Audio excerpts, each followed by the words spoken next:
Previously, Fortuna's favor, which is you guys, um, you all recovered from your expedition to the sewers. You decided to head over to the Riven Guard City Watch headquarters and attempt to speak to the condemned prisoner, Bertrand Wynne. Um, and we had Dawn head out on her own to see if she could use any of her contacts within the city to discover how Bertrand's body might have been stolen in the from the watch, actually, in the two previous hangings that he endured. Um, the rest of you headed over to the watch's garrison. Caden attempted to convince the guard that he had been sent to give last rites to Bertrand, with Daniel acting as his bodyguard. You did fail to convince the guard to let you in to see Bertram.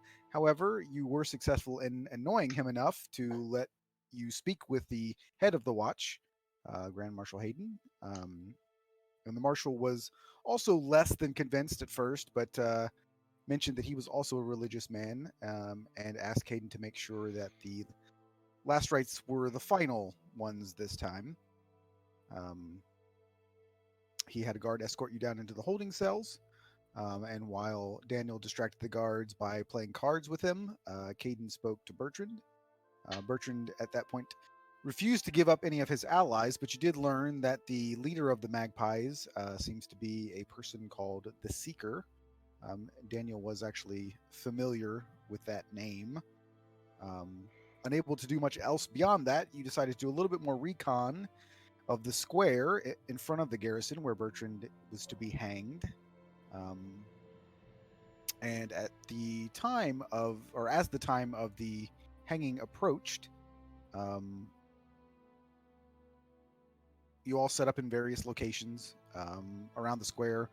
A few of you noticed some hooded figures in the crowd looking a little suspect. Verlon and Grix climbed up onto a nearby roof to get a better view. Grix was planning to cast Mind Spike on Bertrand so that he would be able to track his location, or his, in this case, his body's location. Daniel and Pebble threw some tomatoes with coins stuck in them to hopefully stick to Bertrand's body so that you could then track the coins with a locate object spell. That was the backup plan. Um, Verlon, as he was on the roof, met a mysterious woman who apparently couldn't speak.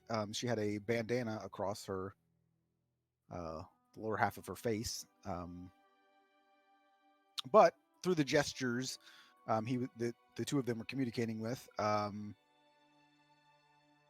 she kind of got across that she was at the very least possibly an ally of Bertrand. Um, and just as the lever was being pulled to drop Bertrand to his third death, um, Grix cast a spell. It was successful. And we will have, at this very moment, in addition to all of these events, we will have Dawn come up the street at the same time that all of these things are happening. Let me do a couple things real quick and I'll move you over to the map.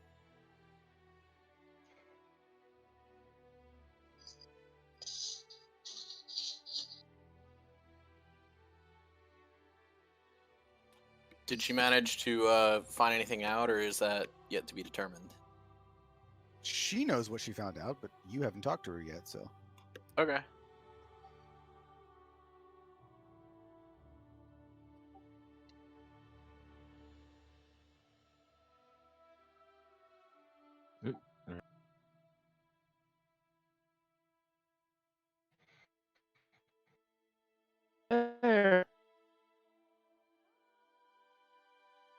So as it stands, Bertrand is now dead. And as he drops, there's a cheer from the crowd. People kind of surge forward a little bit. You notice that the people that you had kind of spotted in the crowd being somewhat don't appear to be making any sort of hasty moves toward the gallows. The guards, however, are sort of over to the body to kind of make sure untoward happens and to sort of like cut him down and get out of there. Um, and you can see up on the stairs, the marshal's up there. Sort of, he looks a little tense. He's kind of keeping his eye on the crowd to make sure that nothing crazy happens. All right, Pebble. Do you see anything weird? He's gonna look at the gnome. Let me see. Everything is a-okay. If you say so, I don't get a good line of sight, folks. Do you see where the others are? I do see Caden. And she just waves at I'll smile and wave back.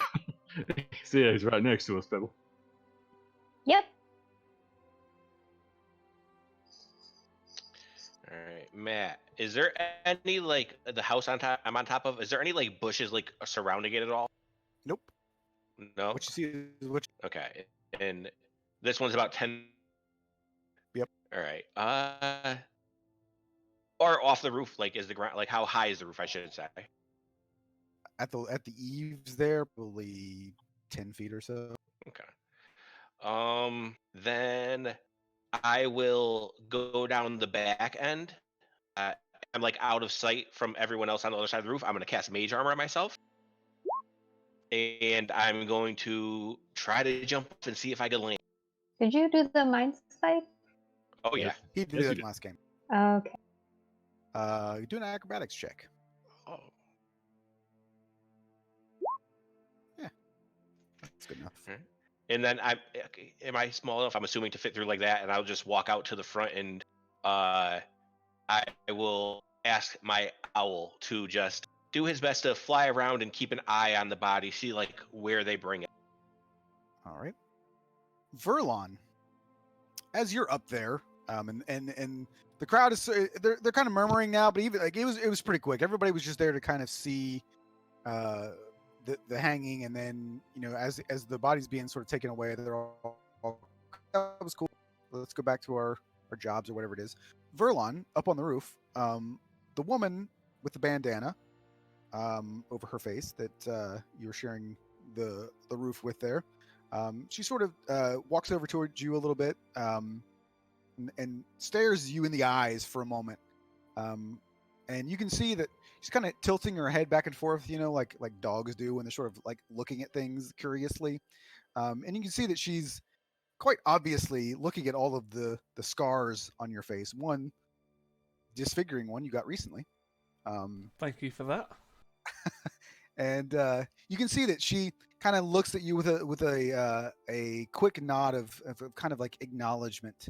And you can see that she pulls the bandana down, and you can immediately see why she wasn't speaking to you. You can see these massive claw marks sort of streak across her neck and her cheek, and you see that her lower jaw is gone. It's completely missing. Ooh. And you have enough experience fighting with beasts and monsters to recognize that these are bear claws that probably took her jaw off and left all these scars on her face. So you kind of feel a little bit of camaraderie with her as you see this. And then you hear a voice speaking to you. Now, you've had people use the message spell before. So the way that the message spell works is that somebody whispers a message, and then you and only you hear that whisper in your ear. This feels very different from that. This voice is not in your ear. You get this feeling of like spiders crawling across your brain.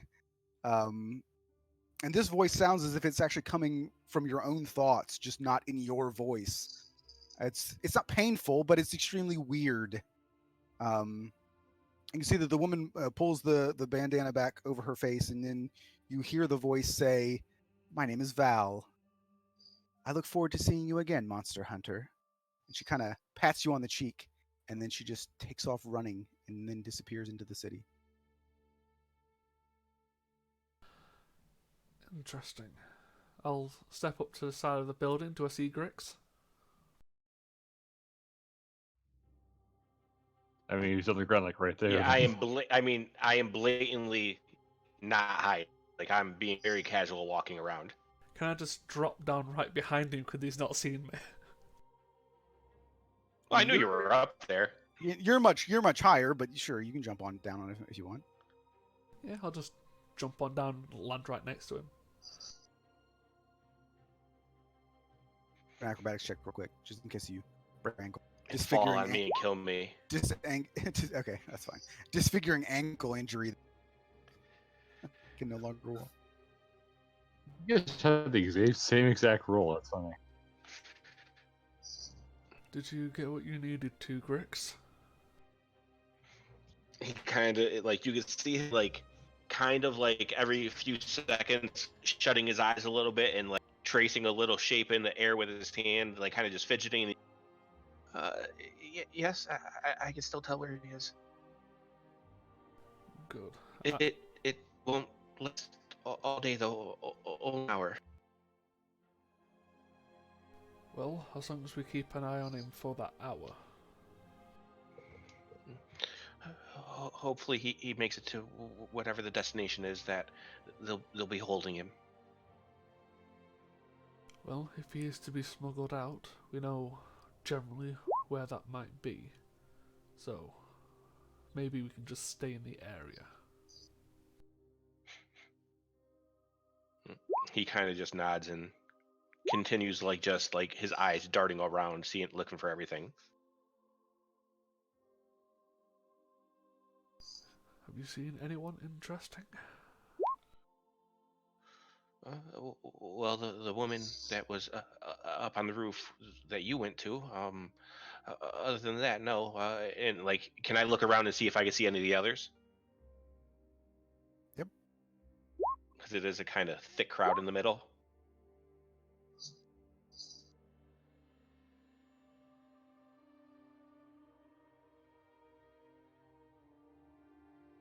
I ain't putting you on the hang stage, Pebble. That's not for you. And then I can see he's here. Yeah, but they'll think you're next on the block, and we don't rightly want that. Hmm. All right, how about you, Caden? You see him? I see Dawn over there. She's kind of standing out in the open. No, that'll do. He's gonna take a Pebble on his shoulders, kind of try to squeeze through the crowd and get Dawn. Yeah, and at this point, most of the people are starting to make their way back to the east, in a way, including the somewhat suspicious-looking folks. There you all So are. they're going to the Yeah. east, like out Yeah. this direction. Correct. All right. There's a few then that will be going down to the south as well, but most of the people are exiting that way. as we're all like kind of, I see everyone coming back together. I'm gonna just like point out up this direction and just like kind of whisper to Dawn as I get by her, like perhaps away from where the crowd is moving, and just keep walking past her up this direction. Grix, I'm taller than you now. He kind of looks up and has a little bit of a grin on his face, but then he like immediately goes back to squinting his eyes and concentrating. Now, just for the record, I'd like to point out that Pebble got a pretty good shot with one of those little sticky coins on that guy. So in I case of did. emergency. Well, I am able to know exactly where he is, unless they bring him to a different plane, for the next hour. Yeah, good to He's got a know. coin on him. Do we think that they'll make their move within the hour? Well, I think that's where we need to make our next choice. If we want to try to stop them from taking the body, or if we want to try to take it before they do.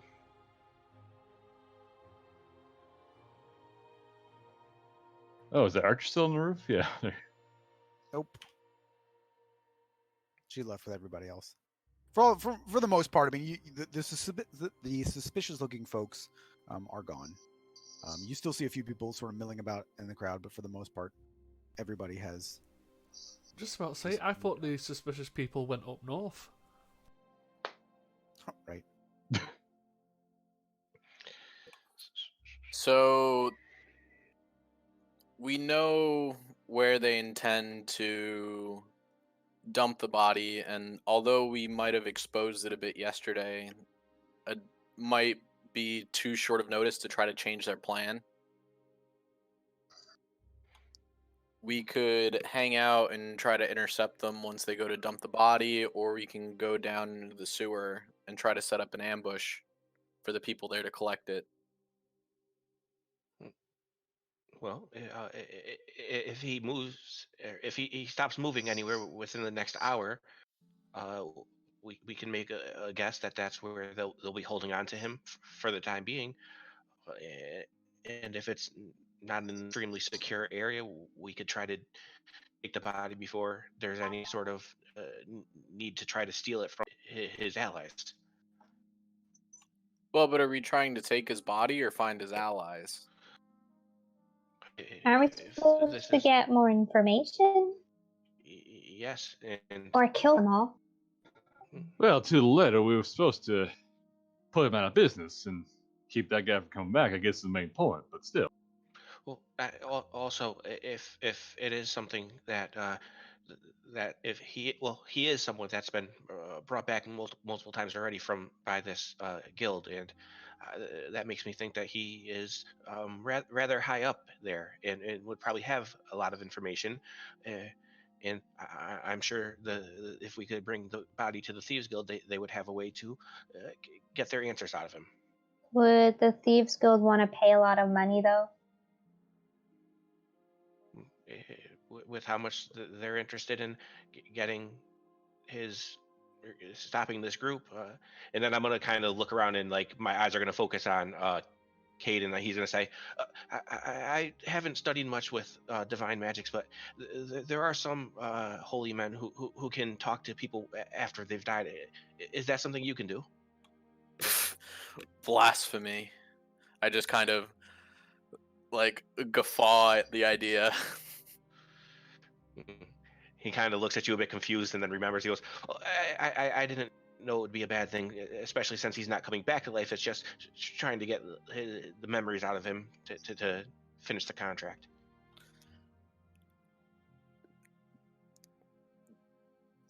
So I guess that's kind of a question for the GM at this point. Is speak to the dead? Is that similar to just making somebody undead? I don't think that would count as necromancy, but It's not necessarily necromancy that is the problem. It's the It could be considered like disturbing the peace. Well, and it technically is necromancy too. So I mean, I think what it comes down to for me, the difference is like resurrecting somebody is one thing because you are preventing their early grave with the intention of them continuing to live out their life. oh, Whereas here we go. I would say the first sentence answers it perfectly. It says it grants the semblance of life and intelligence, not Yeah. life and The intelligence. spell does not return the creature's soul to its body, only its animating spirit. Yeah, and I think that's why I just didn't put. I know it's a spell that I can have prepared, but it's one that I just ignored at the time. So yeah, Completely So I up to you. just- If it's not something he would do, that's all good. He was just asking. it's not something I would do, but I'm sure the Thieves Guild has others who are willing to cross that line. And he kind of like again, his head is going all. He's like clearly like trying to do too many things in his head at once, and he just kind of stops real quick and looks at Dawn and says, "Where have you been?" I just met up with some old friends. Learned some information. Did you do arm wrestling? Yeah, I did. I won, of course. I did And then I too. went to Pebble. I did too. She winks back. We should arm wrestle. Okay. Maybe after job, yeah? Yes, in terms of information, I discovered that the watch is actually taking bribes to do this work, and more importantly, there is secret entrance into the sewers from the Watcher's quarters. Ah, hell. Do you happen to know where it is in the sewers?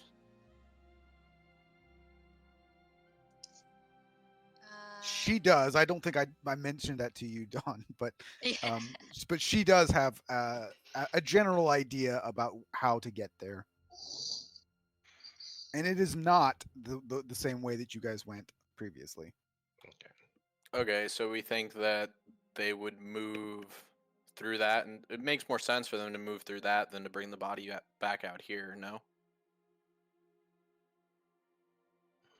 Well, yeah. Daniel kind of shudders, placing a pebble on his shoulder. Like, does that mean we have to go back down the sewers and track down that entrance then? Yep. Ah, hell.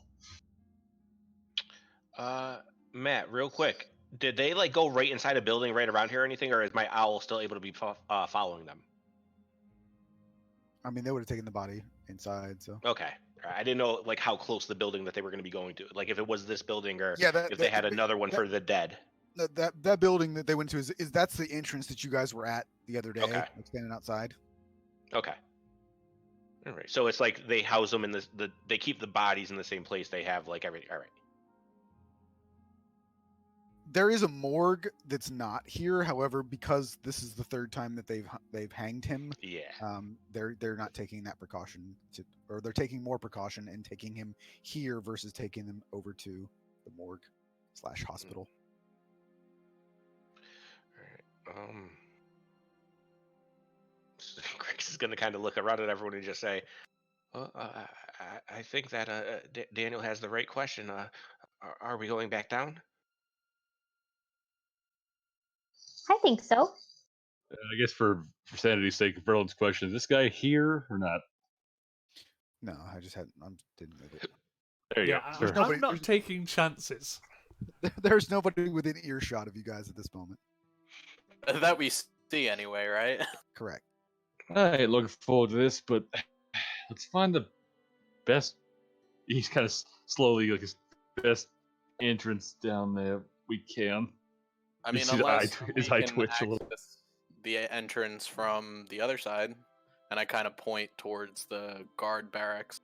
Oh yeah, wasn't there an entrance down here as well? Well, I think what Matt was saying was the entrance between the sewers and like the barracks kind of thing or the prison is not where we were last time. Correct. So we would have to find a new entrance into the other section of sewers. Which Dawn has a general idea of. Then Crix will look up at everyone and kind of just say, "Well, does everyone have what they need to head out?" Yep. Yes. Damn it. I'm ready. Agreed. All right. Let's raise a little hell. Pebble used one of her rages for arm wrestling, but it shouldn't matter. Oh no, it was for tossing coins at the wall. No, it wasn't even for tossing coins. It's because you got mad that you sucked at it. Yes. Well, yeah, you but won, I tried to do it with advantage and failed miserably again. and then hurt Again. Grix. And then when And again. and then when it actually came to be time, you just rolled a crit anyway, so it didn't matter. Yep. That was funny as shit. I'm sorry. Yeah, I don't regret it. Fucking I might tomatoes. regret it later, but All right, so I'm gonna have you guys, traveling through the sewers here, but I'm not gonna have you just go by the map. So I'm just gonna use this as a, thematic theme for you all to look at while we're. As while long as Daniel can see some nasty shit he's walking through, it's all good. Yeah. So the entrance that you guys end up going to is a fair amount. It's a fair way away from the where you currently are. So you know that you're going to have to be trekking through the sewers a while to get back to where you're standing beneath, basically where you're standing now, but below. So you're going to have to walk quite a ways to get here. So initially, like I'm using this as an example because when you first walk in, so this is basically like that very first level into the sewer. So where you see on this sort of picture here, where you would see windows, that is essentially street level. So the bottom of those windows there would be where the street is, and there's sort of like this little dome that you can sort of get down into, and then from there progress. The majority of the sewer obviously is not going to be this well lit, but again, this is mainly just as a so that you don't have to stare at the same map while we're doing this. So what I'm going to have you guys do, for the most part, though, is roll some perception checks, roll for check out for traps, and also to see if you can spot anything as you're walking through. Because Dawn has a general idea. I mean, she's been told which direction to go, so you're basically just following her at this point. Not bad. As far as all of like how long it took us to get here and everything, has his like body stopped moving or anything like that, or are they still bringing him somewhere? From what you could tell, before you guys even left the square, his body seemed to have stopped Okay. within the general area of the garrison. Like on the inside of it somewhere? Yeah, I mean, it's not. I mean, roughly. Okay. All right.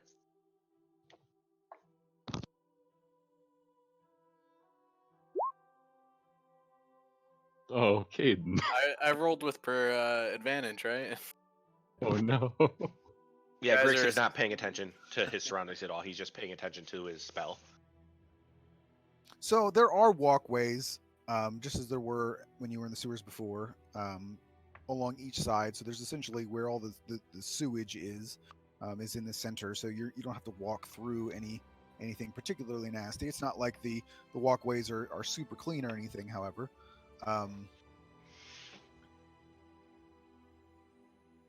so as you're walking through, you do, without even doing any kind of great perceptions, though some of you have some. You can see a lot of, I guess, remains of like crimes essentially. So you can see where there are, like you see like an empty purse. You can see some like identification documents that are kind of ruined and illegible from this point of being kind of dirty. You spot a few rusted daggers. If you take a closer look, though, you might see that those daggers have some dried blood on them. So you can imagine that there are, thieves that are robbing people, taking what they want, and then throwing the rest in the sewer. You can see these may be a place where they would dispose of weapons that they use to attack somebody with. You do, however, find a nice a small bronze sculpture of a woman that's riding an elephant. Looks like it might be worth some money if somebody wants to grab it. I'll give it a shot. Why not? That's not a trap. Yeah, but the 17, I figure we'll see what happens there. But I'll give that a shot at least, Matt. All right, so it's marked down on your character sheet somewhere. Small bronze sculpture of a woman riding an elephant. So specific. It is, right? Yeah.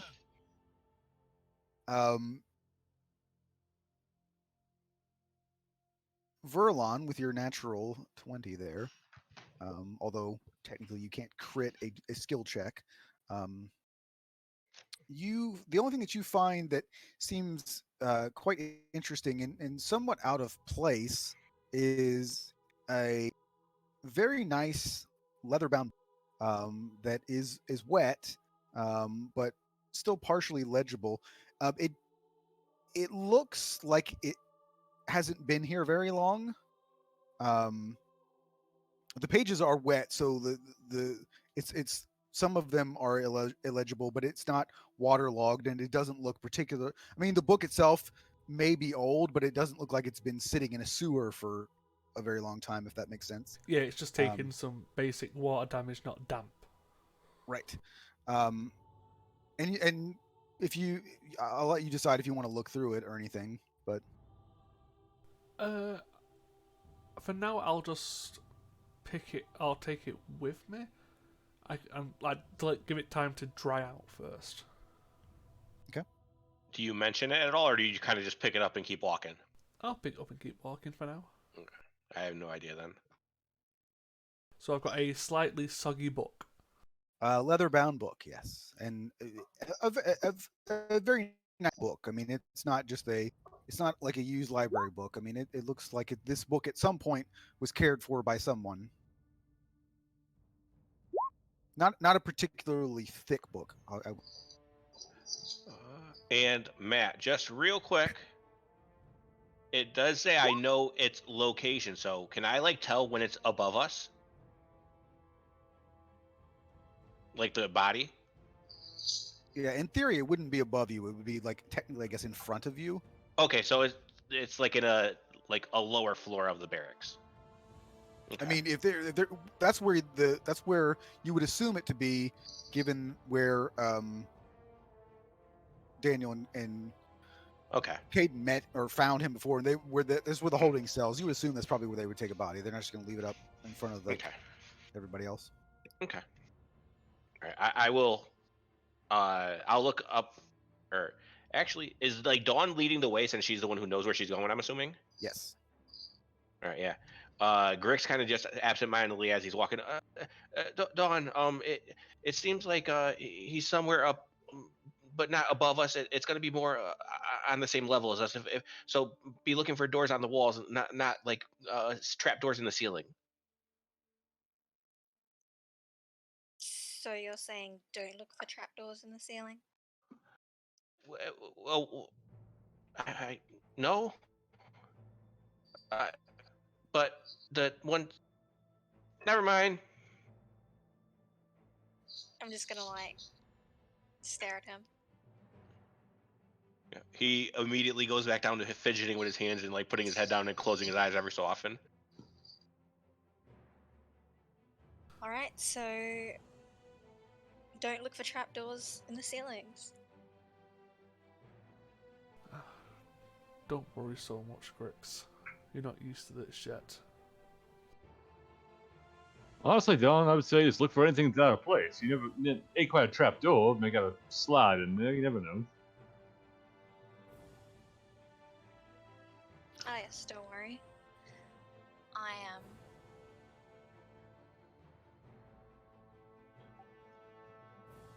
That's Speaking in. of, Oh, should sorry, I roll sorry. like an investigation or anything?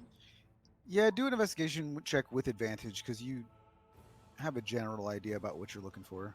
I would say I was gonna assist her, but then she Same got difference. magic. Yeah. Hey, Nice. very nice.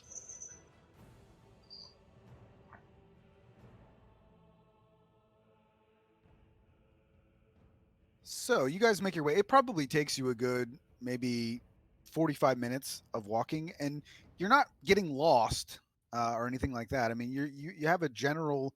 I mean, and Dawn has a general idea about where she's supposed to go, and it's pretty easy going there. I mean, of course, it smells terrible. You do see any number of rats and any kinds of all the things that you would expect to see. Aside from the few things that you saw along the way, which like I said, the possible crimes, and you found the book and the statue. That's the only thing that really catches your eye. Um, so I will move you guys up to here. And let me know if you can't see because your tokens might not let you. Black for me. So Yeah, same. I cannot see either. It's Same. black as night. 20. Num num num num num. So you should be in the upper right of the map at some point. I mean, last I checked, we all had night vision, right? I haven't got my mutagen for it, but I do have a lantern I carry around with me as well. And I need to make a token for that so that you can actually just carry it around. Yeah, I mean, I just have the light cantrip, so Yeah, there's that too. That I can make a little like token for the spell. The other thing is that I was looking at like the API scripts that you can add to Roll20, and there's some that are really cool that you can do to make like torch lights and it'll like flicker and stuff. My only concern with that, of course, is that Roll20 is already garbage, and if I add a script to it that does something like, I'm just make it even worse. Oh, I can see. Oh, of course. Thanks, Matt. Put me in the fucking water. Yeah, well, Yeah, I'm still blind. yeah, Oh. because you don't have the. And also, I don't know why you're. Let me move it. My roll 20 crashed to begin with. So.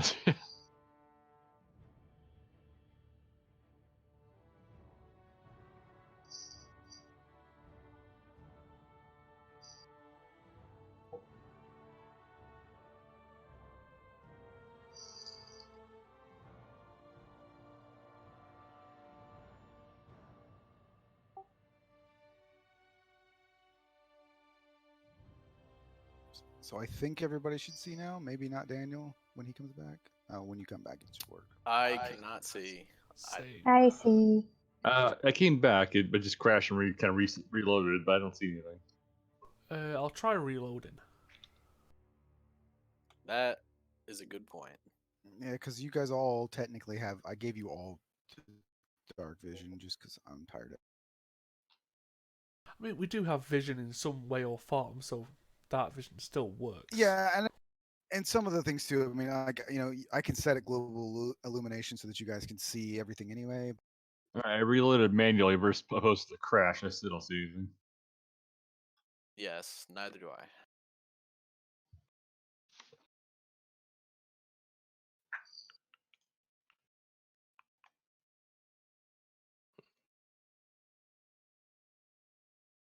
Oh, okay. Well, that's probably part of the problem. Do tell. There it is. Hey, there it goes. Awesome. It's me being an idiot. That was. Oh, it was Roll20's fault. Mhm. We'll go with that.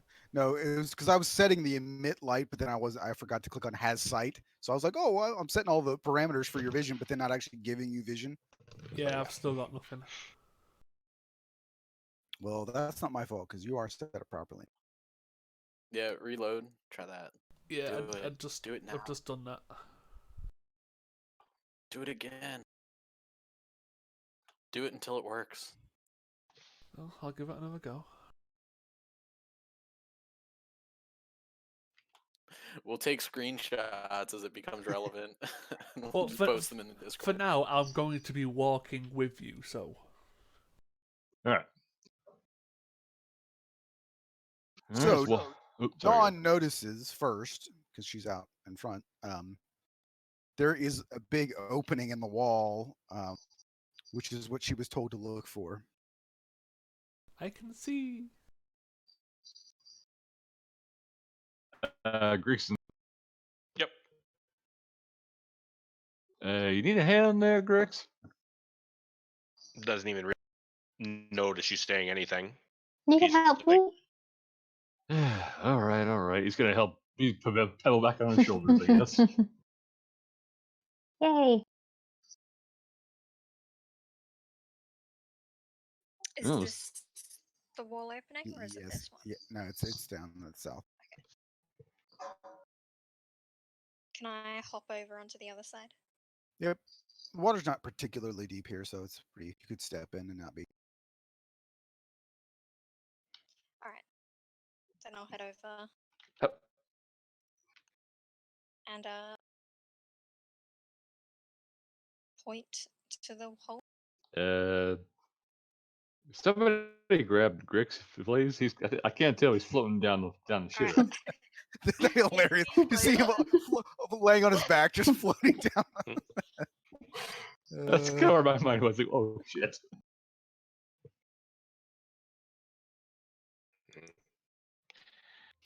So Dawn was also told general ideas about this is where you need to go. Look for the opening, and then she was given a knock that she was supposed to make to let them know that hey, we're here. But one thing that you guys didn't about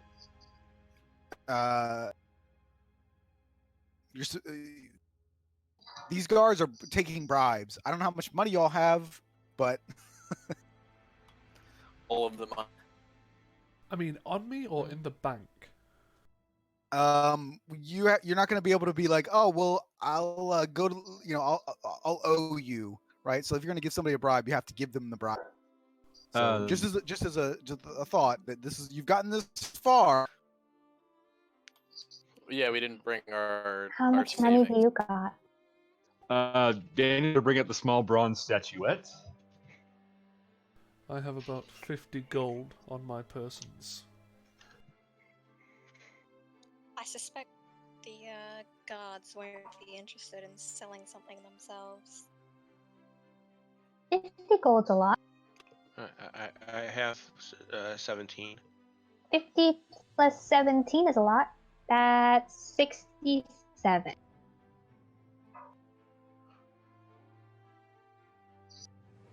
It's 60.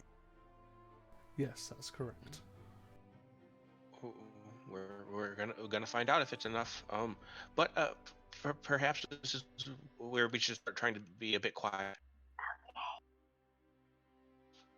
Before we go too far, Daniel's gonna be around the corner. He's gonna point at Kid and say, "You, if you're giving him money, you've seen this once already.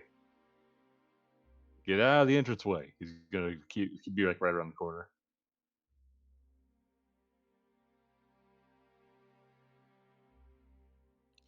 Alright, so. You ready? I'm gonna take my little coin pouch of 17 gold and hand it to you, and just kind of shrug his shoulders and just, at least it's something.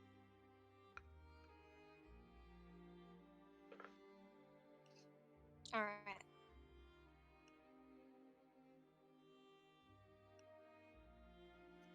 So are you all following? Well, besides Me and Kitchen Daniel are Man. trailing behind. To... Like right around the corner, because some of these guards have seen us once already. We don't need to. Well, but it's also dark here, so we might be able to just stay in the shadow and they won't discern us. I have no idea if anyone else is trying to, but I am trying to be quiet. Just to confirm, what is it exactly that we want to gain from these guardsmen?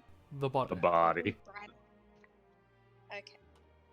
We might be able to convince them that we're the ones here to pick it up. 9. Maybe they already did.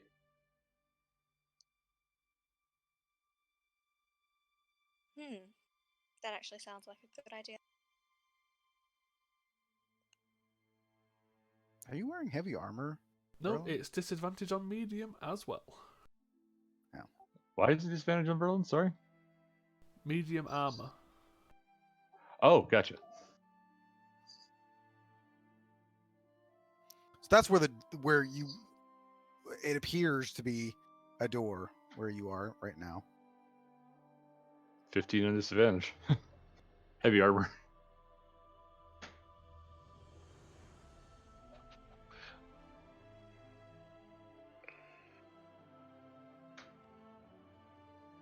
Alright, I'm just gonna do the special knock on the door. Shave and a haircut. Sorry. That's exactly it. So you can see that the door cracks open a little bit, and you can see somebody's they don't open it up just to let everybody in, but they just sort of like open it up to take a look, just enough to see your face, and then you can see this person's face,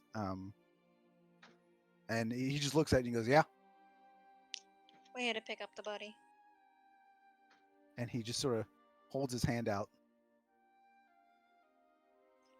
And I'm going to drop the. How much gold do we have? 67. I gave you 17. I don't know if Verlin gave you his. I didn't hand it over yet.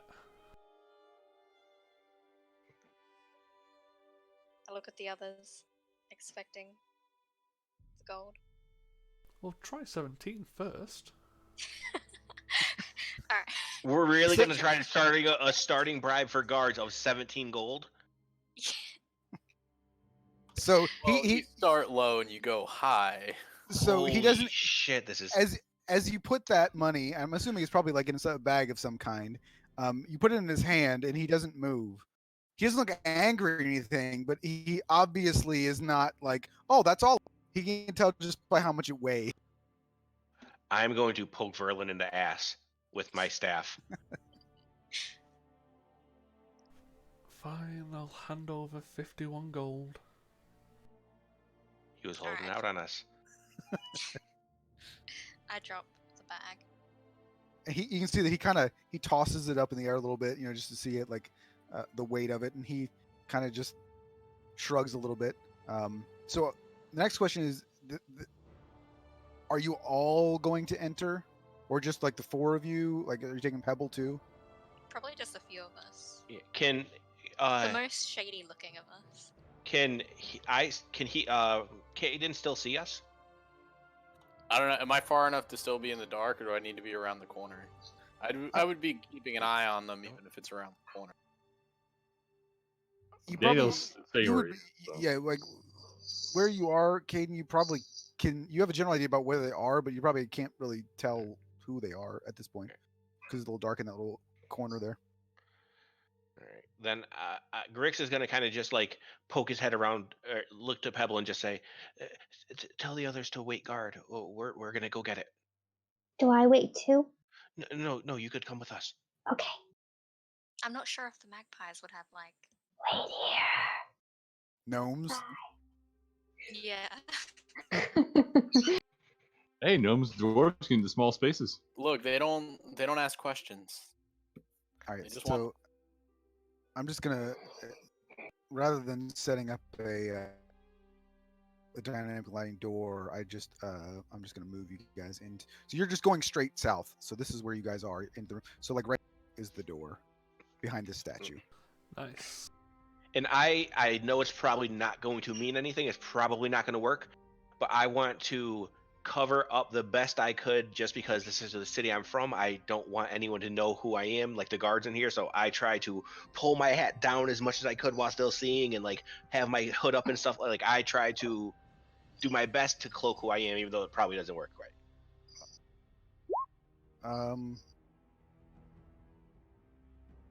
I guess do a performance check, because that's how you would use a disguise kit.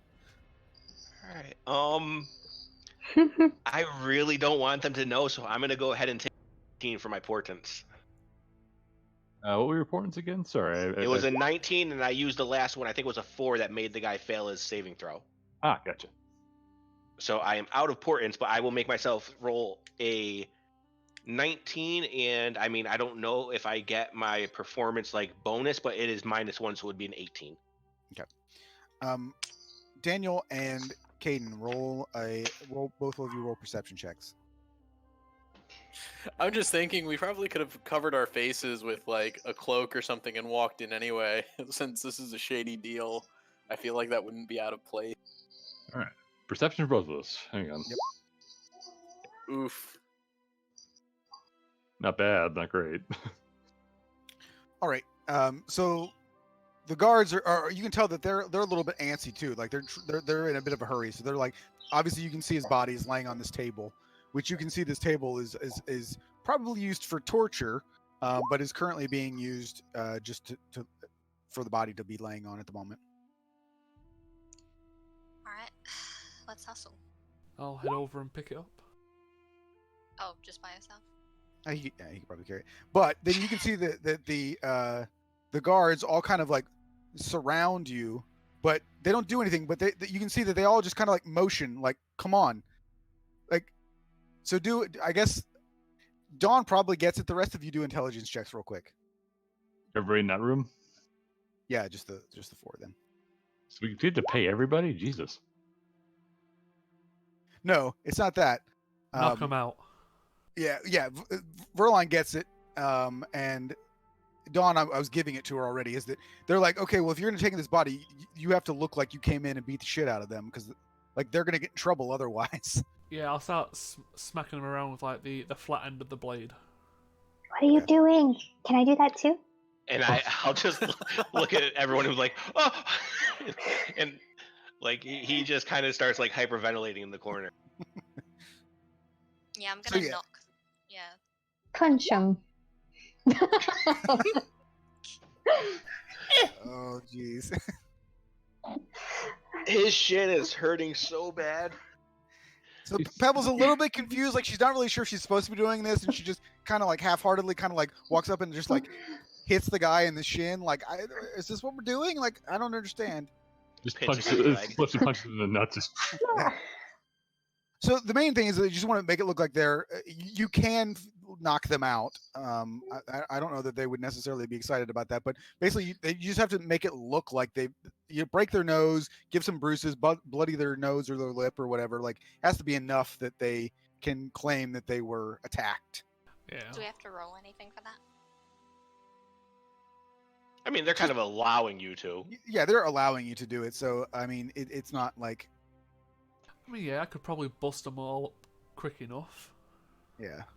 Yeah, no. So they do that, and they kind of all just sort of like acknowledge the fact that you're okay. That's good. They put their hand up, like, Grix, I'm gonna Never mind.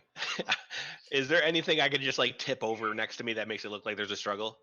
Like yeah. I mean, there's probably a some vase, bucket. Yeah, anything? there's like I buckets just and kick a stuff. bucket. Yeah, and I'll sling Alright, our we friend got the over the bucket. shoulder. All right. So I'm gonna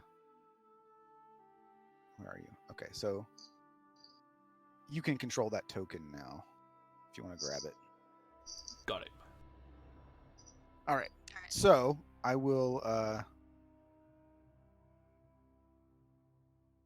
I'll move you guys. I'm just gonna move you guys back out into the. All right. So, as you guys are walking out, because your friends are terrible lookouts. Ah, Yeah. I like to think that I am special in my own way. Now, lead perception didn't do shit this one. Matt, I was actually all the way back here. right. You were still inside, like. Yeah, You're I right, was I making think I think small I talk with stepped the away to guards. take a piss. So as you guys were walking back, you can see that there are these other folks that are walking up towards you, and they're not like running or anything like that. And one of them in the front walks up, and they're all kind of like they're sauntering up, right? Like, you can tell that they have a little bit of confidence in the fact that they sort of like got the drop on you guys. And one of them speaks up and says, "Well, you must be Fortuna's favor. That clown Quinn was out and about recruiting just about everyone with a pulse, I see." Now, So- we're Leviathan's Claw. We ain't Fortune's favor. Well, either way, why don't you bugger off and let the professionals handle this? Well, I happy already to. handled it. No. Let's let them go. Just we can walk off in the other direction and let them do their job. I just kind of motion at Verlin to kind of scoot along since he already has the body. Yeah, I mean, they can see that he's got a body. He's a big guy. It might not be the right body. If we only had a bag of holding. Shove the body in there. So, what would you guys like to do? They're basically telling you to let them take the body. And I will. I don't think you guys would necessarily know exactly, but obviously this is another guild. Yep. Can I, just looking at them, do they have any of like the magpie symbols on them? Like, it's another one of the guilds that are trying to claim the bounty. Can I cast augury? Oh, Isn't augury a ritual spell? I don't think it has to be cast ritually, does it? I think it is. I still just think it's a ritual 10-minute spell. cast. Yeah. Yeah, I think it is. Yeah. Oh, is it? Damn. Yeah. Sure. Okay, everybody, hold on. Just a sec. Give me 10 minutes. Exactly. Give me 10 minutes, and we'll have a discussion. No, I guess Daniel and I'll say Daniel and Grix and Dawn. You guys are close enough. Do a perception check, real quick. Daniel, I don't know if you realize you're rolling with advantage every time. I use the left hand side anyways. That's fine. This is actually Well, advantage. no. You're rolling. Each one is rolling with advantage. Like each number you rolled. Like you rolled a 1 for perception, actually, but you got a 14 because you rolled a 1 and a 15. What? Hang Yeah, on. because you've set it to roll 2, and you've got it You have set it to on roll advantage. twice, and you have it on advantage. Yeah. No, you took the wrong one off. Leave the roll two. Leave the roll 2 legacy on, but unclick advantage. Click that back to normal. By the way, augury only takes 1 minute to cast. Thank you very much.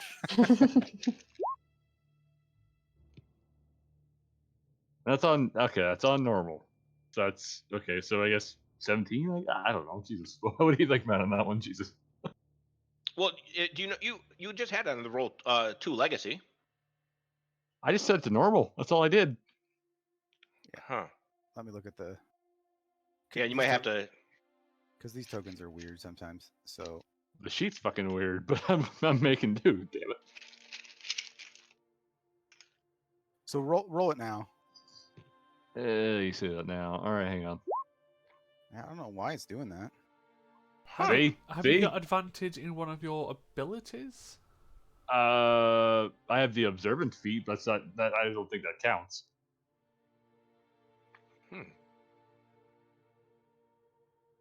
No, it doesn't. I have a +5 to passive perception and passive intelligence and like investigation. That's it. That's really weird though, because like if you do the roll to legacy, it takes off the roll up the top for normal advantage or disadvantage. But when it's on roll to legacy, it's still rolling with advantage. Yeah, that is. I'm not crazy. I guess okay. Just for sanity's sake, what roll would you call that for this situation? Because this is kind of weird. Like if you hover over the 7 where you rolled, you see how it says 5 and 8 you rolled? It's the 5 is your roll. Okay. Matt, go ahead, keep going. I mean, I have plenty of time to look at this, like the character sheet, and figure it out. Yeah, it's showing us that's rolling twice, but then I don't have Which any, is what it's I don't think supposed to do. Yeah. But the green it's dot is rolling from- twice within each roll, so it's rolling 4 times. Yeah, technically Yeah. that's what it's doing right now. But anyway, Grix actually, you see the they do have like a symbol on their jackets, and they are of scissors, and funny enough, this guild would be the Bloodletters, and the Bloodletters started out as a barber guild, and eventually sort of branched off into adventuring, but that is still the name that they use and the symbol that they use. These are the Bloodletters. I was worried you were going to say they started off as a barbershop quartet. Well, maybe they do that too. Yeah, but then they added a couple members, and now what is it? It just didn't pay it well enough, and so sextet. Yeah.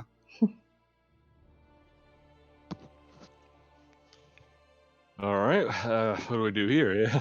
Grix is gonna kind of just like, still very meekly and very quietly, just says, "We were here first. This doesn't have to go bad." Yeah, you're right. It doesn't have to go bad. Just give us the body. What are you willing to pay for it? How about we'll pay you in not killing you? Yeah, I've got enough bombs to blow us all to kingdom come and then some. So you back the fuck off, lady. Oh well, I mean, you can blow yourself up. That doesn't seem helpful to anybody. Yeah, that's them. I'm fucking crazy. You never know. I'm back to Dawn. I beat him at arm wrestling, though. Yeah, and you also made a. Never mind. I'm not gonna get into that one, Bill. Point is, back off. They don't, obviously. Grix is gonna kind of just look at him, and he's gonna just start conjuring energy in his hand, and he kind of looks at everyone else and just said, or he's gonna look to Dawn actually and just, is there another way out of here, or do we have to go that way? Am I aware of another way, or just this? You were only given one way from where you started to where you got, so you would not be familiar with any other ways. I mean, we could always look for another way. Sure, there is one. They would likely just follow us. We should Yes, punch I him. suspect Are we just there- need to kill them. Are there sewer fumes? I talk about this. Are there fumes of any sort? Is there like methane gas coming out of the sewer here where we're at? not in this particular area. I mean, generally that only happens in certain pockets where Right. there's, That's yeah. there's not This, enough this particular pocket. ventilation. Yeah. But Okay. I mean, obviously you've got some doorways and stuff here, so there's not much pent up. Yeah. I'm gonna walk past Daniel. Well, Matt, do I have to even do an insight check to see that it's either going to be give them what they want or they're going to attack us? I mean, that kind of feels like what's about Okay. to happen. Yeah. Is there something I could do to gauge their strength compared to ours? Just Then, ooh, hold on, just real quick. While Verlin is doing this, Matt, I am going to prepare a lightning bolt for whenever shit gets popping off. So I'm basically, as I'm walking up to where I am now, with body over one arm, I'm going to draw the great sword and cause the flame to sprout. And if you don't wish to join this one, get out of my way.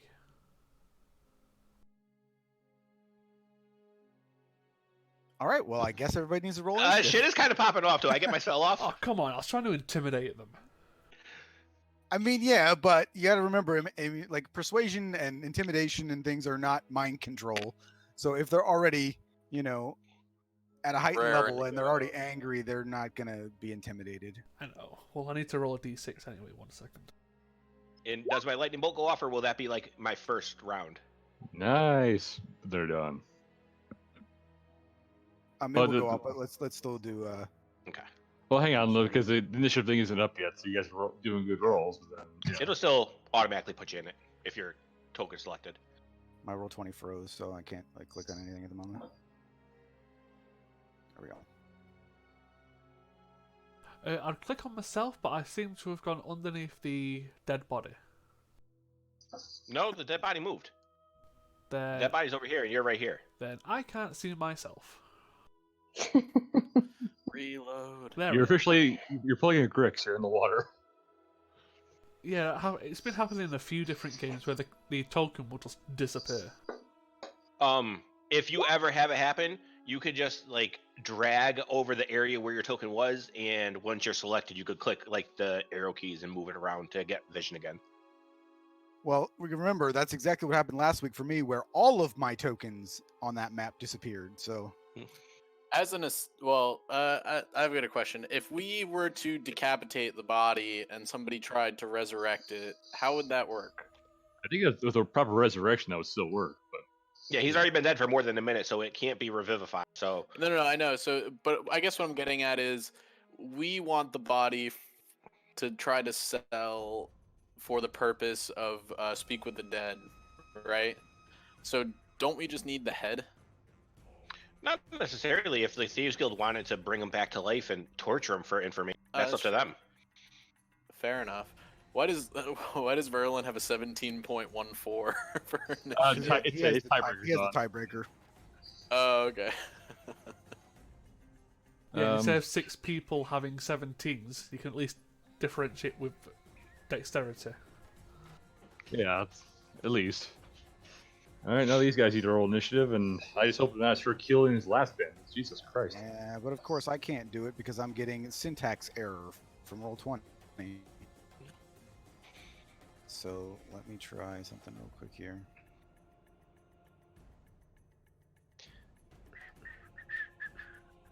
So it didn't seem we were getting out of this one, does it? Just gotta punch them hard enough. I didn't lie though. I've got bombs. Oh god. I'm just happy that I'm standing in the water as I'm going to be casting electricity spells. Well, that's what I was asking you. If shit went down, you had it ready to actually cast a lightning bolt. So I guess does that count for as a surprise round for? Oh Turks? yeah, yes it does. All right, so he's got to fire that off before he starts anything else. Good to know. Mm-hmm.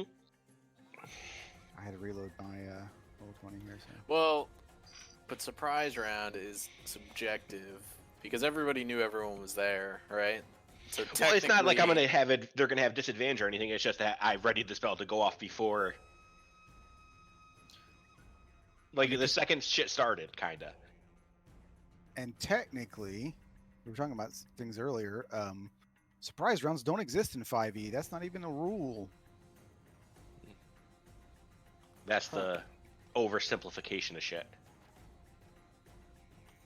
Yeah, but that's what like home brewing's for. Yeah, I mean, I allow it. It's just one of those millions of things like the coup de grace and all that kind of stuff that don't actually exist in 5e that existed in previous versions, and they just didn't do it for whatever reason in 5e. Well, there's a surprise, but not a surprise round because it's on the PHP. So I guess that's something.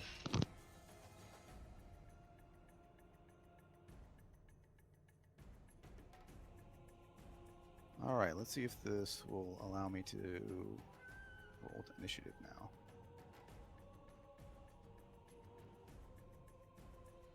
Yeah, thankfully I activated my Crimson right before the fight, so I don't have to waste a bonus action. I did mage armor earlier, so thank goodness. I have a whopping 14 armor now. I mean, it's better than nothing.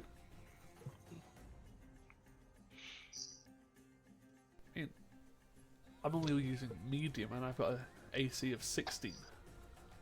Well, Grix might be our firepower for this fight because I'm not looking forward to this. We'll see how it goes. And while I'm trying to make Roll20 work, I will give you guys something that you would know as far as like these types of skirmishes. So fights between the guilds, I won't say that they're common, but they're not unheard of. In general, everybody plays by the same rules, which is that they're not going to try and kill you. Generally, that's not always the case, but it's sort of an agreed upon sort of thing between the guilds because it doesn't benefit anybody to have your guild members killed. So conflicts and fights are, again, They're necessarily common enough to where they're coming up. There are sort of rules of engagement. Now, there is no specific, but those again are guidelines. So you're not required to not kill people, and they're not required to not try and kill you. But professional courtesy. It is a professional courtesy. So it's more of a challenge of like, all right, so you've got what we want. We're going to try and take it from you. If you beat us, usually they will say fair play to you and go about their business. That isn't always the case. So I'm not saying that you guys are required to not kill these people. They're not required to not kill you, but yeah, but killing them would be in bad faith and would invite others to try to kill us in the future. This 100% is not Grix's line of thinking. It's my line of thinking. We kill them, go knock on the door, and now the guards have broken to fucking beat them up, and they were able to kill them, and they get promoted. I mean, it's an idea. Let's worry about that after we have this problem. Oh no, Grix will never mention that. It's just we don't have to kill them. That's the first thing I thought of. We could just knock them out and then have the guards bind them and take them first. Four of them are first, regardless. So wait, Pebbles first. Yes, Pebbles first. Actually, Grix, you can fire off your. And just out of curiosity, which one of them was the one doing the talking? The one. All right, so I'm firing straight down the middle then. You weren't convinced by my female voice there? I thought you were very feminine. Well, but there's at least two females there, is the thing. He wasn't sure which one. Lightning bolt. Why do you not roll damage? I just do like slash roll 8d6 and do the same damn thing. It'll be. It is a dexterity save, right? For half, yeah. So one way or another, they're taking damage. And it is.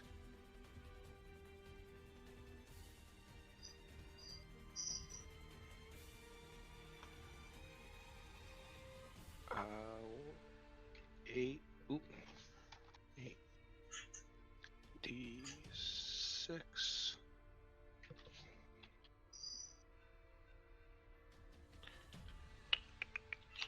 Watch as Pello goes, fight time! Goes in and rages, and the dragon pops up on the sword.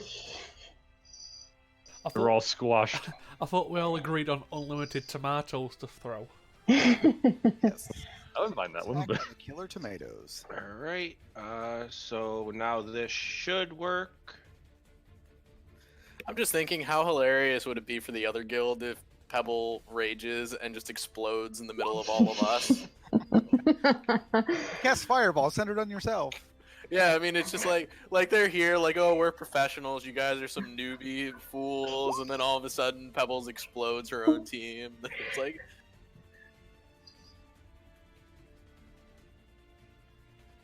16. Okay, 16 for F. Oh, yeah, if you read just above the damage, DC 16 dex save. Oh, sorry. Oh, actually, that's a new one with these character sheets. Okay, sorry about that. All right, so 13 if they. This one didn't.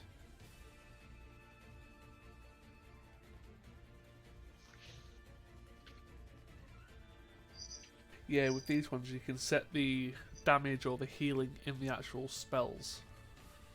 Oh, good to know. Yeah, this sheet has some really great stuff. It also has some things that are crap compared to the basic one, but I like a prefer lot this of one the- overall. Oh, this one's kind of growing on me, aside from a few odd with the shits. Once you get the hang of this one, it's 1,000 times better. It does definitely have some things that are unnecessary sometimes, but as far as just base, I hated it when I first started playing with Matt, but now I love it.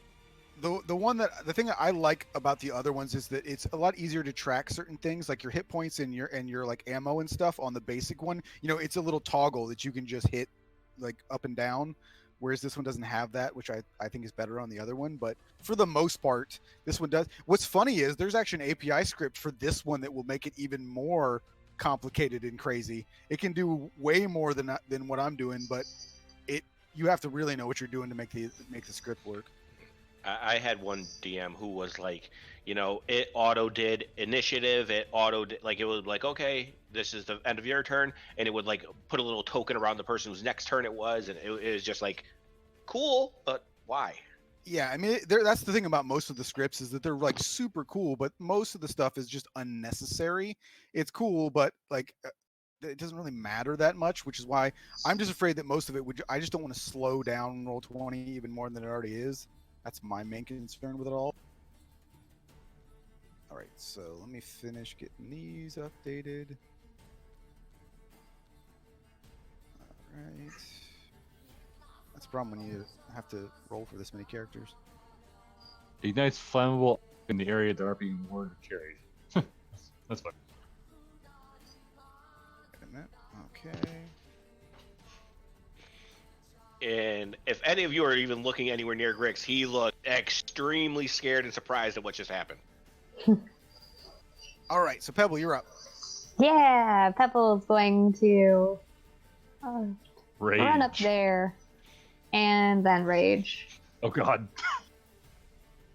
we're learning. I mean, somehow it's gonna be something that walks up 5 feet to the left 20. Well, I think I've Uh, rolled one before. Isn't this the scary? No, the scary visage was like 9 or something. No, I think this is this an is a 20-foot explosion. fire. This is an explosion. Yeah, 20 foot radius, centered on yourself. Are you? hey, at least it hits all of them though. That is an amazing dex roll because I have disadvantage. So everybody except Caden, everybody, all of the enemies as well, and it is a dexterity saving throw, I have 14. Oh, and thank God. Well, half damage probably. you Wait, so your roll damage is 2, so you need to roll 2d10. Okay. Does Dawn have evasion though? Think about that. Sorry as well. Sorry. I think That's that's a a level level 7. 5. Yeah, I thought that was level 5 rogue or level 6 rogue, right? I thought it was I figured 5. That's what my brain was. yeah, I don't think I've got it yet. And so, what was your DC? DC 14. 14. 14. Yeah, evasion is 7th level. She has uncanny dodge now. Okay, gotcha. So everybody takes 5. How'd the bandits do? I have to roll for them. Yeah, when I increase my strength, I get disadvantage on dex saves. So double 22 is awesome. That's good. So everyone took 5. Yeah. If like Caden, yeah. Nice. So, let's see. 1, 2, 3. Oh, I need to roll for this guy too. So, these the bloodletters are quite dexterous here. I rolled a 22, a 14, an 18, a 20, a 22, and a 20. So they all actually Take half. take half as well. Wow. But hey, You have still But done more hey. damage to me than anyone else has. that's just gonna be the continuing trend, though, right? Yeah, that's great. I love that it keeps happening. Well, she still has action though. That's the truth. Yeah. People wouldn't believe you. They're just like, that's scripted, right? That's when you're like watching listening to a podcast. And you're like, that's scripted. It hits him every time. Mhm. All right, but you still get to attack. Yep. Attack. Oops. Sorry. Attack. Okay, so 18 and 22. That's 12. Oh, that's what the short sword Dan gave her. No, that's a short sword that she had before. Oh. I think Dan gave her either the whip or the... Oh, it wasn't. I'm sorry. Yeah. All right, so that poor lady just got blown up and then stabbed a couple times. That definitely hits. So, Yay. like, what the hell is this little like thing? Little gremlin. Pebble, are you not adding your modifier to your damage? Oh yeah, it's plus. So you would get +2 on That'd be those plus as well. 6. That'd be 16 then. No, that's rage damage is only strength, so she's Mhm. got 0 strength. Yeah, but short swords are versatile, so you could add your dexterity mod to them. Well, but It rage says it's limits only it, right? strength damage, I think. No, I So thought when rage was just rage damage. I think it is considered just rage damage. You're when using a melee weapon attack using strength, add 2 to the damage roll. But But mean- you can use dex. I think I'm is what it's saying. Yeah, I'm regardless. That's too punishing. So Okay, I'm 'cause happy about that. you're a barbarian, so like I want you to have your rage damage. Otherwise, your rage only just blows people up, and that's not because I mean you can set up dex based barbarians anyway. So you just add your rage damage. Yay! Well, Okay, okay. so what's your there's dex modifier? it's +4. Yeah, so the first they would have both been 8 damage then, because the second one doesn't get the offhand damage. Oh wait, never mind. You're not using an offhand, are you? You're just attacking Nope. twice. Yeah. So Just yeah, it would have been +8 total. yeah, it'd been 20. Oh, shit. Okay. Yay! I'm gonna change that around. I always forget you use a fucking shield. Yep. A barbarian with a shield? What? Yep. I mean, don't diss Conan, I think.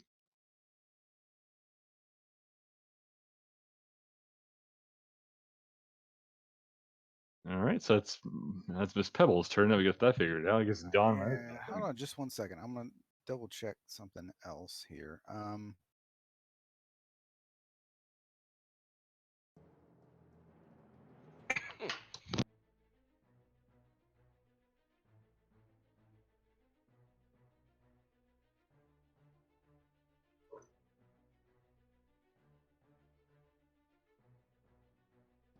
Yeah, so it's I didn't think that was right. So there is on the barbarian like class list, it's not, you don't add your modifier to rage damage. Your rage damage is like a proficiency bonus. So at your level, it should, I think, be 2. It goes up like proficiency levels. Like there's a specific rage damage that goes up as you level. So it's not. I think it's just 2 right now, but I'm not. It might be 3. No, it's just 2. So that's what you would get.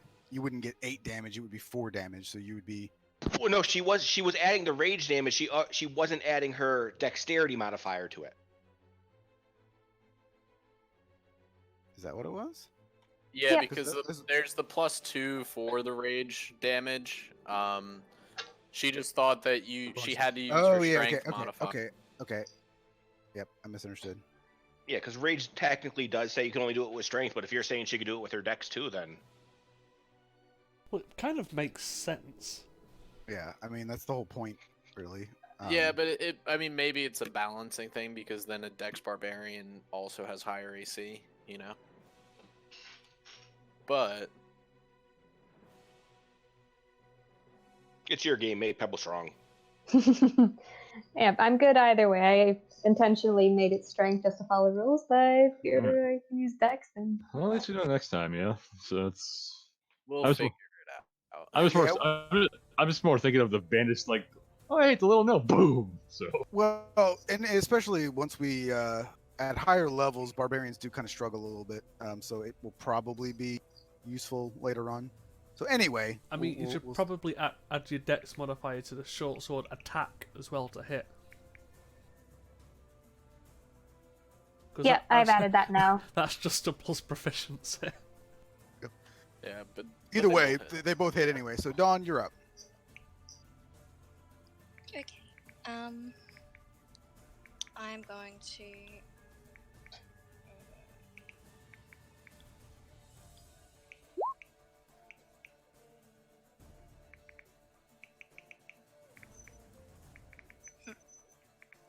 I'm gonna come in on a.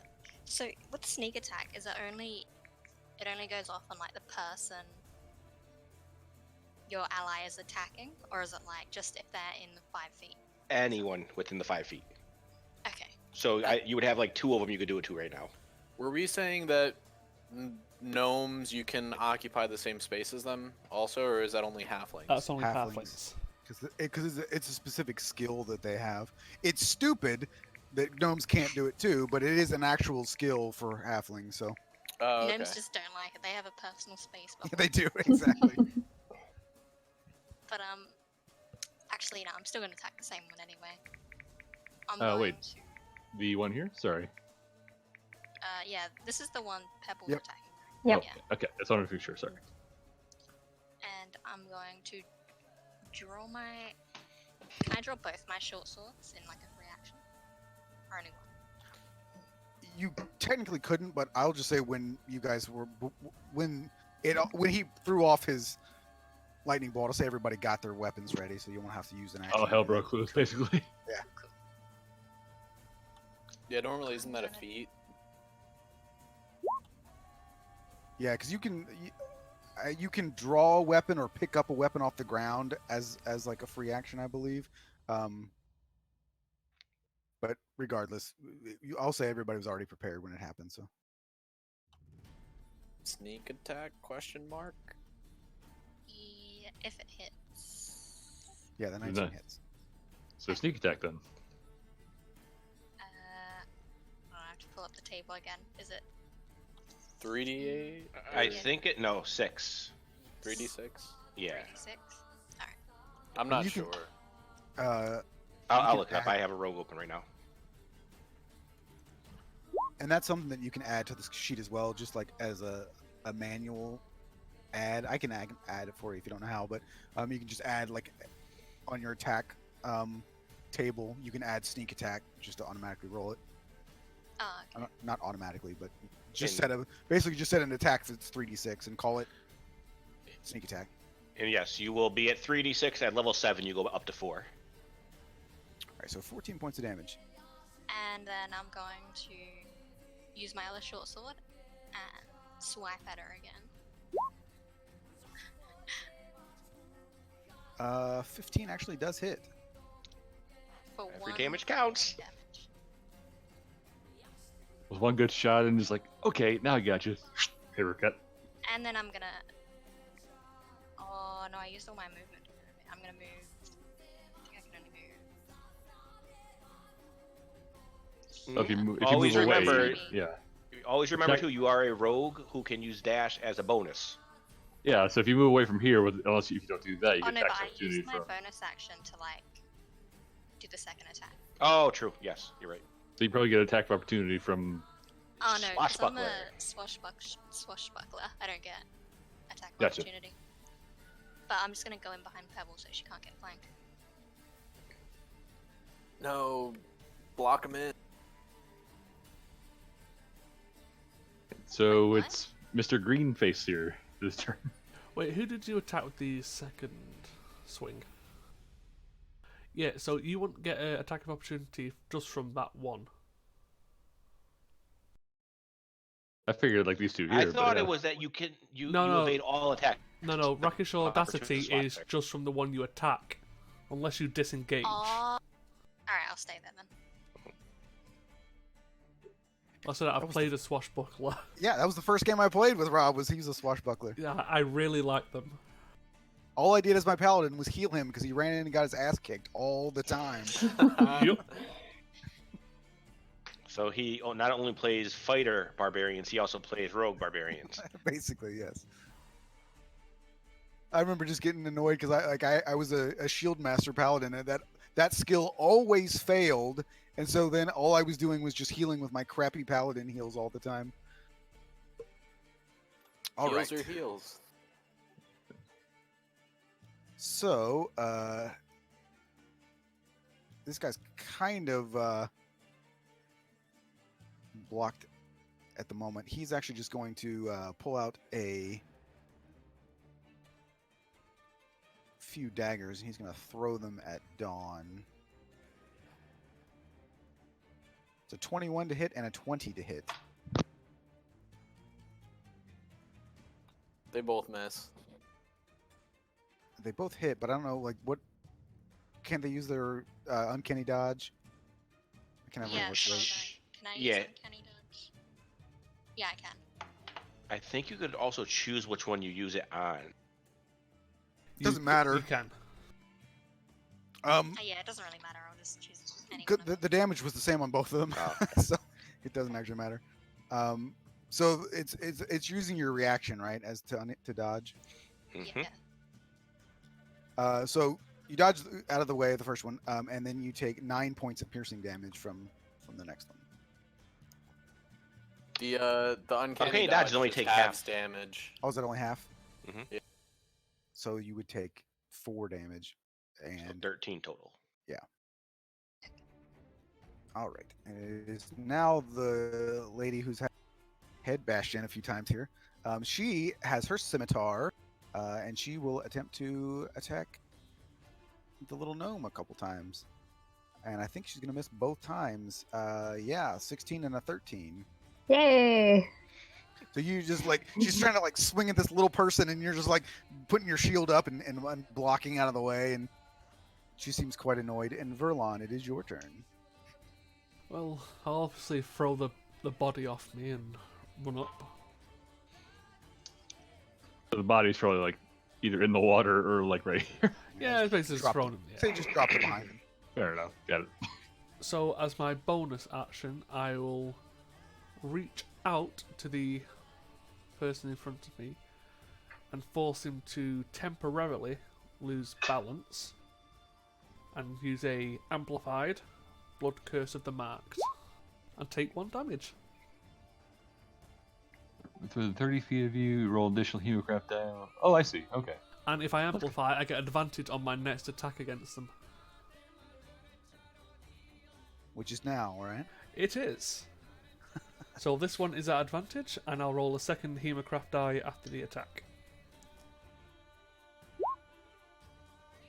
Thank Oof. God. Does that hit? Oh, it's vanished. Never mind. Okay. Yeah, 22. So And the second strike is just normal. But I still get the second hemocraft die. Oh.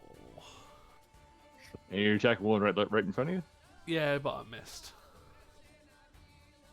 So the Hemocraft die, that's damage to you or to them? Oh, the hemocraft die is my d6 that I roll for everything. But when I'm doing stuff like blood curses or activating my Crimson Right, it's damage to myself. The Crimson Right Gotcha. damage is like the fire on the sword, damaging them. Gotcha. So you would have just done 20 damage to him, not 22. No, right? 22, because that's the one die in the attack, but due to the blood curse, I Oh, roll an gotcha. extra die. Okay. Yeah, so it's 22. Okay. Yeah, and I unfortunately missed the second one. Yes. But we don't do fumbles, so I mean, natural one doesn't do anything. That's it for now. which is another rule that doesn't exist in 5e, but did exist in previous versions, the fumble. All right, but it is now his turn. Let's see. So I should have given them, like, packed abilities, but... All right, so he's got his scimitar. He's going to attempt to attack you twice. Wow! So you strike at him, and he's a little off balance, and you can see that he is a little taken aback by this flaming sword and this big dude getting in his face, and he kind of, like, very weakly kind of just swings his sword at you, just more like he's swatting at a fly, like, get away, get away! And he misses you entirely because that was terrible. I'll take it. All right. So now the lady who was running her mouth at you all, and you might be even more dead in a second because she's going to attempt to attack Dawn again. Wow. I rolled ones. They have multi attack, and I rolled ones on the previous attack and this one as well. So Dawn, you are prepared for her attack, and you're able to dodge out of the way, and she swipes at you and misses both times. And Grix, it is your turn. All right. Do any of them look severely hurt? The one that Pebble was beaten up on is not looking. Okay. You know what? I am going to just kind of look at Pebble, kind of just she's not really paying attention, so I don't care. I'm just going to point at her, and she is going to get bigger. Yay. So you'll add a D4 to all of your damage with your weapon attacks, and I will pop around this corner. Yeah, you've also just made her occupy Dawn's space as well. Not Yeah, really, because she's we're a technically gnome. small, so she goes up to medium. She's Dawn size, basically. Oh. Yeah, so she's regular humanoid size now. She gets very excited.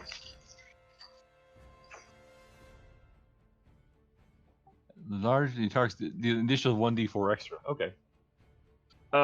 Just to be clear here, they all have daggers and scimitars, or is it any particular? The guy in the back middle looks like he might be a little bit heavier armored and have slightly different weaponry than the rest of them. But yes, the rest of them appear to have similar gear. Okay. First shot, disarming shot on this gentleman.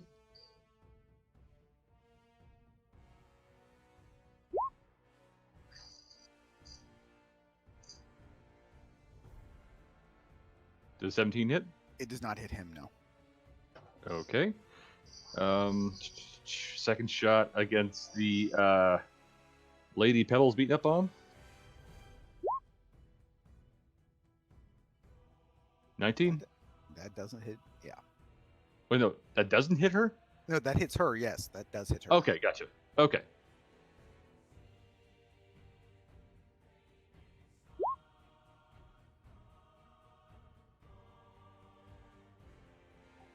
Action surge, 2 more shots on her.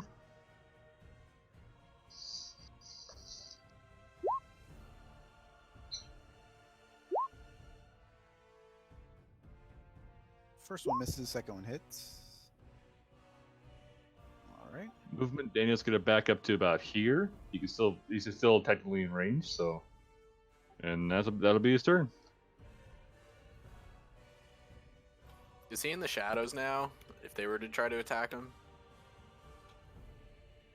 I don't know if he would be or not. I'd say he backed up. He's the ranged guy, so. I mean, they'd probably have to move closer if they wanted to hit him, yeah.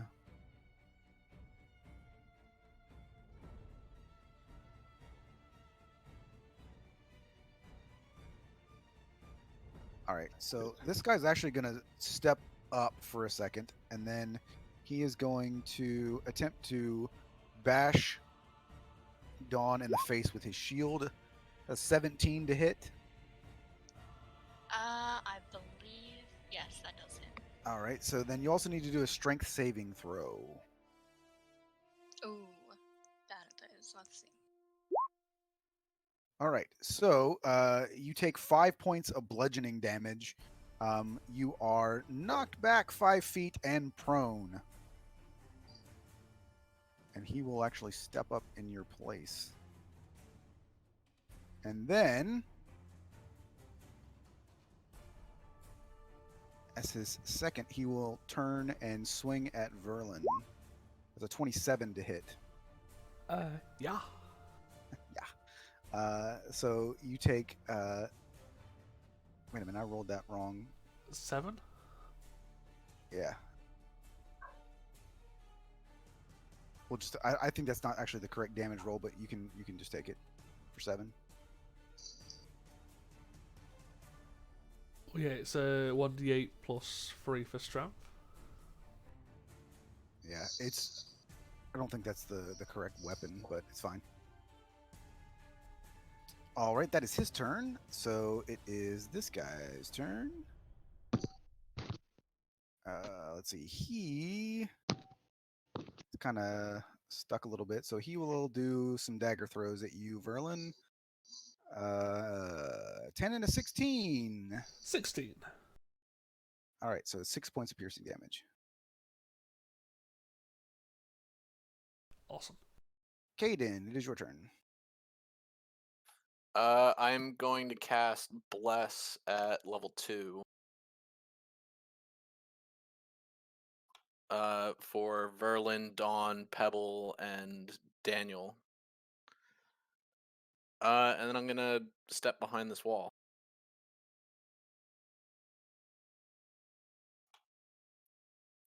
Pebble. Yeah. I'll mark the bless.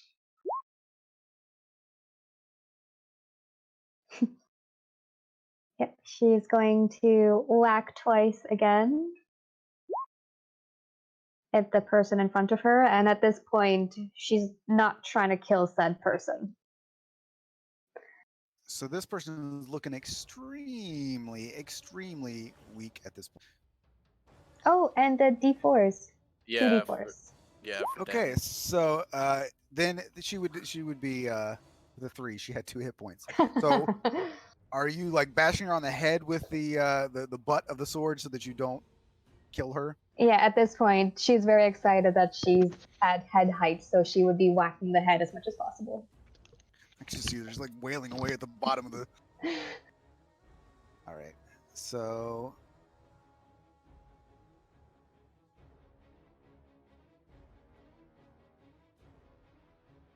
for now, I will just use this little icon to show that she's down.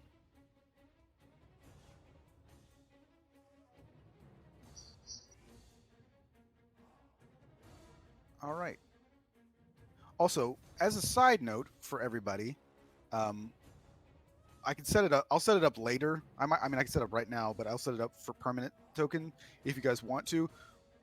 Would you prefer, given the fact, this is mostly a question for Caden, I think, but given the fact that everybody basically cheats anyway, would you prefer just to see each other's HP bars? Because I mean, everybody always cheats anyway. Like, how are you looking? And then everybody's like, well, I'm about half this, or I'm like this. I'm about to, you know what I mean? So it's like it's really you get the same gist. So I mean, I don't care either way. If you guys would I mean, prefer for me it. personally, I feel like we could see if someone is like how badly hurt they are. Like the character would be Yeah, able that to was gonna see. be my argument, is just because then I can also understand how quickly I need to prioritize getting them healed. Well, that's what I without mean. us Because always like, having to have.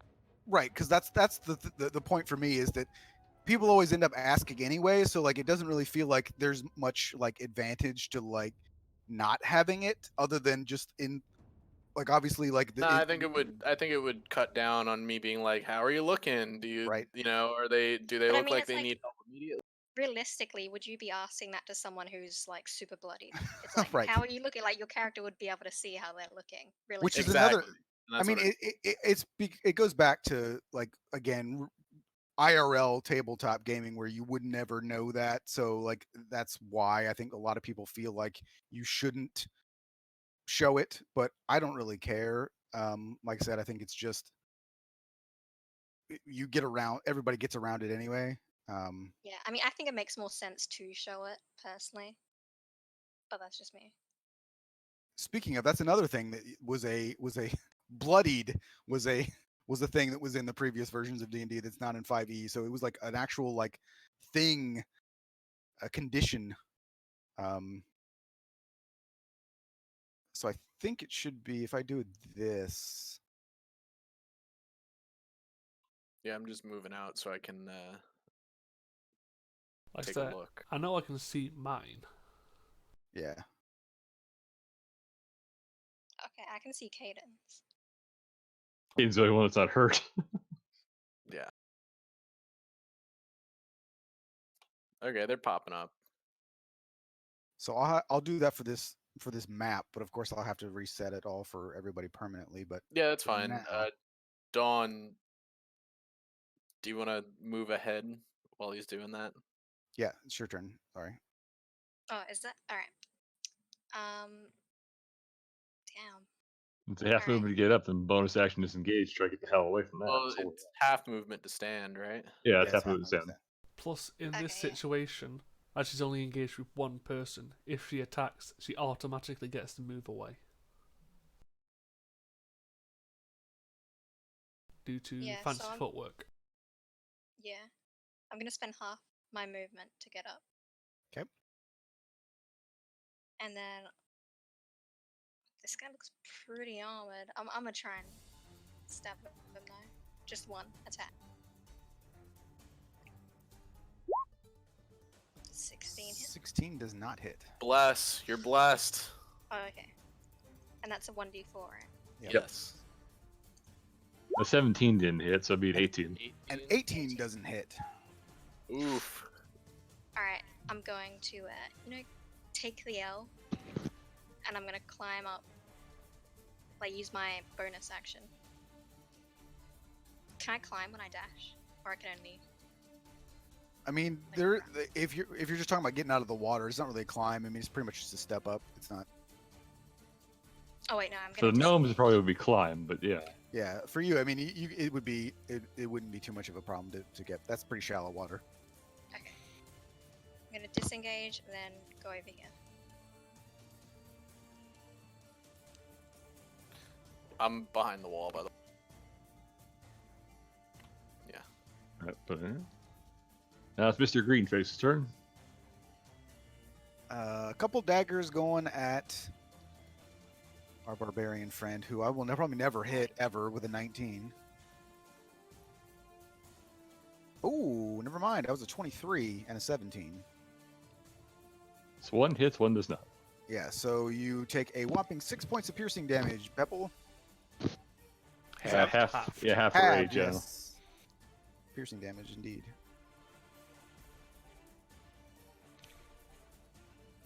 And now it is Wait, her did- turn. She's unconscious, so we'll take her out of the order. Are you... Because they have advantage against her when she's raging, right? No, that's only when she goes reckless. Yeah, Oh, reckless. reckless. Gotcha.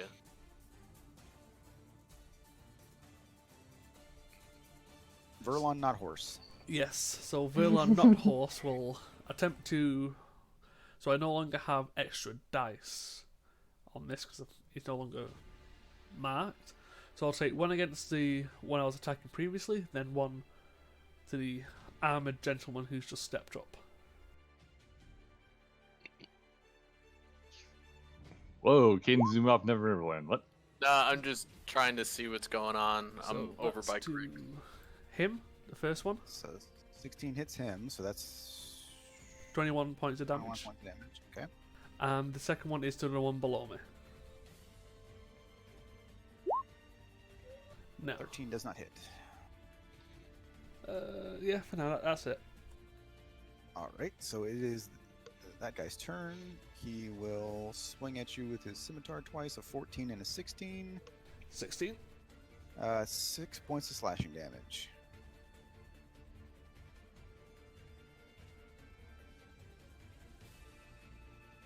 And there is this other one.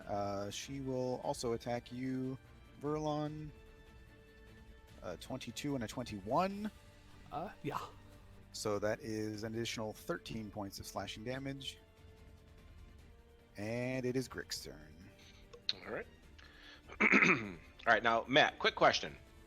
One of my spells says it does damage in a 15-foot cube originating from me. Does that mean surrounding me, or does that mean like I can put a 15-foot cube like?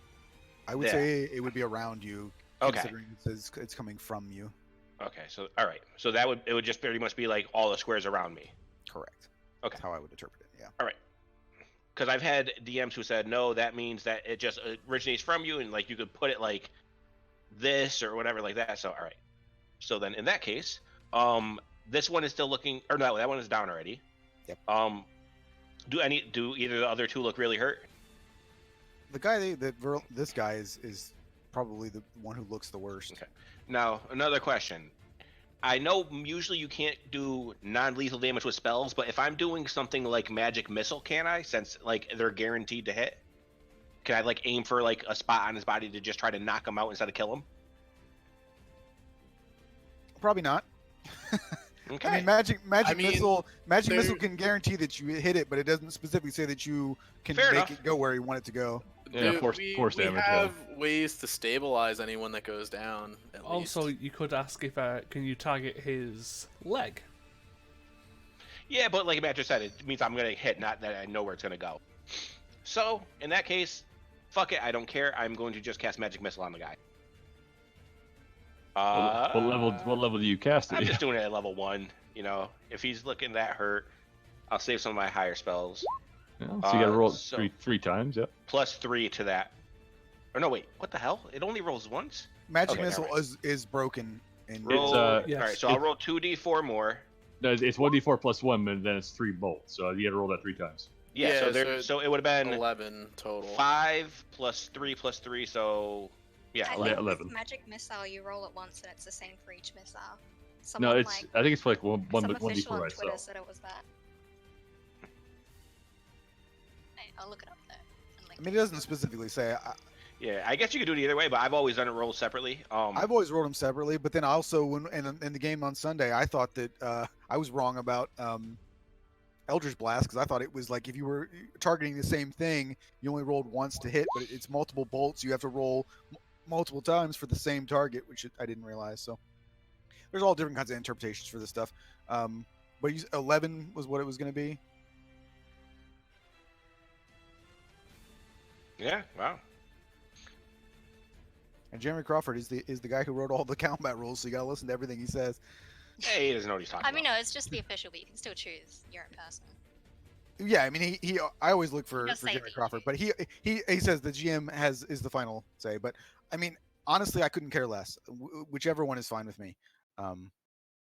So if we do 11 points of damage, he's still up. So Okay. So Daniel, then I'll just leave it how it is then, and Okay. All right, I we'll have do it whatever way. 2 attack actions, so I'm gonna go over here for movement, kind of occupying the space of the kind of be right line of sight here. So I got 1 shot. I'm gonna try to hit the gentleman right in front of Earl.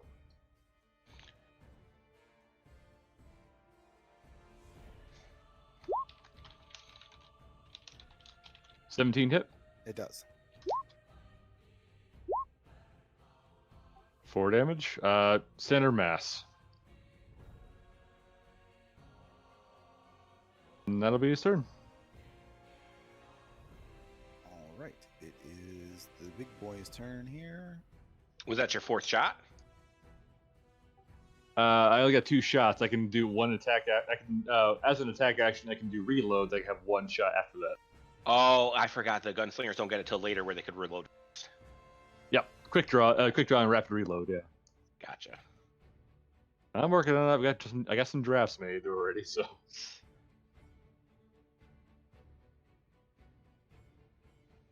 All right, so actually, Verlon, he's gonna attack you. Oh man, and he missed you badly, both times. So I was gonna do something else, but he didn't hit, so it doesn't matter. it is this guy's turn. He's going to throw a couple daggers at you. These are. He might have. This will be his last daggers, I think. Yep. All right.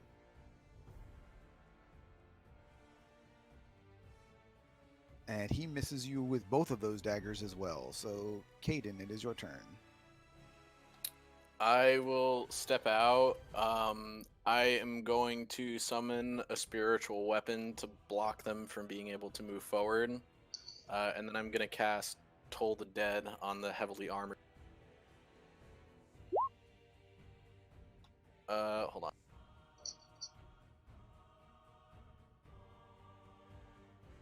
$24 to hit with the spiritual weapon. And where did you put this? Like, well, you can control the spiritual weapon. I added it. You can move it wherever you want. So I imagine that it prevents them from being able to move through like we would, right? Nope. Mm-mm. Oh, And it also doesn't count as flanking because it does not. It's not considered. I think it's not a physical object, right? Yeah. So it does. Okay. It's not considered threatening them. Well, but I guess would it get like attacks of opportunity or no? Nope. Mm-mm. Ah, good to know. Anyway, the die is cast. So I mean, it's still a good thing to have, but Oh hell yeah! I mean, Yeah, 24. it still that- hits. yeah, 24 hits him. So yeah.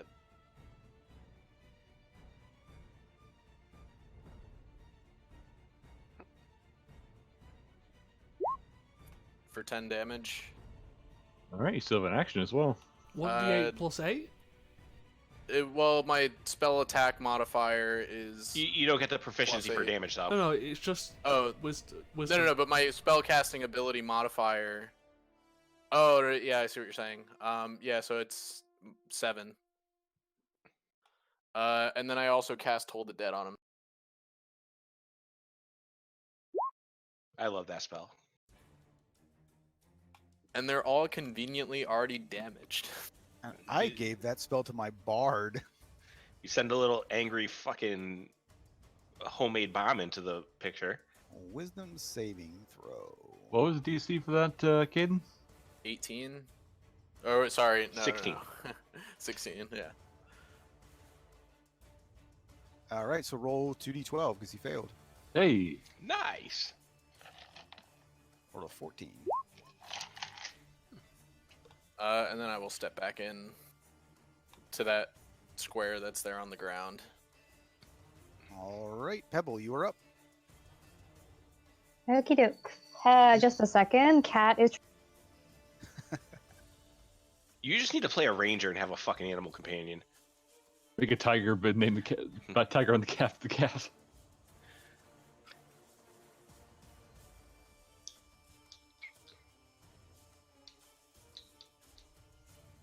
Hey, sorry about that. Cat was climbing on birdcage. Nice.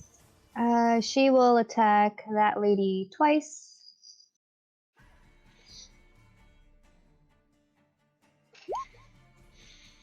And do very well. But Nope. she will attempt the guidance on the first one. Wait, so she has? Oh wait, she has advantage on this because of enlarged, doesn't she? No advantage. Oh. And Tara, you realize the guy in the middle you would have had advantage on flanking.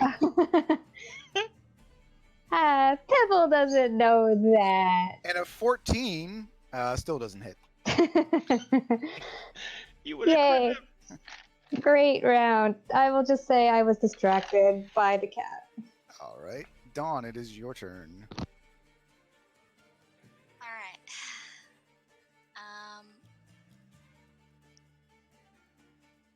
This guy is. Why does he have to be the only one that I can like reach? Unless. Yeah, a bow or anything? Daniel's got a crossbow on his back if you need to grab that. Knives. No, I don't think I've got one. Hmm. Always throw a dagger over Pebble's head at the guy in the back. Actually, could I go into Pebble's space and then leave it? I just don't end up in it. She's big now, though. Yeah. 72 medium. Yeah. No, I think that you can. I will allow you to go in like enough space to make an attack, and then and go back out. Yeah, because I think you can go into the same space. You just can't end Yeah. up in the same space. Yeah, because That's what the guy did when he pushed you. Yeah, exactly. That's what he did. Okay. And I can I think just... it's usually probably more realistic if you were using like a piercing weapon, as in if you would step in, jab forward, and then step back versus like a slash across, because the other person would probably be in your way. But it is Yeah, what so it I is. could Yeah, I just see like what try you're and poke with my short sword through this little crack at this lady.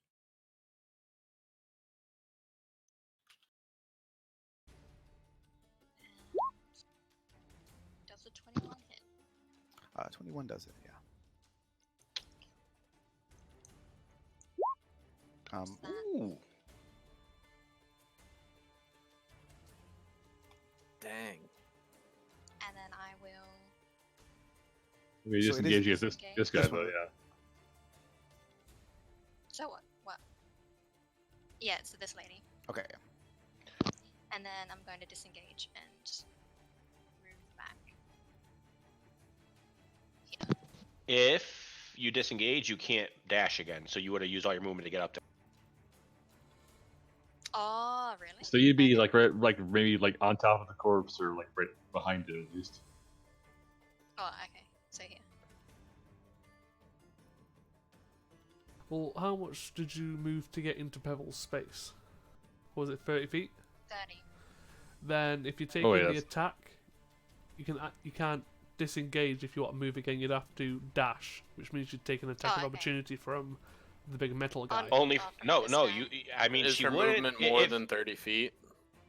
No, but if you did only move to here, you wouldn't take an attack of opportunity. But then you would still be next to big asshole. Next to big asshole. You'll be fine next to big asshole for one Yeah. turn. I'm sure I'll be fine. I'll sit here. I mean, Alright, so- at least it let you live another 6 seconds. So I put that's somebody who showed this in D&D. So like he's standing in a 5-foot square. So that's why you can step into somebody's space and attack, because obviously it's bigger than you think it is. So if you look in Discord, like that guy's standing in a 5-foot square. So tokens take up the whole thing, but as a person, you really wouldn't take up that much space in a 5-foot square. So Yeah. that's why it makes sense to visualize what you could do to step in and attack, especially for like, which is also kind of dumb when you think about like anyone could stand next to somebody in that space, not just a halfling, like literally anyone who wasn't like a giant.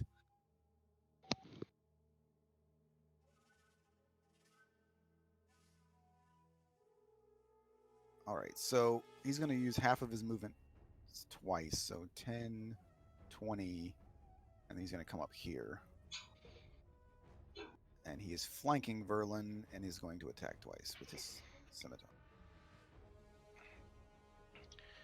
He was over here, right? Yep. Did he move past Pebble and out of her range? Technically, I guess he would have, so Pebble, go ahead and swing at him. Yay! Redemption, redemption. I mean, wouldn't also Dawn get an attack of opportunity? Technically, I think, yeah, but Yeah.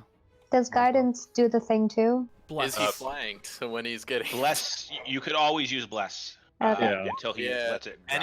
any attack roll or saving throw? so both Pebble and Dawn have bless if it doesn't hit. So Doesn't matter. so, yeah. 15 to 16 hit him both times anyway. So, That'd be 21 points of damage. well, I can use the D4 for the thingy then. The large enlarge. damage, Yeah. So I think you just do 25. yeah, go for it.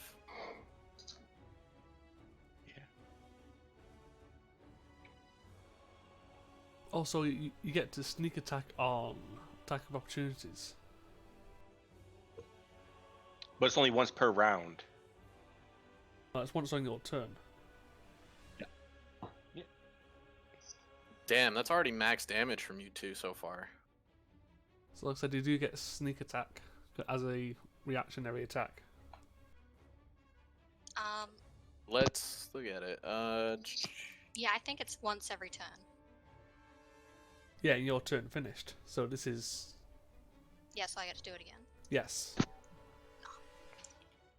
Like I said, I've played Swashbucklers a lot. So that's an extra 8 points of damage. 33.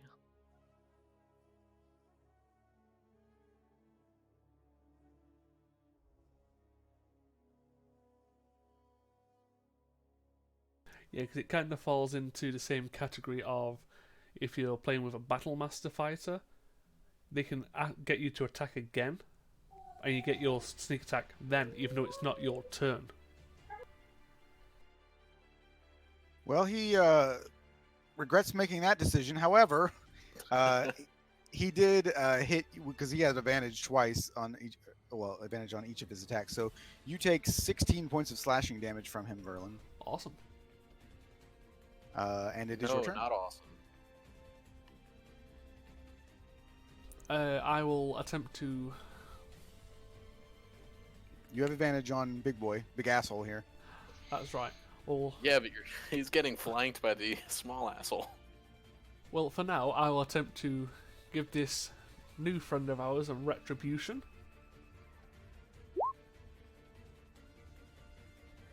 So that's the one to my left. Okay. 14. Definitely hits. And I'll hit the one in the middle now. Is that flanking? SOB, I think. No, 17 doesn't hit. Roll your blessed. Bless. No, that's included.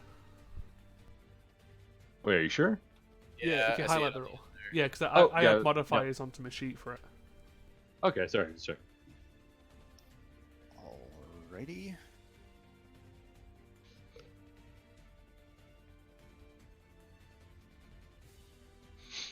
Wait a minute, did I skip that guy's turn? Who, 16? No. No, I did. Never mind. I was looking at the wrong token. So he's got advantage on you as well, Verlin.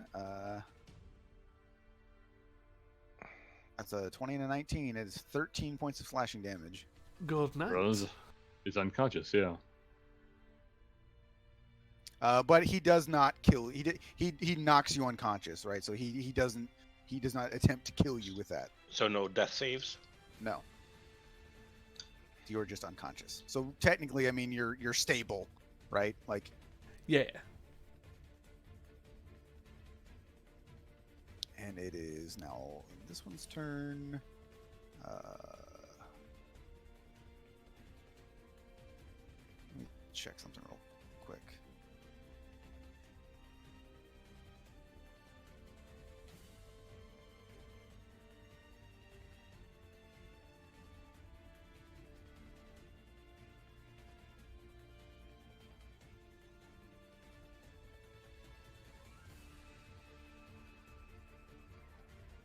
All right. So I just wanted to double check. Technically, she can fill the space of the spiritual weapon. Oh god, how does that work if I attack her with it? I mean, I think for all intents and purposes, Yeah, it's nothing special, I get you. Yeah. Being looking at a blender, I don't know. So she's gonna attempt to attack Dawn, and miss both times. A 12 and a 9. All right, Grix, it is your turn. All right. All right. I see Verlin go down. I see shit's kind of starting to hit the fan yet again. I will line him up for another lightning bolt straight down the middle. Come on, buddy. You can do it. If you were to cast it on the square that he's at, could you hit 4 of them? It's a straight line off of me. Yep. So if I was like standing right here, I wouldn't be able to like aim it like. Yeah, I think it's like 30. Oh, 100-foot line. I'm mistaken. Oh yeah, it's an extremely long line. It's just that it's like I don't think I'd be able to like aim it like this and hit all 4 of them without hitting Dawn. The very long line is a very thin line, yeah. Yeah. Okay. So I'm just going straight down the middle because I remember these. I think these are the 2 I've hit before with it. Yes.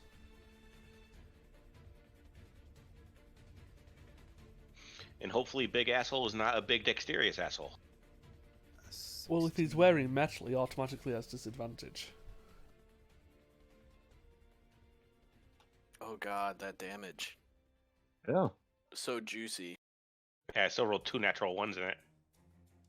Yeah, but they're offset by the 6s. Yeah, true. I think that's how my last damage was too. Actually, even with disadvantage, he still saved.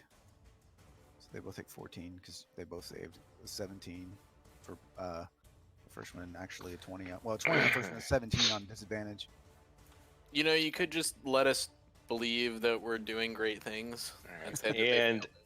again, I moved up. Probably not a very good decision, but everyone else is already hurt and stuff, so he is going to move here. And that'll be his turn. Daniel. Of these two, which appears to be more hurt? They both look roughly the same. Okay. This guy will attack Verlin, and I assume his back's to him, so Daniel's going to shoot him in the spine. 2 shots.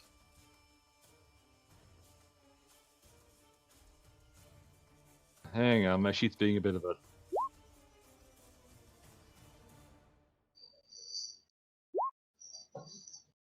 So 14 on that one. And 21 second. 21 hits. He shoots him non-lethally.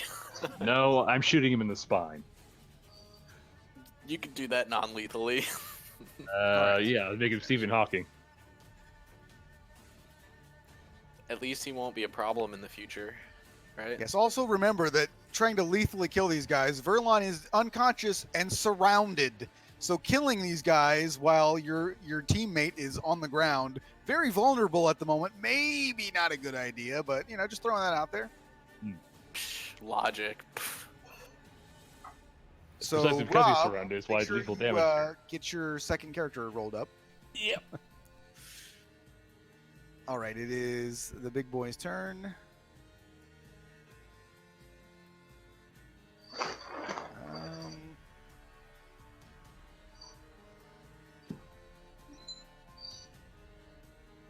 Well,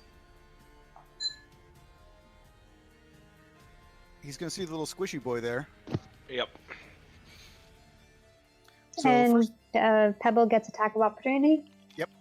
Yeah.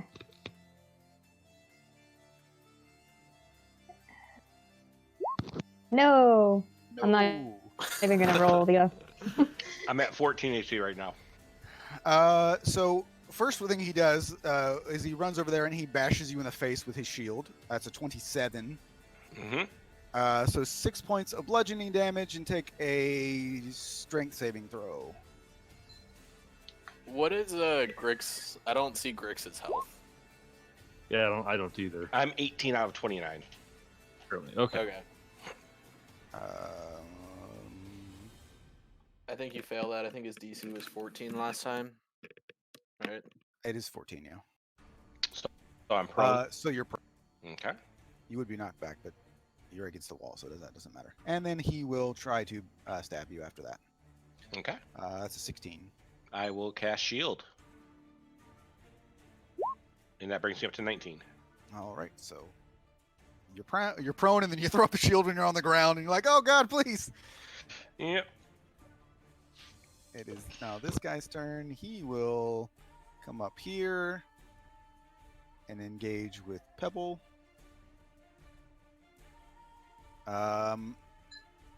Misses on the first one, hits on the second one, so you take 3 points of slashing damage. I'm That's- assuming that's already halved. That's already halved, yes. Yeah. And real quick, I'm going to roll to see if I make sure. Actually, does enlarge have concentration? Yeah. So, You need to make a con check on that one. Yeah. yeah. Pebbles is small again. Pebble just looks back at Grix like, what the hell? He is literally laying on the ground with a sword like an inch away from him, covered by his shield. And you like shrink down and then get stabbed with the sword. Or actually slash. You wouldn't be stabbed. It's a slashing weapon. Aiden, it's your turn. I'm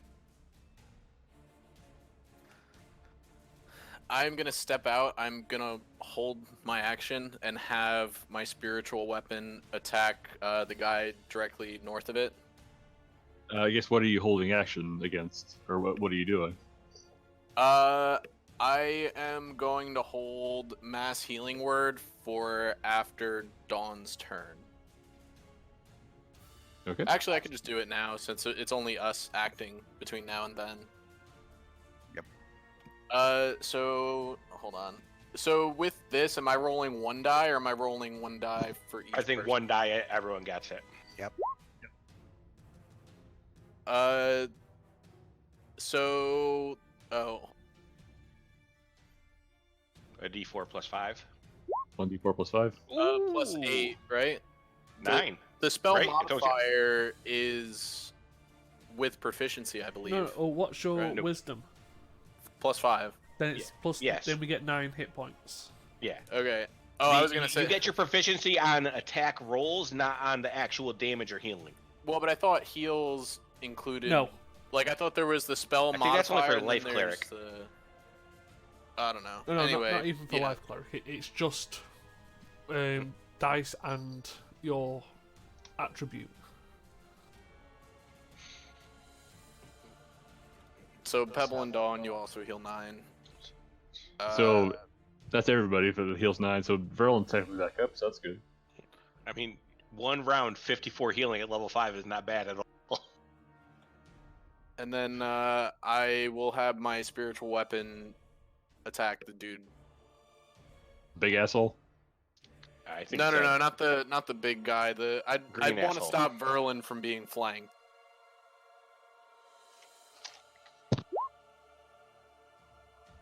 $16 hits, so 5 damage. Okay, no, hold on. That only did my spell modifier, not a. So 8 total. All right. Are you going to stay there or move back? I'll move back. Pebble, it is Staying. your turn.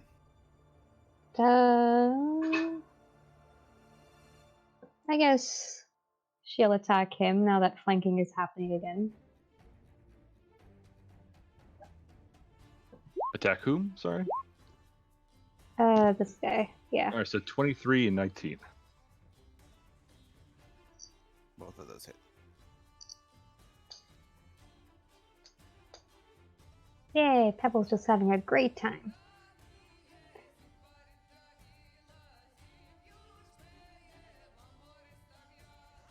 All right. That's Dawn, done. it is your turn. Alright. Gonna keep attacking this lady, I think. She was the one that was talking, right? Yep. Attacks some sort of leader. I'm gonna hit my sights on her. Oh, Do you have bless, by the way? Well, you're also flanking, so it's a 21. Oh, you're Oh, not so- flanking. oh. Never mind, that's not you. That's not one of your people. It's my people. Okay, so yeah, bless then. Yeah.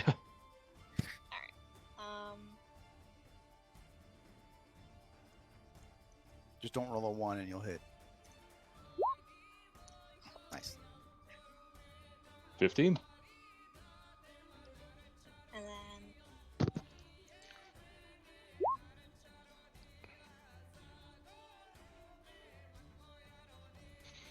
All right. and no, I'm gonna attack her again with my other short sword. That definitely hits. Full damage.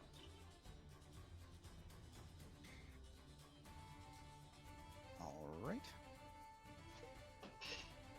So I assume you're going to stay there? Yeah. All right. I got a quick question. Probably for Rob, actually.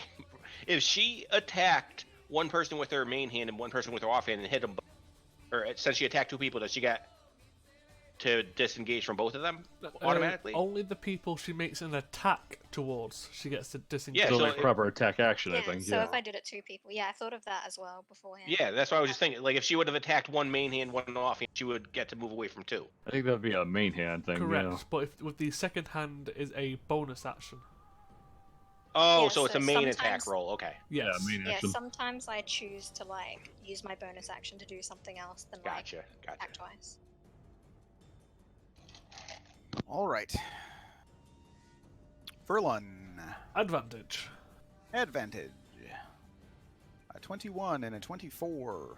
Yep. You are unconscious again, because that's 12 points of damage. So that's technically also a death save failure. Nope, No, just 'cause they're not- unconscious. Yeah, because they're not trying to kill him. Well, I mean, if he attacks once and puts him on unconscious, he attacks again, that's a death save failure. If he's unconscious already. Yeah, but it took both attacks to make him unconscious. Okay, gotcha. That's what I was trying to figure out. And Verlon, you're unconscious, so just Yeah. stay there and sleep. God damn it! That's why I was gonna wait until after Dawn's turn, or after the ones dude's turn. All right. Pebble. He runs up, swings wildly, and misses. Hmm. It is now this one's turn. She will attack Dawn twice. A 20 and a 24. Both hit. So that is 14 points of damage total. You can uncanny dodge one of those for half damage. Oh yeah.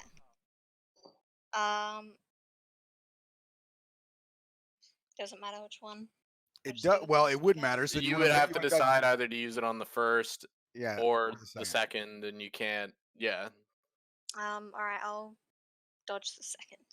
The second one was the higher damage, so you take 5 points of damage. Okay.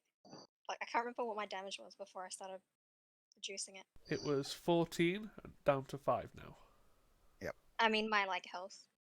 Oh, You're at 29 right now. Green. Yeah. Oh, okay. Got one more lightning bolt in you, Grix? Do not. Damn.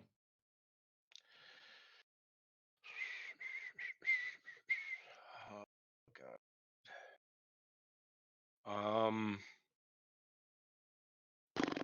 Do any of them look extremely hurt? I mean, I assume this guy looks the yeah, worst. those two look the most rough. Although the lady in front of Dawn's not looking spectacular either. They all look roughly the same. They don't look on death's door at the moment, but All right.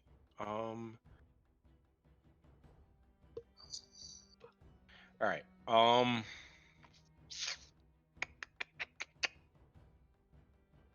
Oh god. Do I want to take an attack? No, I do not. I'm gonna go ahead and cast at level 2. I'm gonna cast magic missile at him. If he does end up dying with one of the first before it's all done, I'll switch over to him. So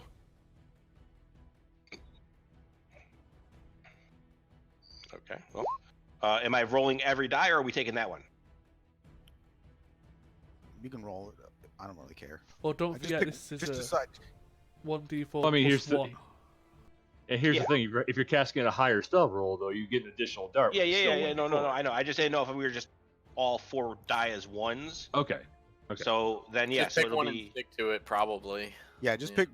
If you want to do it this way, just always roll them for each one. If okay. you want. I will gladly always roll 'em for each one. Okay. So Yeah, that'll yeah. be 2 plus Does he go down at any point from the 2 plus damage? He's 12 gonna- is 14. At 14 points, he does not know. Okay. All right. He's looking pretty hurt, but he does not go down. And which guy's this? This one? Yep. You can misty step away, technically speaking. Nope, that was not a cantrip, so I can't cast a spell again. So I am staying exactly where I am. And Daniel, it is your turn. Okay, I got 2 more shots left, and I got to reload my next turn, one way or another. So 2 shots on this guy. Nice.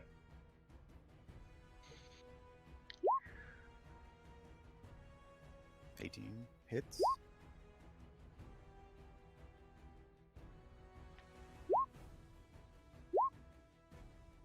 Nice. 16 points. So you kill him.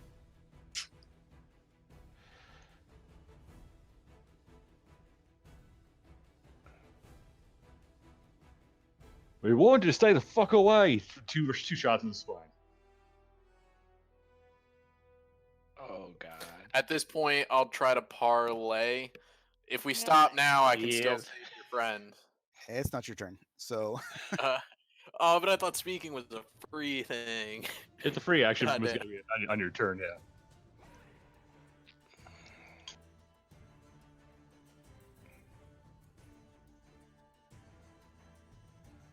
If the big asshole comes to the Dawn, that's 3 attacks. Wait, one that's Grix, that's Dawn, and that's the sword, I think so. And Pebble. No, not Pebble. No, sword doesn't get an attack of opportunity. Okay, so mostly just Grix and Dawn then. Yeah, he's not going anywhere. He's just going to attack Grix and do 16 points of damage. What does he roll higher than a 19? Yes. Okay.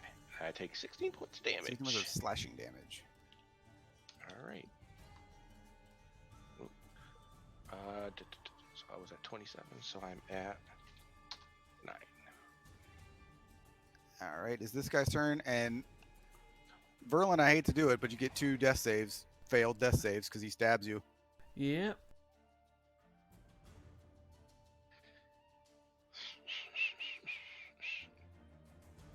But it is Caden's turn, so Now I will try to parlay with them.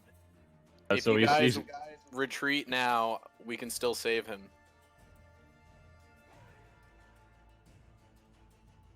And then I'm gonna have my spiritual weapon go and attack. There'd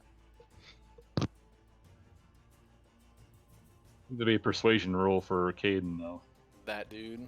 well, I would just put it. If you do that, you don't need a persuasion roll, because if you say we could save him and then you continue attacking them, No. So I guess I would try to I didn't know if they could react to what we're Well, I mean, doing on my you won't- turn. you wouldn't know until it was their turn. But I can Okay. promise you, if you do that and then continue to attack them, that will be a failed persuasion.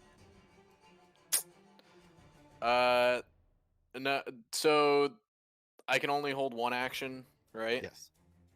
So I will have the spiritual weapon go and attack the dude first before I try to parlay and try to hit him non-lethally.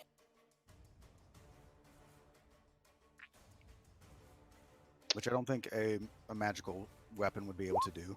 I don't think Okay. so. Yeah. Well, 13. Well, 19 to hit, 13 points of damage.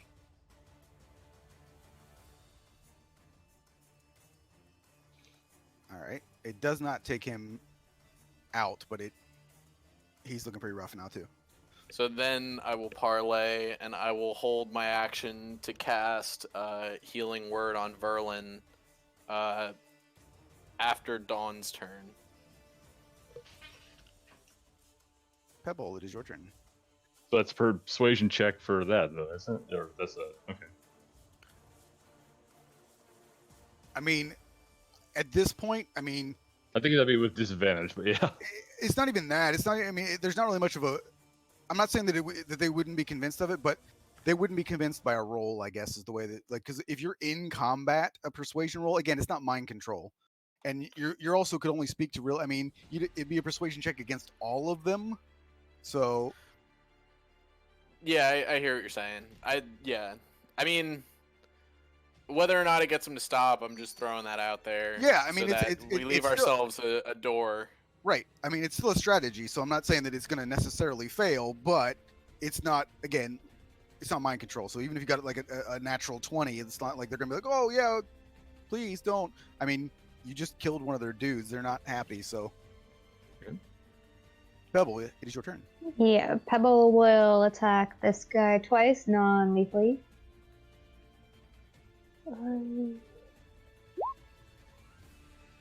And do the... You do have bless, yeah. Yeah. Nice, because that hits both of them. So that actually knocks him out because he had 13 points of Yeah. HP. So She's like, yeah, stand down.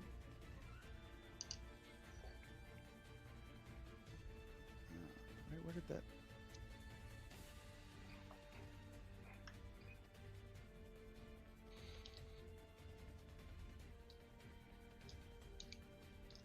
Right, Dawn, it is your turn. Okay, so we are still attacking them, yes? So far, everybody is, yeah. Until they stop attacking us, yeah.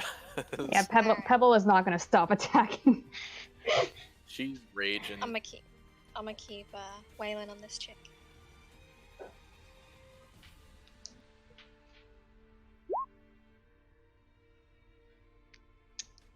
That hits.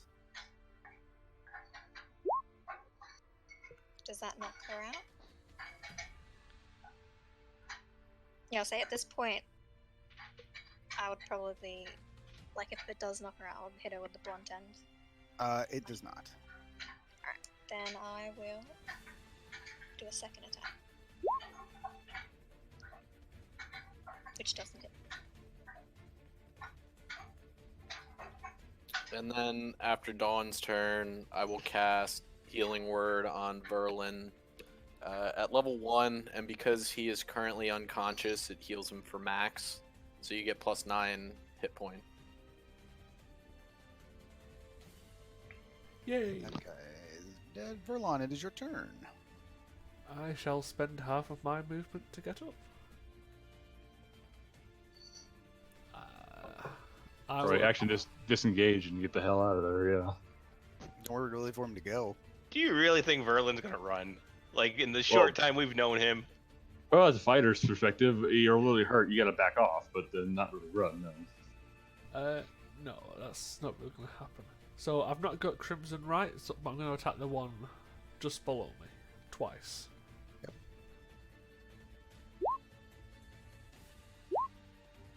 and 25. There have been no critical hits so far.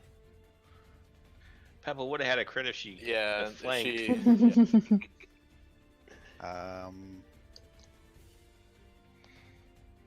Yeah, 24 points of damage. Yes, indeed. He's looking pretty rough at this point as well. That's all for me, unfortunately.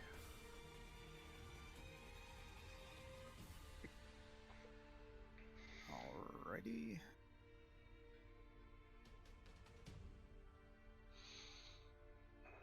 Oh, I guess I'll move back up here and attack you. Isn't he that guy's unconscious? Yeah, Is that he? guy's. Yep, down. you're right. Wrong one. So that'd be a miss oh, thing oh. right here.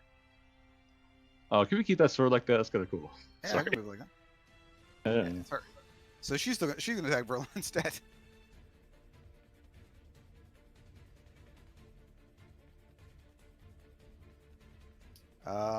And you are unconscious, and you take another.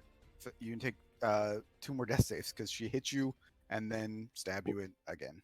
So wait, Awesome. one for unconscious, then another one for death saves? How's that 2? If you are unconscious and you get attacked, you fail Yeah. twice. That's hang on, hang on. Yeah, you failed 2 death Okay. saves. Moving on. Grix, it is your Great. All right.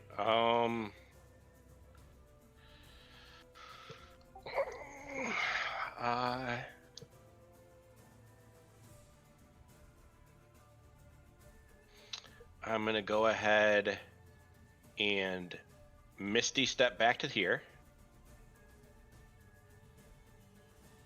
and then I will. Who looks more hurt between these two?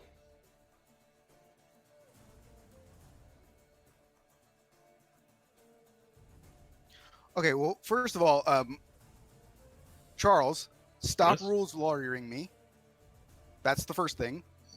We're just having fun, so don't double check every single thing we do. Second, it was a critical hit on the first one, and I didn't want to kill him outright, so I just let him do 2 death saving throws. So again, just cool it. Understood. I'm going for the girl with a ray of frost. Or is that what? The one that's in front of Dawn, yeah, she's Yeah. I'm just making sure I have enough range for it. It's 60, right? Yeah. That hits. And I didn't use my movement yet, so I will take actually a couple more steps back. Hmm. I'm dead. Everybody's out of daggers. I don't think they can hit you from there. Yeah, but this one could still run up at me, the big asshole. Daniels, you're up. All right, one attack action as a reload. Then I got 1 shot against this lady here.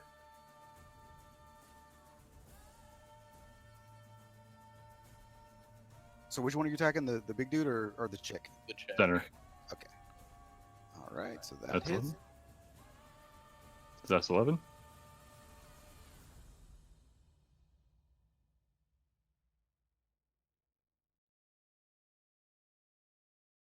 So was it just? I'm sorry, did I miss it? Was it just a one attack? Oh, oh, that rolled twice. Oh, it's still a single attack. Just 6 damage. I'm sorry. I was looking at Grix's Ray of Frost. My bad. Did you have to reload, or do you still have 2 attacks this round? I reloaded. That's one thing there, but I had one shot left. And that was it. Okay, gotcha. Okay, so that hits. So she's looking pretty rough at this point. Yeah, I was looking at Grix's Ray of Frost. So, oh, well, oops. All right, big boy's turn. Dawn. He was going to attempt to shield bash you first, and then he will attack. So I'm assuming you're going to try and uncanny dodge one of those. They would both hit you, so pick one. The attack. So you take 6 points of bludgeoning damage and do a strength saving throw, DC 14. All right, so it's 6 points of damage, and you are knocked prone. And then we'll say that as you're on the ground, he tries to stab you, and you kind of roll out of the way to uncannily dodge the attack.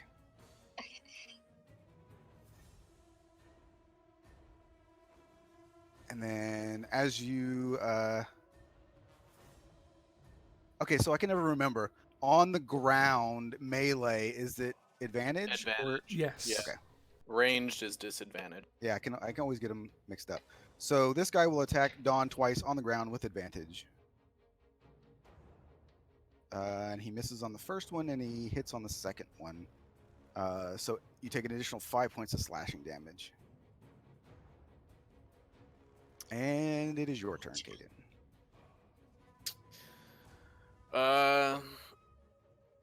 So, what do we? This is awkward, man. We'll do the same thing. I'm gonna move the weapon to attack the chick, and then I'm gonna hold my action to cast Healing Word on Verlin after. I think, yeah, right after Pretty sure Dawn. there's no difference if you do it now or then. Yeah, because Yeah, there's no 'cause, one in between.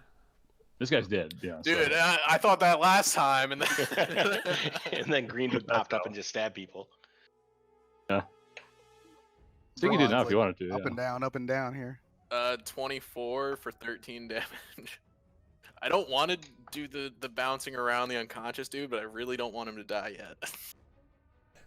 Not just yet. Well, the only way I could dig us out of this is probably stabilizing people that die.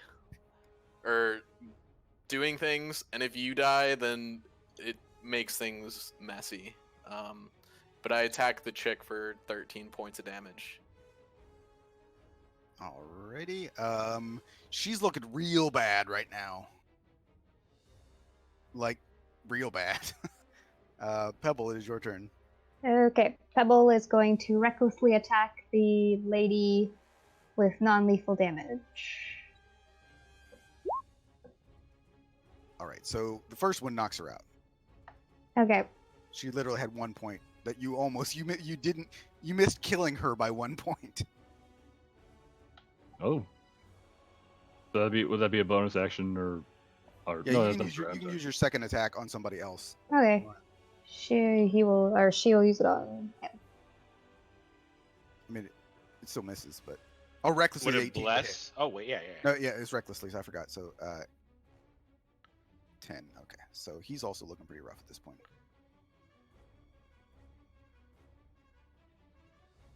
How many rounds went on since the one dude dropped dead? 3? Oh yeah, he's gone. No. Like there. So just so you guys know, I'm thinking of casting Gentle Riposte on him, so then he would still be able to get resurrected, is my understanding. With Revivify, it preserves.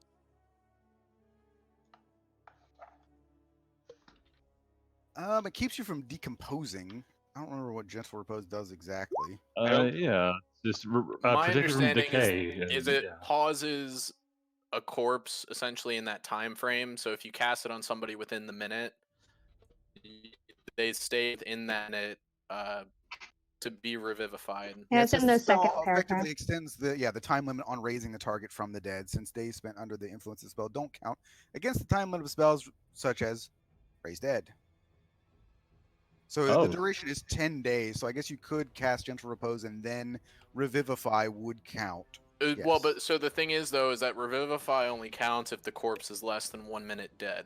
So I need to cast Gentle Repose within 1 minute. It hasn't of been him 10 going rounds. Down.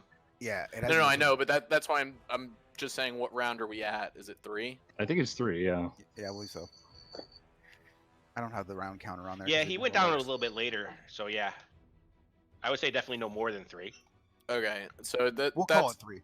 yeah. So that's why I'm asking. Is just because I'm trying to make sure that I cast this on him before he falls outside of that range. So there is a possibility of him getting back. But yeah. Alrighty, Dawn, it is your turn. Alright. I'm gonna swipe at this guy.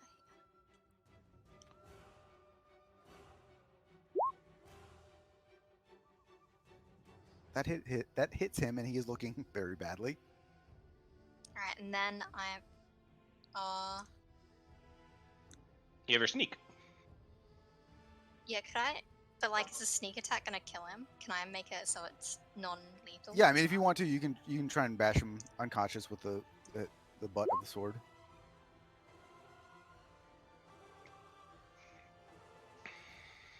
$11. Yep. So together. he's out. Okay.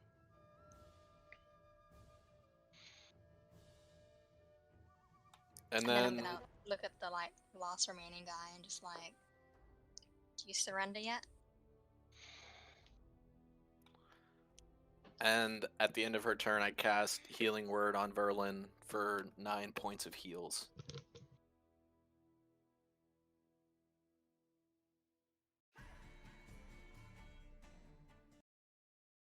All right, and it is your turn, Verlin. I shall stand up again. I like how you're just falling down, getting up, seeing more people unconscious, falling down. I'm like a fucking Chuwumba Wumba song. With 9 Like- points every time. It's like fucking Weekend at Bernie's. I mean, I'll move up and hold my action. So if he continues to be aggressive, then I'll start swinging.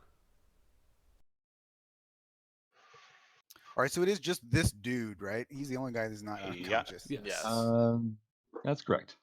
All right, so he actually at this point, it's not his turn yet, but he will actually put his sword down and yield. If you choose to allow it. Real quick, Matt, what is the guild rule combat? You know how try not to kill them, they try not to kill us. What does it say about stealing after they fucking go down? Well, at this point, they're gonna have to pay a donation for services rendered by the Church of Kellamvor, and I imagine they came here with bribe money, so that was my goal. No, as I figured. Well, I think for me, if someone surrenders, I'm not just gonna decapitate them. Yeah, I mean, so the guild rules are that like you fight, and whoever wins, and the other person, I mean, they yield. So you don't exact penalties from them for yielding to you. It's like we beat you fair and square. If they had beaten you, they would have probably. I guess it's the reason for the fight. I guess determines what the end goal is, I suppose. So if their challenge to you was give us this guy, you said no, so you fought. So if you're playing fair, then they would have taken what it was that they were challenging you for. In this case, they lost, but I mean, it's up to you if you want to decide to be like, give us something because you lost. I mean, that's really not what was at Well, I think stake, he was but- saying more that he wants to charge them for bringing this guy back. right. Not back, but so unless they have diamonds on them, I can't bring him back right away, but I could stabilize. So are we out of combat now? If you're Okay. choosing to, yeah. Yeah. So I will turn to him and say, I can help your comrade, but the church requires a donation. And I'll start to make my move towards that dude. What was that? I imagine you came here with money to bribe the guards, correct? No, we just followed you idiots. Can I insight? Yeah.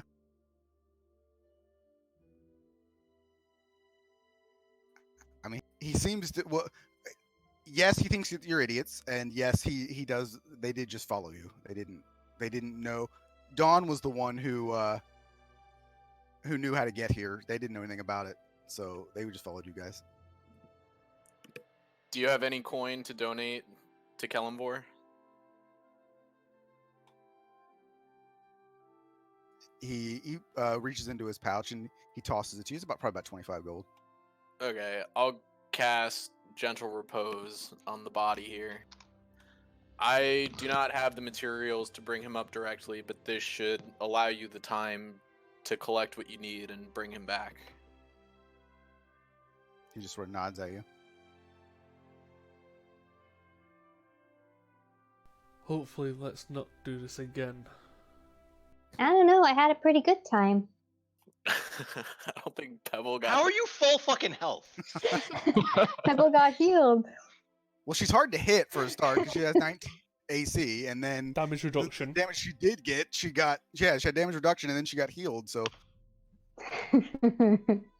Pebble definitely had a great time. yeah, and I mean, like, and he's not the guy isn't like super pissed or anything. I mean, like, it's again, it's not uncommon for this kind of thing to happen. Like, it's just you guys fought, they lost, and so they're not gonna, once his comrade, he's gonna have to hang out for a while for his comrades to wake up. But I mean, he's not like being threat. I mean, yeah, he's still talking shit, but he's not gonna he's not gonna try and get in your way at this point. If your friends have any donations they would like to make, I can help you out as well, so you don't have to wait for them. He's like, nah, it's fine. Good fight. Okay. Good fight. That was fun. Let's fight again sometime. Speak for yourselves. We were surrounded and I panicked. I'll pick up the body again. Can you, having just come back up after I'm 6 pretty times? sure I'm the only one who can comfortably carry a body. Yeah. Once. Can I use the healer's kit to try to help Verlin out a bit here? Sure.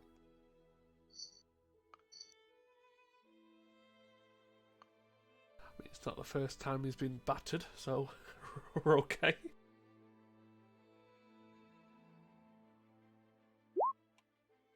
+3 probably. I don't think this rolled. But anyway, I'm just. What is it? 1d4 +2 or 1d4 +1? +1. One.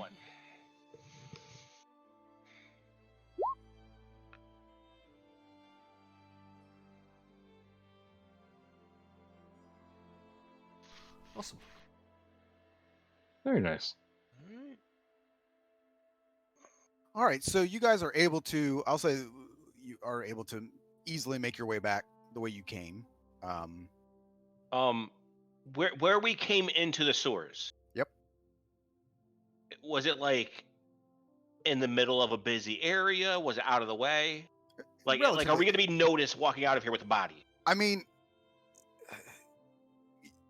when you first walk out, probably not. But I mean, obviously, you are going to have to walk somewhere carrying a body. Okay. Matt, I'm going to walk down the street with my drunk friend. Right. Well, Rick's going to kind of look and around at everyone and say, it's still daytime, right? Because this happened rather early. It's probably mid-afternoon at this point. Yeah. Okay, so yeah, Grix will kind of look at them all and say, we can go and get Pebbles. We could get Carrot and throw a big cloak over him or something and just lay him across the back of that. It would probably draw less attention. Okay, then I can meet Carrot again.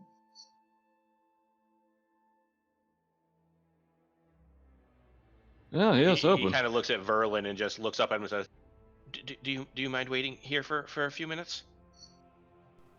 Sure. Why not? I will wait with him since he's kind of bruised and battered. All right, if Caden's waiting for him, Daniel will go with the gnomes. Fair enough. Pebble is Uh, very excited to see Carrot again. Yeah. Is Dawn coming or staying?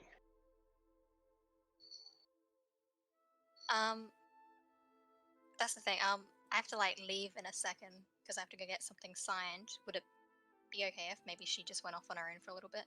Yeah, that's fine. Okay, cool. So yeah, Alrighty she'll then. just part ways with you guys without really saying why, but kind of in an acknowledgement way that like she'll catch up with you guys later. Alrighty. All right, sorry guys. It's just That's all right. today, but Worries? It happens. yeah, I'll see you guys next See week. ya. See ya. ya. Then, yeah, we will go to. Okay, so The- so where you guys are now would be still probably within the government district. So, because I mean, again, these districts are pretty large. So even though you went pretty far away, you ended up underneath the garrison of the watch that's in the government district. So, Carrot and all the rest of your mounts, if you have them, would be in the Warrens, which is in the district where the guild hall is. So, did you want to have Verlin wait with the body while you guys went to get the horses? Yeah, I think Verlin and Caden were both going to wait there. I mean, Okay. I'll just take a short rest while I'm waiting for them to get a horse. Yeah, because it's going to take us a while to get there and back, right? Yeah, so you could definitely take a short rest. So anybody, like, if you wanted to just sit, if you're feeling beat up, you could sit for that time. Well, I'll go too because I'm just taking a wild guess. Having her little pony in my donkey go through the street isn't going to cause as much ruckus as like a full size horse, right? Yeah, I mean, it's even. I mean, it's not that animals are devoid in on the streets. You guys, I mean, especially like they would have like pack animals and stuff for Okay. merchants and everything going back and forth. So it would be more just a pain because you would have these little people with their little animals in the way rather than like just being like odd that there would be animals. All right. Then yeah, we'll go. Uh, if we pass any sort of like general goods store or like tailoring place, and we could just grab some cloth, like a dark cloth or like sacks or something to hang over this guy. I'll look at Pebble and just say, I just gave my money all to towards the guards.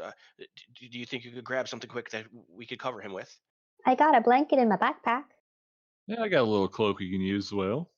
He kind of looks up at Daniel and nods, and he kind of looks back at Pebble and says, "Is it a blanket like a us size or for someone like him?" A little in between. Yeah, well, maybe with that and the cloak, then we will be okay. Yeah, Good. we will go get Carrot and my donkey Jackson. All right. So who? It's Daniel. Is Caden hanging out with Daniel and? No, Verlin? I'm with Verlin. Did Daniel stay with Verlin or did he go? Oh, with Verlin's with the gnomes. Okay. Daniel's So- with Alan Burns with the Okay, so you three went off to get the animals, and then the two of you stay there. Okay, so Verlin and Caden, as you guys are sitting there resting, go ahead and do perception checks.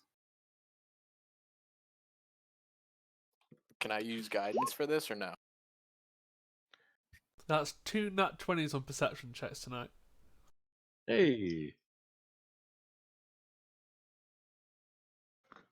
Fortunately, there's no crit on a skill check, but I know about it. That's still nice. Yeah, that's still nice.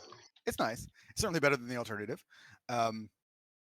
So you notice, both of you actually, Verlon first. You notice your friend Val sitting up on the roof above you. Wait, did we step out or are we like still within the sewer so people don't see the body? I'm just assuming that you got one of you was like taking that you weren't just going to sit in the sewer and not Oh like, yeah, keep an eye like out. someone. Yeah. I'll try and signal her to come down.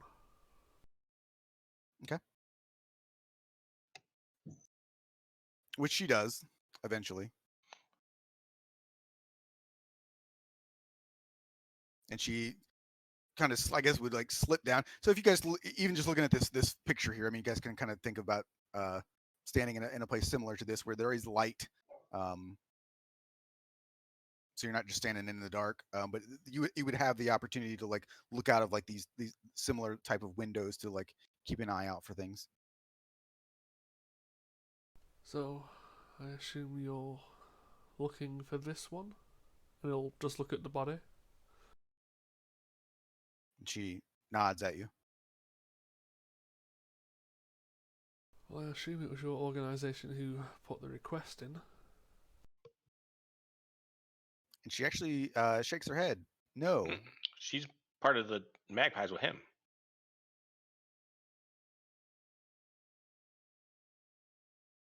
She never said that either, but Oh, I thought No, I yeah. thought on the roof she like confirmed Oh. like because when Verlin said you're with him, right? I thought she nodded yes.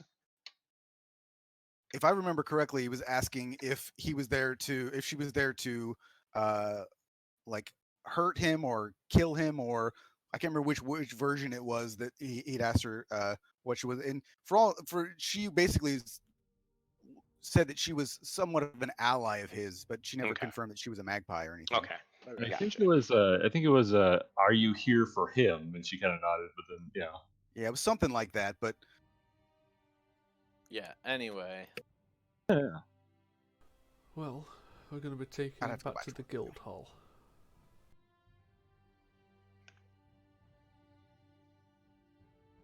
and she looks at you for a second, and then you feel the spiders on your brain again. And she tells you all to follow her instead.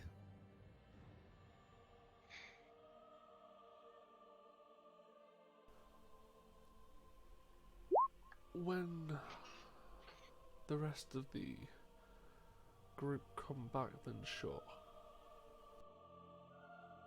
She nods. And she looks at you, Caden, and you get the same feeling now. And she introduces herself as Val. Oh God, that's so weird. But nice to meet you. Please give me some heads up next time. And she just kind of shrugs, like, and she kind of looks to Verlon to kind of like indicate she's like, this isn't like, she can't talk. Yeah, I'll. I assume she makes some like sort of motion. Caden, Yeah. she's mute. But similarly, Caden, you've had people use the message spell as well, so it is definitely, again, Like it's a a painful form of it, yeah, but it's just creepy is all. right. So I mean, if you think like your own internal monologue, like that voice in your head, like it's that, but it's someone else's voice, and you feel that sort of, again, like spiders crawling across the inside of your skull. And so it's not, you don't actually hear it like you would hear the message spell, because you physically hear the whisper in your ear when somebody casts message. This is actually just like somebody Yeah, like invading your own psychic thoughts. Yeah, telekinesis or no, I got you. It's still weird. it's very weird, and it's not something that you have ever. It's not even what you would understand, like, because. Like, is that magic? Is it something else? Well, because there's different Yeah. spells. There's telepathy. There's telepathic bond, which is like the lowest level spell that you could cast to do something like that. But that's actually, you kind of get the feeling that that's not it either, because it doesn't really feel like any sort of magical spell that you've ever been accustomed to. Yeah, so I mean, I just note that it's weird and creepy and to feel like spiders are crawling on my brain. But I'll introduce myself. I'm Caden Carter. It's nice to meet your acquaintance.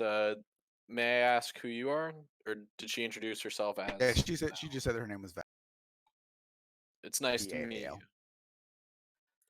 you.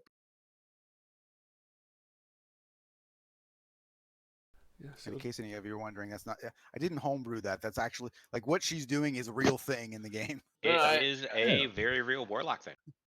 Yeah. Sorry. You should probably learn how to sign. At least people won't get freaked out by that, Val. I don't recognize this as some kind of warlock thing, right? I guess you could do an Arcana check. I mean, I don't know how.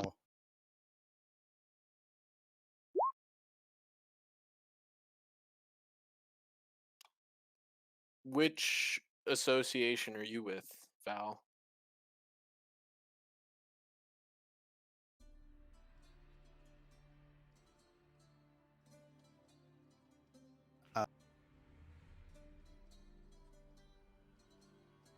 All she tells you is that she was trained as a spy.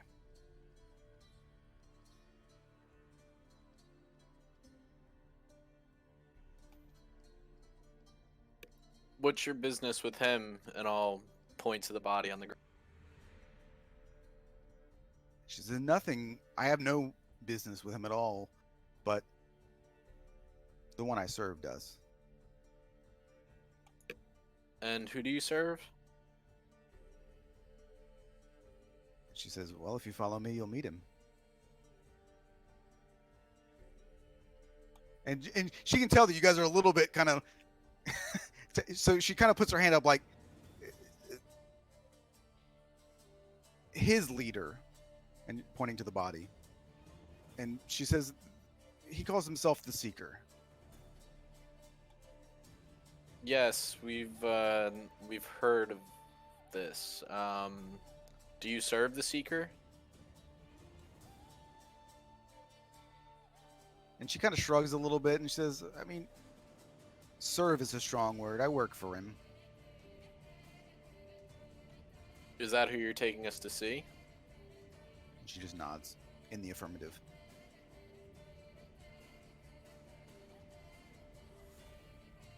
I kind of look to Verlin with like a questioning sort of look.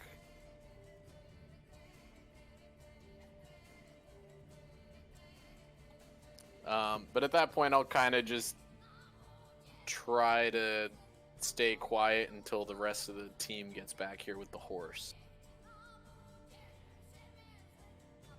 And she seems kind of happy to just kind of sit and wait. Verlon, Can I ritually cast augury while we wait? Yeah.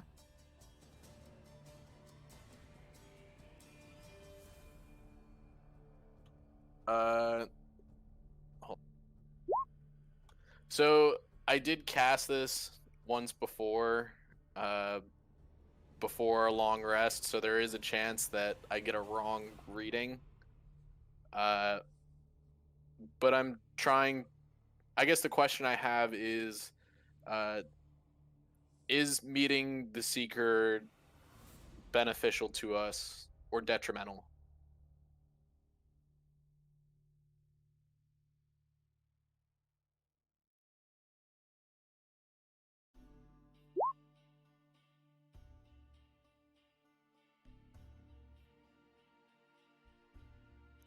I don't know what that means, but I'm scared. The 25% chance, I think. But I don't know. Yeah, is he doing the low 25? Is he doing the high 25? And also, I'm not supposed to know what it is. I'm just saying. Well, I think that's why he didn't tell you if he was doing high. Yeah. He's just showing you. Yeah, that's what I mean though. It's a like I'd rather not see it than see a 76. You get nothing. So Okay. it could mean you get. It could mean nothing because the results aren't especially good or bad, or it could mean that it just failed. You're not sure which of the two that it is. Okay.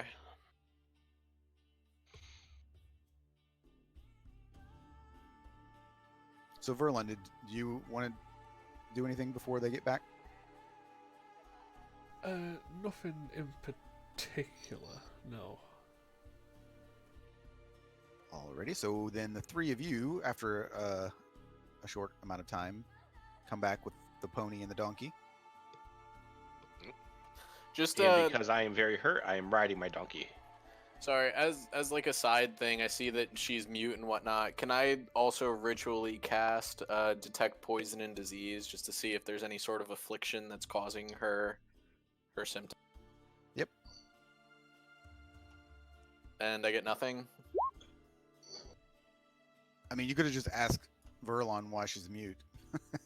she doesn't have a jaw, so she can't talk.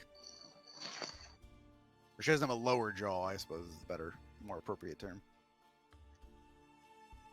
Okay.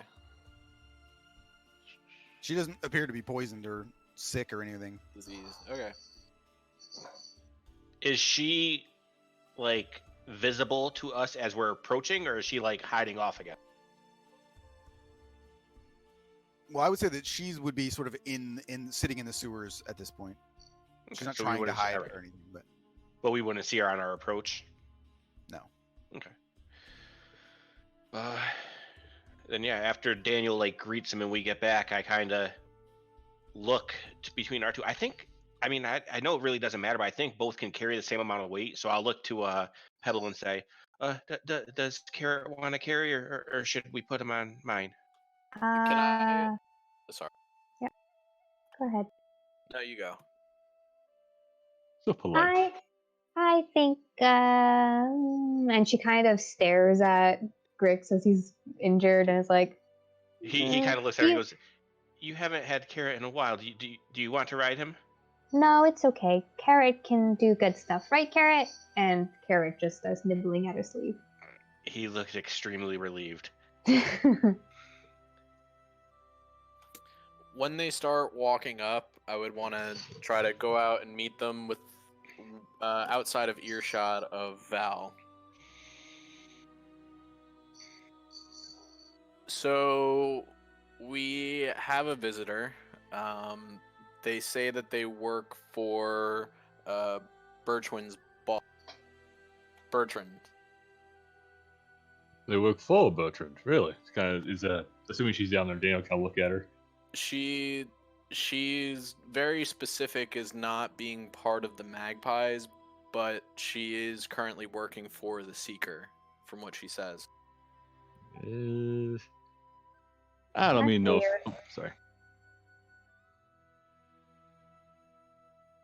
Pebble just says that's weird. You haven't seen the half of it yet. Talking about weird. So I guess we have a decision to make whether we want to she wants us to go with her.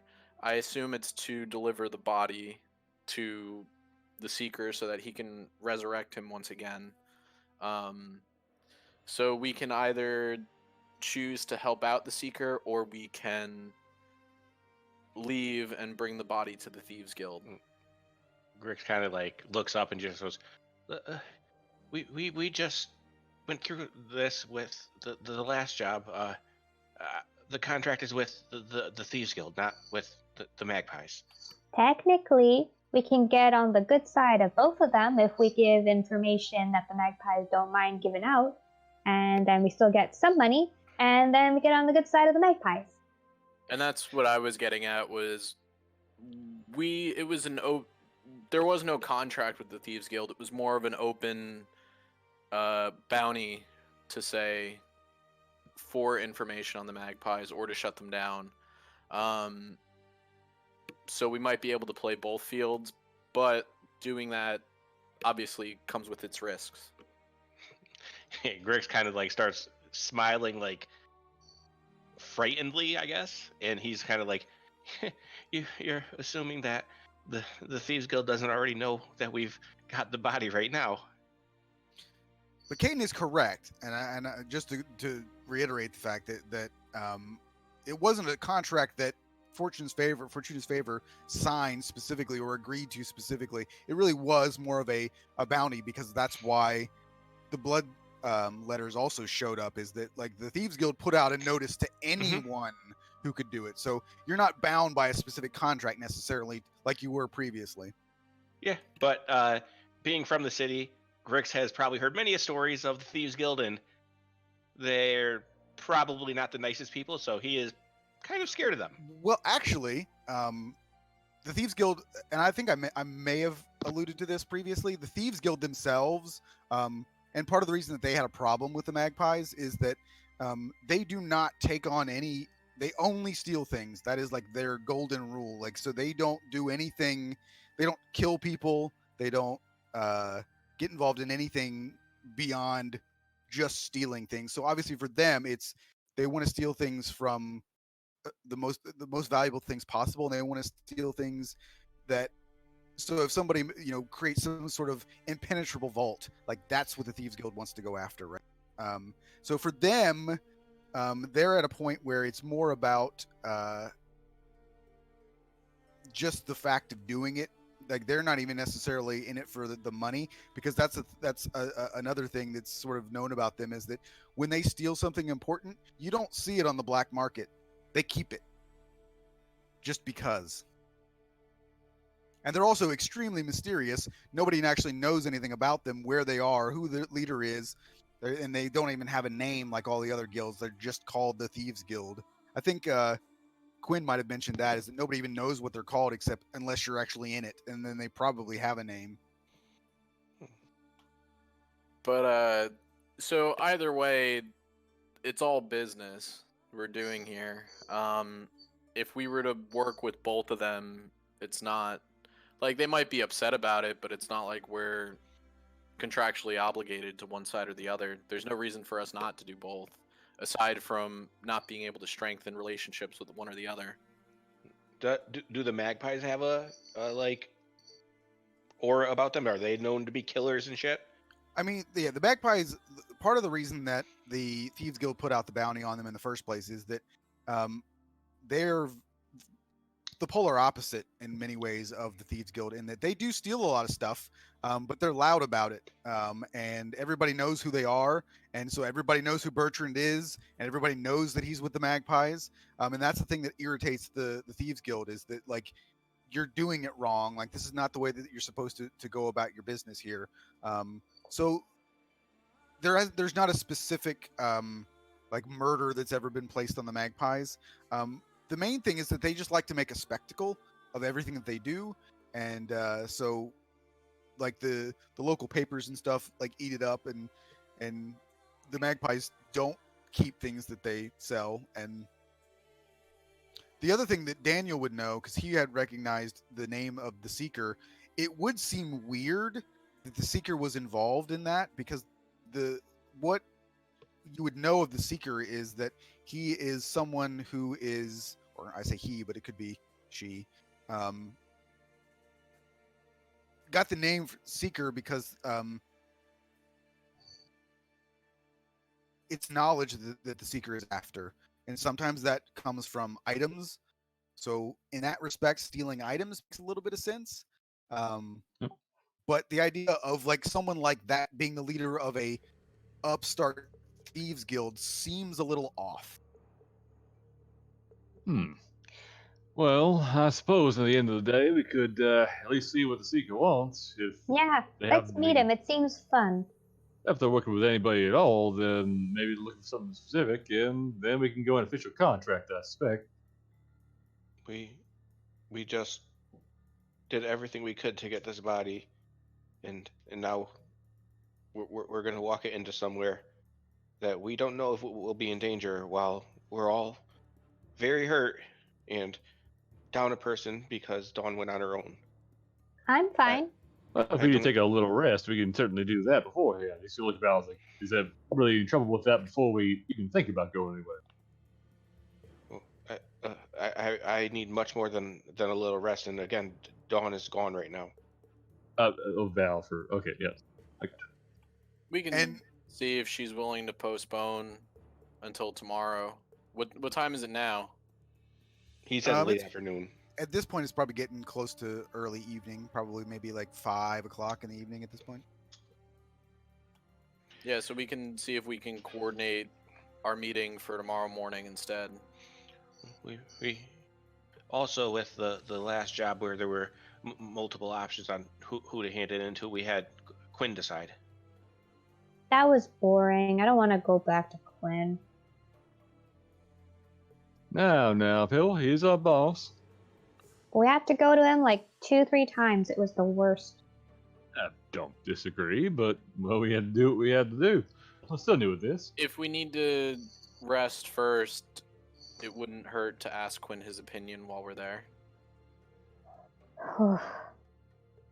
There's going to be alcohol there this time, Pebble.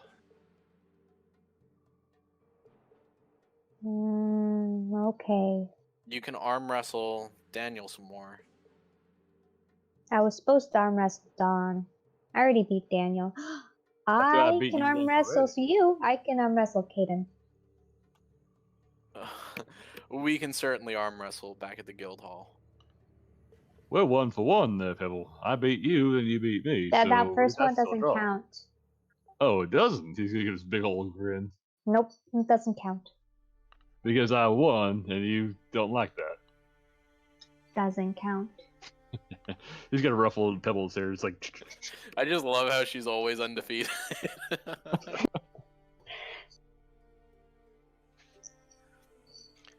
Well, Grix has put out his idea, and he is kind of just sitting there now.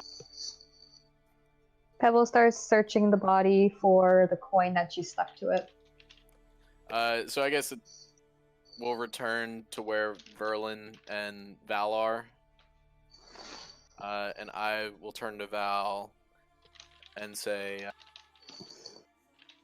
after some discussion, we're a little wary at the moment of following you to an unknown location where we may or may not be in danger. Can we schedule this for tomorrow morning instead?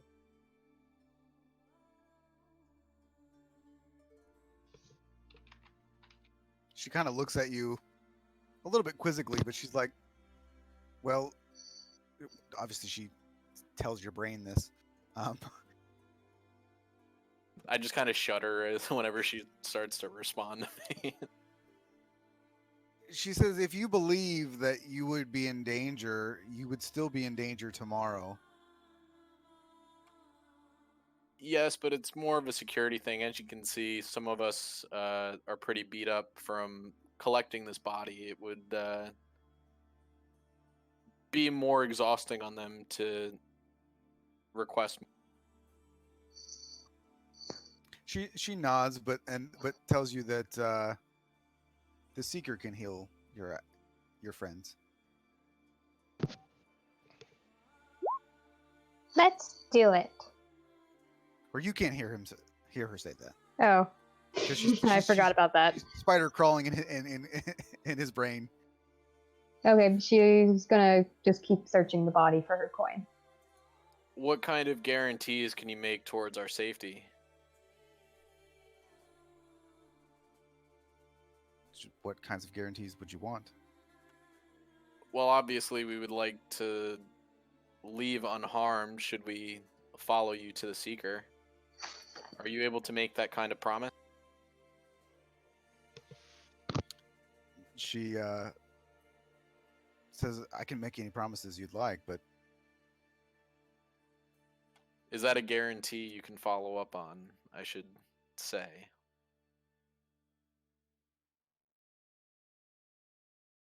she says, I can't guarantee the behavior of someone else, but the Seeker's never done me any harm.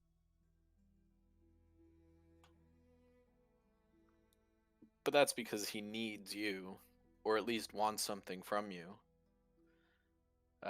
There's no guarantee that once he gets him, and I'll point to Bertrand, that we haven't expended our value, so to speak. There's She also says, well, no here- guarantee they won't come during the night and slit your throat either. Yes, but it wouldn't be in his home turf. I'm just requesting some time for us to rest. If the Seeker wishes to meet sooner, he's free to meet us at our guild hall. I don't know who's looking at Grix right now, but you just hear a very, very loud hand slapping to his forehead. careful now, you get a headache. She pulls out, she reaches behind her back and she pulls out this like beautiful crossbow. It's it's just absolutely like one of the most. It's like a masterpiece as far as like the way that this thing is built and has all these beautiful sort of silver inlays on it. And she hands it to Verlon, and Verlon, she says to you in your brain, "Take this as collateral to prove that I'm being sincere." She is offering collateral as a gesture of And goodwill. for those of you that are interested, she just handed you a vicious hand crossbow. Yeah, that's easily worth 5 of our lives. That's +7 to hit, just as a idea about how powerful a weapon that she just gave you to hold on to at the very least. Yep, to take back off of us after she kills us. If we follow you, can you at least promise to help us escape should the need arise? She sort of points to the crossbow and nods affirmatively.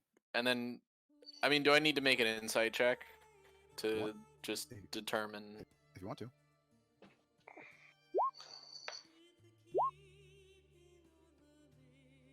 And she seems to be telling the truth. Okay. I see no harm in meeting with them. This is why I love D&D. Every time I introduce any NPC who ever speaks, it's always like, oh my god, they're going to kill us. Well, she doesn't speak. Well, that's I true. Grix is very new to all this, and the last time we had a decision like this, it was everyone voted immediately. We're going to ask Quinn what's the best thing to do, and now everyone's just like, no, we'll do what we want. Yeah. So Yeah, he but is Quinn's an Well, idiot. because at the end of the day, yeah, it was just It wasn't kind of really like, why don't we there. just, why don't we just do the thing and roll with it, kind of stuff. Was Plus, what it seemed the like. first one was a contract. This isn't. Yeah, and I mean I guess just to Grix's point, you know, we got something that they want, and they're asking us to meet with them in some location that we don't know of, with someone who's powerful enough to resurrect, or to cast a 7th level spell.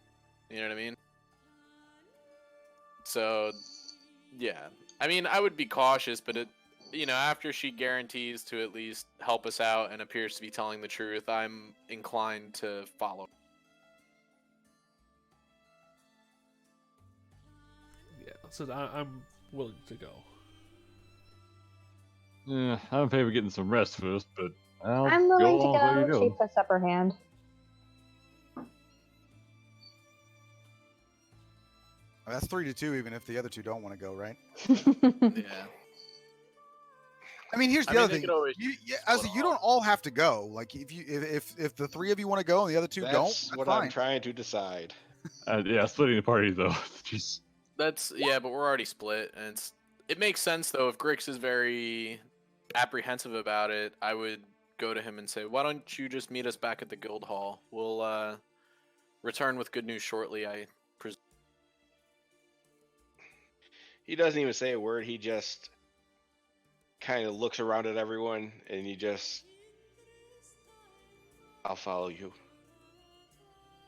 Yeah. And he is clearly upset, angry, every negative feeling possible. She slaps him on the back, getting excited. Also, does she find the coin? Yeah, why not? Sweet. Oh yeah, that one coin is still in the body, wasn't it? Okay. Yep. Yeah, that's what she's been searching for this entire Tomato. time. Not gonna lie, I forgot about that. Well, Val, lead the way. All right, so what she has you guys do is she'll mention to the fact that there's a fast way to get there, but given the fact that we're carrying a body, she's like, we can go through the sewers to get there as well. I think we got a pony and a horse outside though. And she sort of shrugs, like, well, I mean, take him somewhere. She's like, I mean, There's probably stables nearby. there are stables in the government districts, yeah. So I mean, it would take you probably 20 minutes to go and take them to these stables and get back, if you want to do that. Yep. Pebble would do that and then be incredibly sad that she just met Carrot for the time it took to travel back and then had to put him back in the stable. So Grix goes with her, limping and not saying a fucking word. so when you guys get back, and she does take you through the sewers for a bit, and you can tell that even if you're trying to pay attention, um, it very quickly becomes difficult to sort of follow where you're going and where you've been. You kind of get the feeling that she's purposely going in weird directions to make it hard to follow. Um, but Is eventually, Can I make some kind of intelligence check to see if I can keep track of where we're moving? I mean, a survival check would be Or what you would need to do to survival? track. I mean, you do with a 15. I would say that for the best part of it is that you recognize, at the very least, what she's purposely doing. Like you can tell that she is. It doesn't seem. I mean, you don't. It doesn't strike you as sinister. You just with a survival, you recognize that like she's trying to cover. Yeah, so I guess Your my trail. intention was, if we're double dealing here, having information on how to get to where they bring us and selling Yeah. that to the. But It's a little. It's even with a 15. It's pretty difficult to track.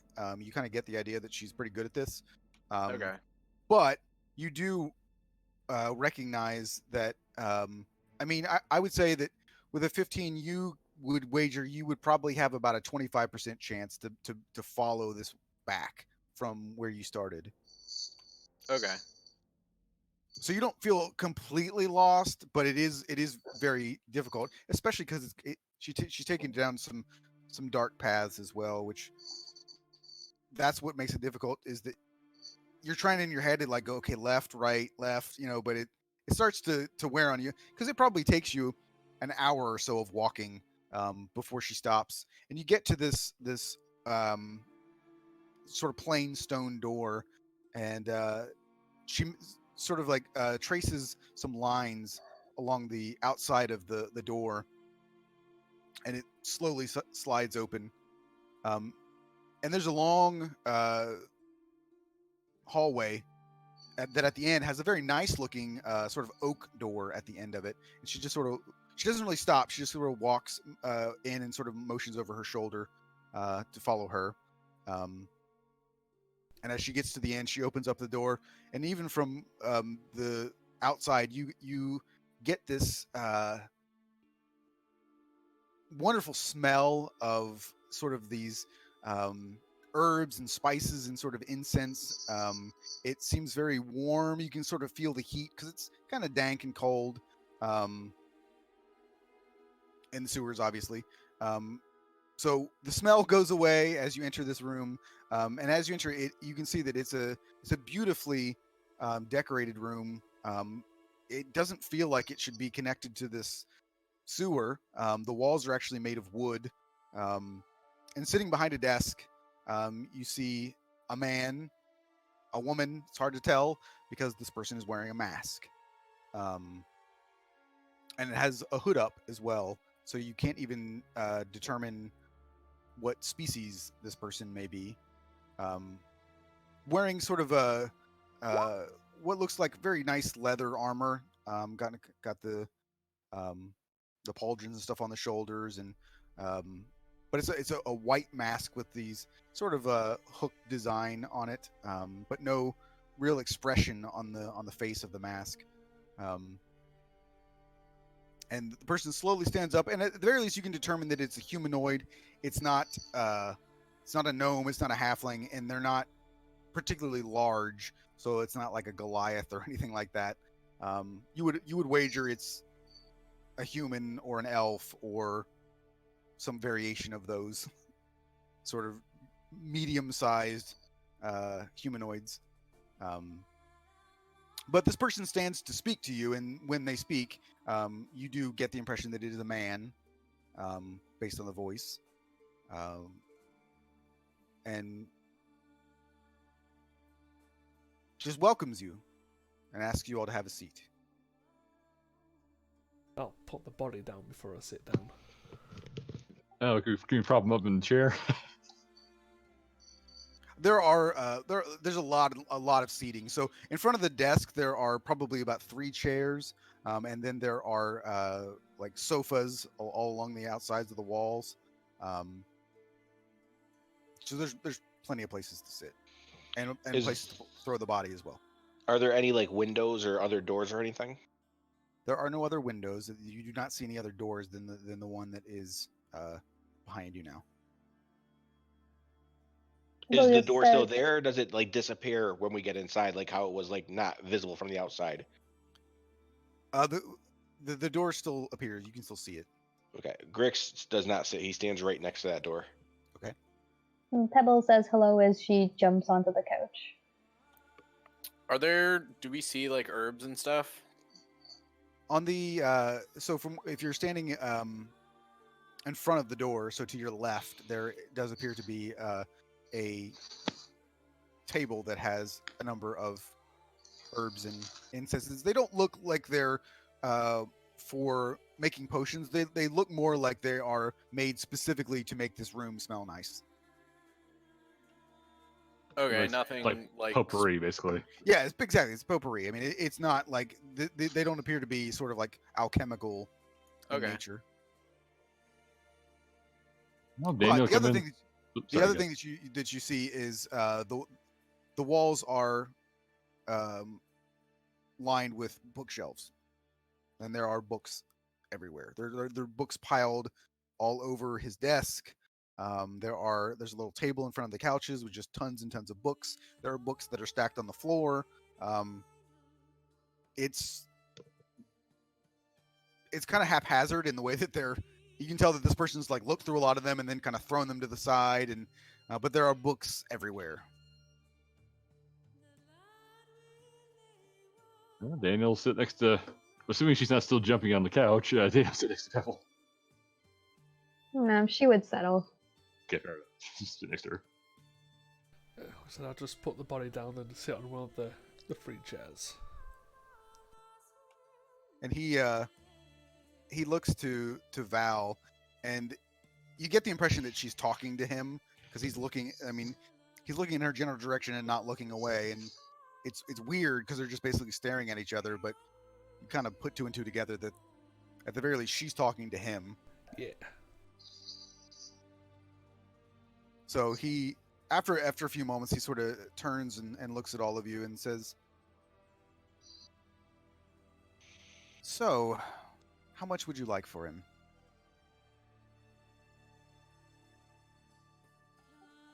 Hmm, The whole 1,000 gold would be nice, but that's no more than 1,000. any chance he leads in like any Gotta chance. be he can? 2,000. Good. 3,000? No, I just feel like 10, Pebble. Let's try for 10. 10,000. Yeah, there you go. What You can offer see do you feel is fair? It's gotta be more than 1,000. I do agree on that. Yeah. You can see that he kind of chuckles a little bit. Like it's hard to, because you can't see his facial expression, but you can see his shoulders kind of move up and down a little bit. As you can see that he's kind of chuckling. He says, "I'm sure we can arrange something that would be satisfactory to you. Although I do have a few questions for you, if you don't mind." If you don't mind us asking a few ourselves. And he sort of looks at Val, and he kind of puts a hand up a little bit, kind of like a no offense type of hand gesture. He says, "It's been a while since I've had conversation. I would enjoy it." And he says, "Why don't you go first?" And you can see that he kind of he drags a chair over out from behind it's the desk chair, but he pulls it out from from behind the desk and kind of sits up closer to you guys on the couch. Kind of sits down and crosses his legs, and again, it's difficult to read because you can't see his face, but you get the idea that he's quite interested. And Val actually just stands she stands next to the table with all of the potpourri, and she kind of leans against the wall with her arms crossed. I'll point to the body. What makes him so special to require such an expenditure to bring him back 3 times now? He says, "Well, the man himself is not really all that important, I suppose. It's more about the I'm not sure the best way to say it, really. The image. Well, the stories that can come from his resurrection. Because it's super cool. And he sort of just points at you like, indeed. He's just so that you're all aware. I didn't. This he's agreed to do this. I'm not. He's being compensated for his troubles. But the man himself is not particularly useful in any way other than that he's agreed to play this part, and it is used for certain purposes. Don't you think he's drawing a little too much attention at this point? Even the Master happens to agree on that one. He's getting even less of a story and more of a... Well, let's face it, the man's got a cactus up his ass. Well, this plan may have reached its end, and so we'll have to devise other ways to do it, but I didn't want to leave him to actually stay dead, so... Admirable. I guess I would just like to suggest that if you bring him back, have him leave town, lay low, disappear, so to speak. Probably a good idea. And your questions? Well, I just wonder what it is that how you got involved in this, and what is it that you're all doing here? What is your plan? You do realize that there are larger things at play in the world than running around killing things for gold. My plan's to get stronger. Daniel lift a hand like, don't continue down that trail of thought. We already tried this. Like a gesture. Nope. Don't do it. He sort of looks at you and says, "It's an admirable goal, little one." Thank you. Yeah, unfortunately, I just hunt monsters, so yes, the gold. Oh, but there are many more important monsters in this world that you could be hunting. True, but I'll hunt them in time. I'm just looking for a thief, but I ain't seen hide nor hair of him quite yet. And you can see that even behind the mask, you can kind of see his eyebrows raise a little bit when you say that you're looking for a thief. Well, lifts a hand. I suppose I should be specific. I'm looking for something that sold an entire workshop, shall I say, full prototype blueprints and such. Would you happen to know anything about that? He's gonna give like a very appraising look at the secret. Not something that I've looked into myself, but it certainly is intriguing. Hmm. And probably related to the same people that... And he sort of stops himself and says, "You all seem like relatively upstanding citizens." He kind of just says that, like, and he wasn't really sure what to call you guys. But he says the magpie situation, this is all a distraction. This is not, like, the magpies aren't a real thing. Like, I'm not a thief. The entire goal of what we're doing here is to draw out the Thieves Guild. I have reason to believe that the Thieves Guild has stolen very important documents and ancient histories that they have decided to keep for themselves, which troubles me.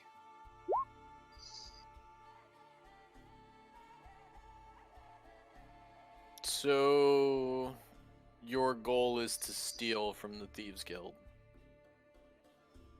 He kind of tilts his head a little bit. I mean, take back what was stolen, I suppose. to reclaim. A better word, yes. And my guess would be that if there was anyone in Rivengard who would have stolen something as large as prototype devices, the Thieves Guild would be the ones that would be the ones inclined to do so. They tend to enjoy stealing things that are of seeming importance, not for their own personal use, but just to keep it away from others and to brag about that fact. Yeah. But my largest concern is that they have taken documents and artifacts relating to certain prophecies that I fear may be coming to fruition. And without these things, we may not be able to defend ourselves from such hazards. In addition, I also believe that they may possibly be working with the Council of Eight to suppress certain knowledge about magic. And you can say when he says the Council of Eight, he almost spits it. Like it's just like utter disgust when he says that. Do we know what the Council of Eight are? Grix does, for sure.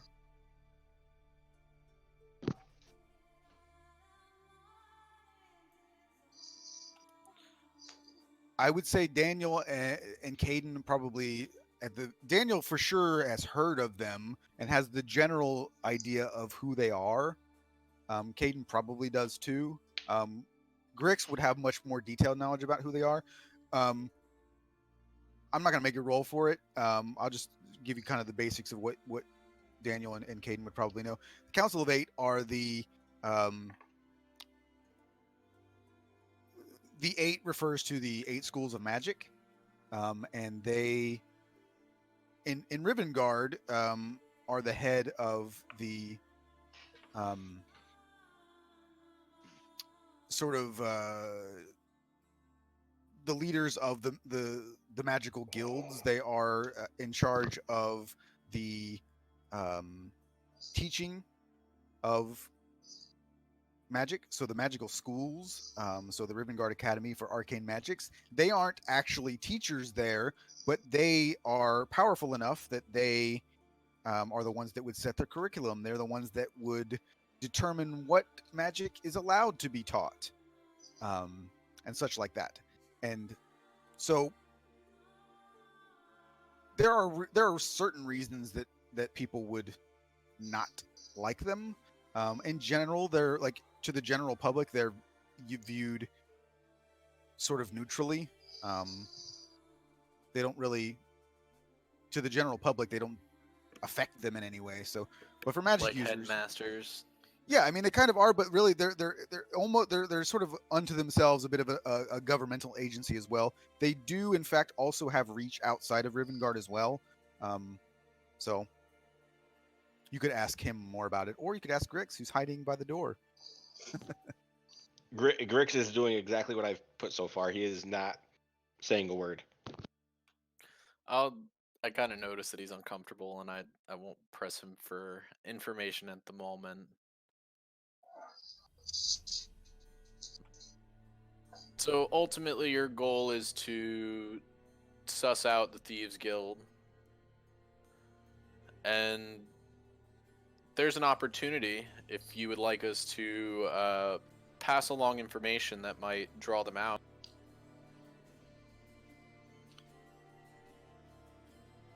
Well, that's and he kind of motions back to Val. Said, "Well, she's been working on trying to join their ranks for some time and has been unsuccessful. This was more about you see that in general, the Thieves Guild, you don't seek them out and you cannot request to join them. It's just that if you build up enough of a reputation, they will recruit you on their own. That hadn't worked, so we thought maybe we could create the Magpies as an annoyance to them so that they would do something stupid and reveal themselves that way, which has also not quite worked as well as we thought. Although, given the fact that you're here and why you're here, I suppose did annoy them. But no, the Thieves Guild is a small part of the overall plan. The Council of Eight is really where the end game lies. Daniel kind of narrow his eyebrows, like kind of looking at the mask. Well, I guess the question I'd ask is, what kind of stuff are you trying to get back? I know you said magic, but what kind? Are you not thinking about summoning some giant moon dragon or something, are you? Well, that might prove useful. And he sort of rummages around in his books for a moment. He kind of like raises his hand, put his finger up to tell you guys to hold on for a second, and he sort of flips through some books until he can find the one that he's looking for. And he kind of flips to a few pages, and he says, "Do any of you speak Elvish?" Nope. Speak what? Elvish. Elvish. I do. Mike, did you say that, or did Greg say that? Caden. Oh no, I didn't say that. Yeah. That was Caden. But yeah, I speak Elvish, but I am not saying a word. Gotcha. So he hands it to you, Caden, and you can see that this is a book of prophecies, basically. And I will put this in Discord real quick. So I appreciate that. It's gonna be AFK's 1 quick second. So there is an elven seer by the name of Sandral Valen that wrote this book. And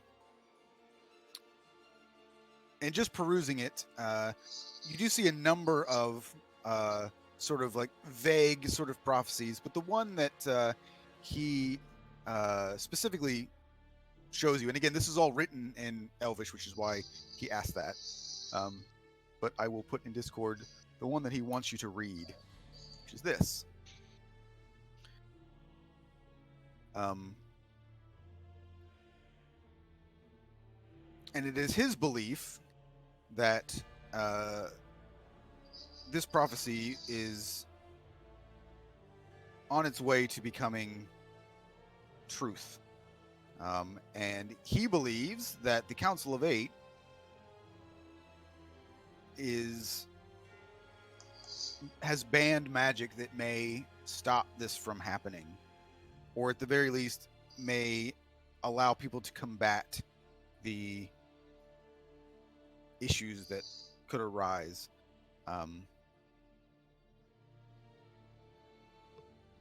Why would Real they quick. do that? That seems dumb. And quick question: are you reading it out loud to everyone, or are you just reading it? I would read it out loud to everyone. And And Matt, that's just so you're aware, that's Yeah. just the common translation. So it's much more detailed. Yeah. That's just like the gist of what it would say in. So I'll say the veil is broken, madness and terror consume us. Through flame and shadow we are cleansed. When the dead rise and nations fracture, the long night will descend from the mountain. An age will end and begin anew. and just out of curiosity, because obviously I went to schools that were run by this group, I mean, seeing and divination might as well be hand in hand, the same thing. Am I familiar with this kind of stuff, like with these prophecies and everything? I would say that particularly Sandral Valen is a fairly well-known seer, and he is known for being relatively accurate as well. There are some of them that, if you're familiar at all with Nostradamus, where like there's these things where he'll just be super vague, and then you can like apply it Yeah. to anything that's happened. There's a little bit of that, but some of the things that he's mentioned are a bit on the nose for them to have been coincidental. And it is not just like Nostradamus, like just a crazy person. Like this, there is magic involved in, like you said, in divination. So it is something that I would have been familiar with from school and stuff. So it's like I would have known who this guy was. Like I know who he's talking about when he says the Council of Eight and all that stuff. Oh yeah, for sure, 100%. Is there like, is there a lot of bad rep around their name? Like how he's saying what he believes. Is there any like murmurings of that in the schools or anything? Probably not like amongst the students. They the students view them as a little bit strict. I think the thing it is known, and I think we mentioned this when you were creating your character. If you think to the Harry Potter sort of like libraries, so the Council of Eight does for sure have restricted access to certain spells. And that is viewed sort of negatively by students because it's the idea of like, well, why does this exist if you're not going to let us learn it? Like, like how can we really become what we're supposed to be if you won't teach us everything that's out there? Okay. But it's not like how. So I haven't heard rumors of like how he's saying they're purposely holding stuff back in order for these bad things to happen or the bad prophecies to come true. Well, he's specifically saying it's he's not blaming them like he's not saying that they're holding it back so this happens. He's saying that because they're holding this stuff back, we may not be able to stop this from happening. That's sort of like his implication. Okay. He's not blaming them for like he's not saying the Council of Eight want this prophecy to come true. They're just saying that because they're doing this, it may come true, and we're gonna have no control over stopping it. How detailed? I know you said that it goes into more detail in the Elvish version. How detailed is it about the dead rising? Like, I guess I'm under the impression that it's alluding to undead. Undead armies being brought up to like fight that's in the Elvish. It's more clear that that's what it means. Yeah. Okay, I'll just kind of have a bit of a dark look. Grix, you're familiar with divination. What are the odds of something like this actually occurring? He is still standing, spinning the pen and stuff, and he kind of just looks at you and shrugs. And this is where you are all kind of taken aback, and you immediately get the idea of what race the Seeker is, because he says, "I knew Sandral Valen," so you can get some idea about the fact that like that Sandral Valen is dead, long dead.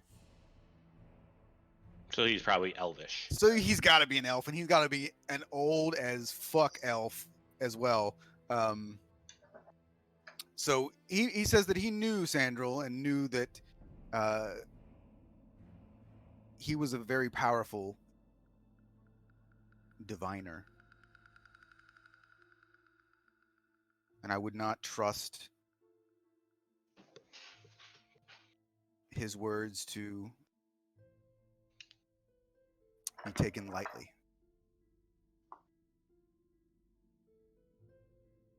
And he says, for a little background, because I can see that you're all a little bit hesitant here. I do have a few beliefs as to what this prophecy may be leading to, at least in some respects. And he looks at Caden and says, I mean, as you noted in the Elvish, it does a little bit more clearly indicate the rise of the undead. But the long night and the dissension from the mountain is much more concerning to me than the undead. In fact, Real quick, just before you say it, do I have any theories on it? I mean, do an intelligence check if you like. Because I want to see if I could gauge like if he is bullshitting or if he's being honest with us. Like, I wanted to kind of like judge what he's saying to what I believe. Well, how do you want to do this then? So, like, I'm not trying to flat out see if he's lying. I'm trying to see if he's giving us like actual possibilities. Like, if he's just making bullshit up completely. Like, if he's taught, like, if it's like, from this mountain range, what he says a random mountain range, or like, I just kind of want to see if his verify the accuracy of his statements. Yeah. Because I obviously they're not like guaranteed, but I'm assuming that if this is what I have studied, I would have like a decent knowledge on most of the theories. Yeah. So I'll tell I mean, you. I'll add an insight check in too if you want to. I mean, you can do an insight check to see if you believe what he's saying, and I'll say what he says, and then I'll give you your Okay. So he believes that the shadow, the long night, and coming down from the mountain is actually referring to Mount Anvir, which is to the north. And here I'll just move you to the map here. Yeah, the main Dwarven mountain range thing. Yeah, so it's actually should be what pops up at the very top left of the and that the long night refers to Anvir the Undying, who is the black dragon who supposedly lives on the peak of Mount Anvir, hence its name. But Anvir the Undying is also called the Harbinger of Night. He believes that that is the most logical choice for whom the prophecy would mention, and also discusses the fact that Anvir, according to legend, is no ordinary dragon, nor would he be alone, and that Anvir is, as his name suggests, the harbinger of much worse things to come. You guys, and with an intelligence check of 23, you would know that dragons live even longer than elves, and some of them live to be 10,000 years old. And this is the Seeker sort of expanding and stating that the Anvir once commanded an army of lesser dragons, and that if he returns, no mortal will stand a chance against him. And which is why he searches through the past, through all the magics long forgotten and magics hidden away. And if all of you would like this world to survive, then maybe you should be looking for the same things. He also makes mention of the fact that he has a colleague that was experimenting on magics that the Council of Eight deemed wrong, and was expelled, who himself was actually a member of the Council of Eight at one time and was expelled for his experimentations, and that he was attempting to manipulate time to see if he could alter the fate and keep this event from happening. And if we don't do something about the Council of Eight and their stranglehold on magic, we can't hope to defeat this evil. And that he also makes mention, and so 3 of you will find this somewhat interesting because this was not alluded to in our previous campaign. He makes mention that the Council of Eight does have a long reach and that they don't just exist and rule over the magic in Rivengard, but in fact, somehow, and as an elf himself, he cannot understand how this could ever possibly happen, but their influence reaches all over the world, and most notably in Valinor and the Ashran Empire. And it was the Council of who convinced the to abandon magic entirely and to outlaw it from the land, which disgusts him and can't understand how elves would ever do such a thing. But he blames the Council of Eight for convincing the Empress to outlaw magic. So little Easter egg for the for the 3 of you who played the last game. If what you say is true, we're just small players in all of this. What could we possibly do to help you? Well, first of all, he kind of looks around the room and looks back at Val and says, I don't have a lot of people who are willing to accept this as real. Do I accept it as real from my rolls? You believe, with your insight, you believe that he is 100% telling the truth as he sees it. With your intelligence check, all of what he's saying about Anvir the Undying, I mean, makes sense. I mean, you're familiar with the legends of Anvir, so I mean, it's more of the you know what he's talking about, so he's not making anything up. Like none of the things that he said are things that are inherently untrue. It really just depends on whether or not you believe Okay. that it. But Yeah, my main goal it's was like his he's not trying knowledge. to make up scary stories to get his way. No, I mean, so everything that he's mentioned does have basis in like Okay. history at the very least.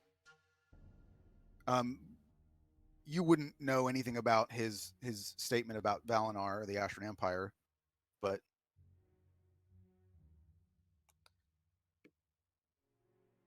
I mean, you all generally, even without inside checks, I mean, you all get the idea that he, you believe that he believes what he's saying at the very least. Whether you're not, you believe him is another story, but you definitely believe that he believes everything that he's saying. You don't think that he's trying to like pull the wool over anybody's eyes. He 100% believes what he's telling you. Well, coming from my profession, we generally don't just go by folk tales. We have to learn and look beyond what's known. So, And you can see that he sort of like raises his hands around all the books and says, I 100% agree. but we can't really offer anything in particular. If we come across anything, I have no issues in sharing information, but there's nothing really I can do. Well, and he sort of like nods at you, says, well, I mean, at this moment in time, there's not much any of us can do other than prepare. It's not as if dragons are swooping down from mountains at this very instant, but I fear that we need to prepare. We need to find this knowledge. We need to understand what it is that the Council of Eight has decided to hide from everyone. Who would have access to these like hidden books? Like, would it be like just the Council of Eight? Like, it's just them, or do they like entrust it to like the teachers at the schools and stuff like that too? The only people who would have free reign are the council themselves, and they may allow others to view it if they could convince the council to allow them to do so. Okay, so it's not like they have like a restricted section in the library at the school I was,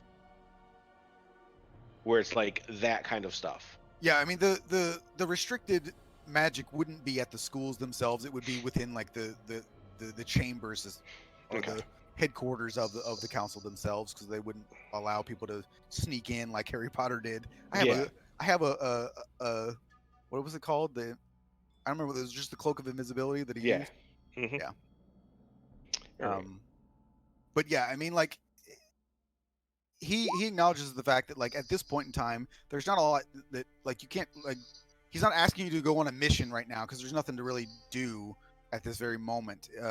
He's just sort of still trying to devise plans as to what he could do, and kind of trying to fill you all in on. I guess more than anything, he's just trying to intrigue you so that you could work with him at some point, or give him information if you find any. Yeah, so at this point, what is it that you're asking from us? Are you asking us to join you? Are you asking for our guild's help? Well, I don't really have a organization that you could specifically join, but I suppose that sharing information at this juncture would probably be the most that we could work with at the moment, but I would hope that if what I say is true, you would stand with me to fight against whatever comes.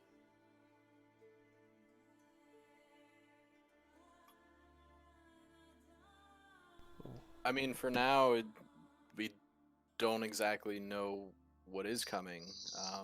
We can really only just prepare and see where things go. And I kind of look at the other ones, kind of like asking for your opinion. Generally, I'll try to help people, but I can't prepare for something in an undecided future at an undecided date. Okay, now I'm a bit of a tinkerer, and of course I say I'm looking for whoever stole my shit, but I'm mostly just that. I mean, unless you want information on a torment outbreak, I could probably tell you something, but I couldn't. I don't think I have a stake in this one, though.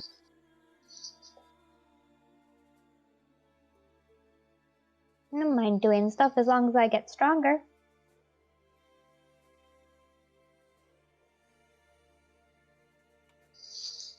He kind of, you can see the, again, you can't see the expression, but he is looking at Grix quite a bit at this point. Grix is still just fiddling with his pen, and his eyes are darting all over the place, looking to see anything that looks to be a threat. And so he turns to UK and he's like, "This one's a little shifty. Are you sure you trust him?" He just gets super scared. He's proven reliable so far. Can I insight Grix to kind of see what's going on with him? I'm fine with it.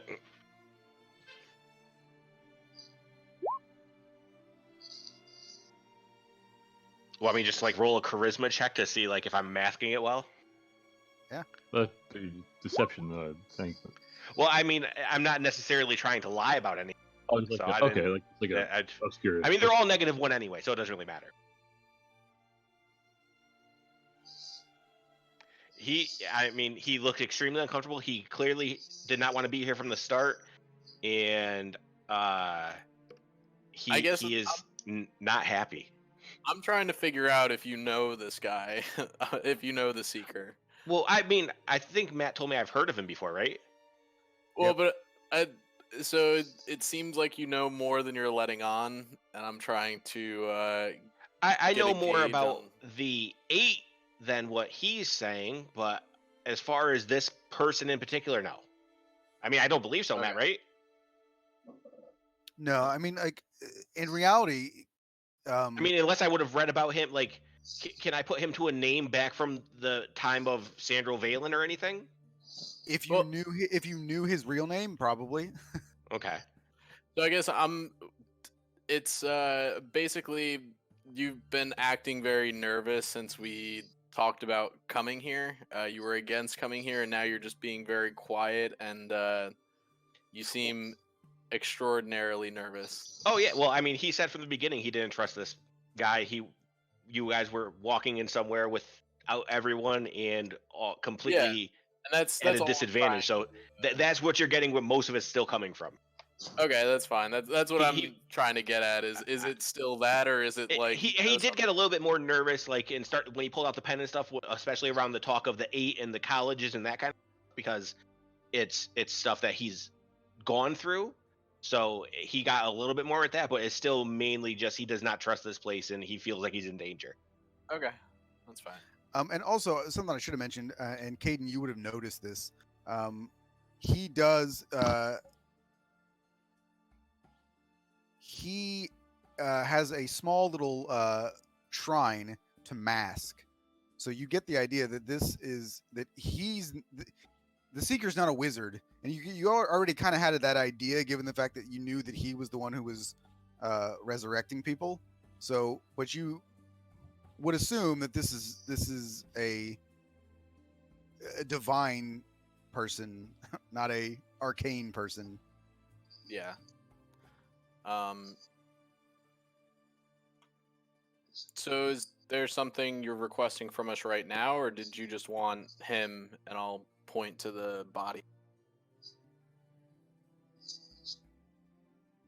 For now, I suppose that's good enough, but I think the only thing we can agree to at this present stage is a joint non-aggression for now.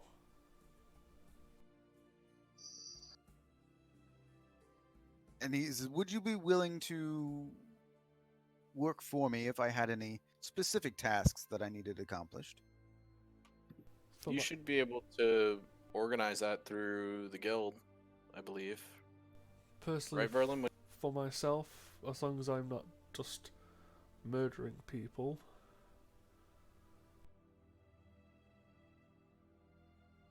It's not really my style. then yes, if you were to request a job with the guild under a pseudonym, then I'm sure we could be of assistance. And he says, well, I suppose Val would be able to arrange that for you. And he gets up again and he reaches into his desk and he pulls out this rather large bag. And he just sits it down on the table in front of Pebble. Makes a loud thunk. Daniel put a finger like in the thing of the bag, like, what the hell? He's gonna just lean into peek. Yeah, Pebble looks in. It's a bag of gold with lots and lots of gold. Pebble dumps it and starts counting. Pebble, it's getting everywhere. Oh shit! Would you be able to throw in some diamonds?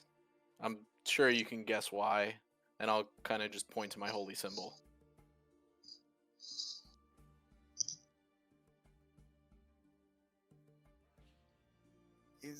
He kind of like tilts his head a little bit and says,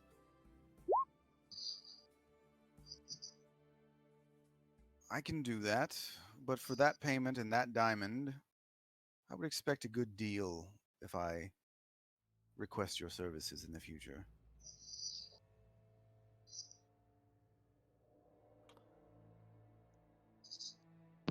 I can speak positively on your behalf, but the decision would ultimately be with the guildmaster.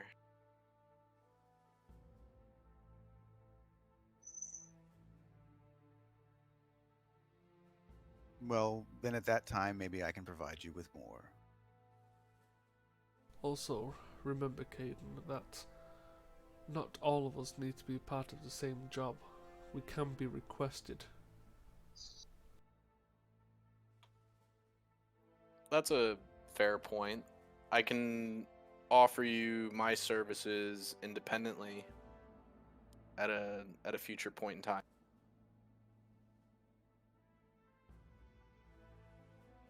He kind of shrugs a little bit, and he goes to his desk again and pulls out a decent sized diamond, and he just kind of like thumbs it and flings it to you. I'll catch it and kind of store it. It's just to make sure it's enough to cast Revivify. Yes, it is a diamond worth at least 300 gold. Okay.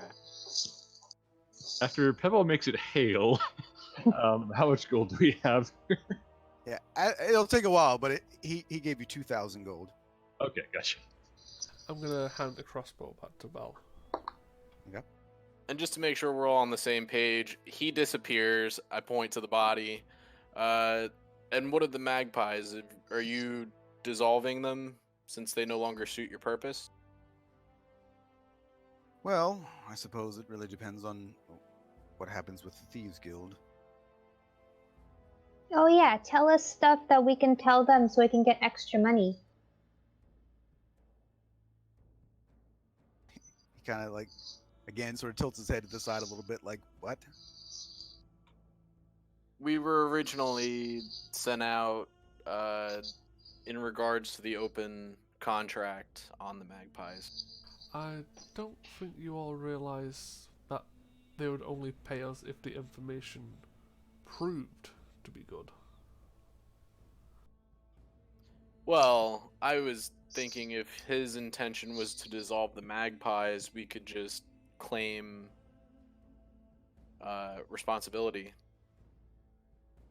But if he's still using them, there's not much we can do.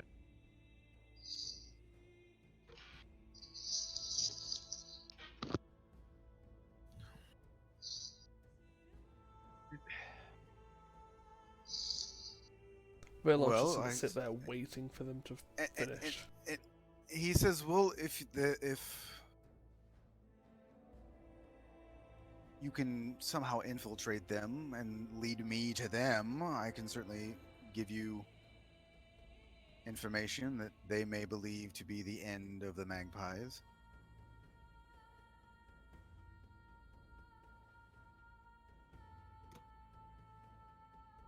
We can certainly try.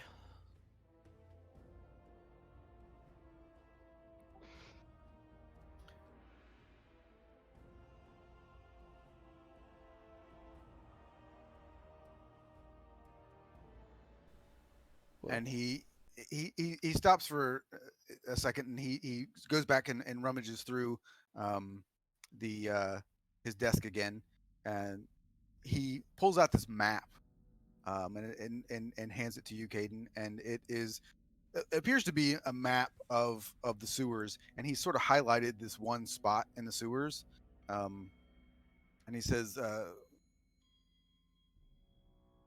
"I'm not sure how quickly you would be able to get to the Thieves Guild, but give me 3 days, and then send them to this place, and they will find the remnants of the magpies." I'll just give like an affirmative nod. Well, just in case though, if you have any extra stuff outside the magpies, like I don't know, storage, you might want to move that, because just in case they don't get any ideas. And he sort of smiles and says, like, "The only reason that you found this place was because of Val. They certainly won't find me here." Not gonna lie, but I think a thieves guild will at least have some nose if you find your stuff. And as you say that, he kind of walks back over to the desk, and he sort of just like motions his hand across the left hand side of it, and you can see that the entire room around you completely changes, and it looks like you're basically standing in the room that you think that you should be standing in. It's just like this dank, horrible sewer room. And he sort of like, and then he quickly motions his hand back against the wall, or against the table, and then everything goes back to the way that it was before, and he says, "I think I'll be fine." Please tell me I'm not sitting on some. He looks at looks at the sofa like, this ain't nothing unclean, is it? We already waited through the sewers twice in what, like a day? Grix, just for the fun of it, whether or not you tell them or not, just do an Arcana check real quick. Hmm. I think I already might know. So it's not like it's not an illusion. You're actually in a different. It's like a pocket dimension, basically. Okay. Oh, okay, all right. This is say like a magnificent match or something. Okay. Yeah. So it's not just like he didn't just make it look this way. You're just not really there. Something tiny home or something like that. Yeah. I was thinking like we're not sitting on some dead bug, are we? Well, if there's nothing else, would you be able to show us out? I'll look to Val. You know where to find us should you require our assistance. She nods to you, and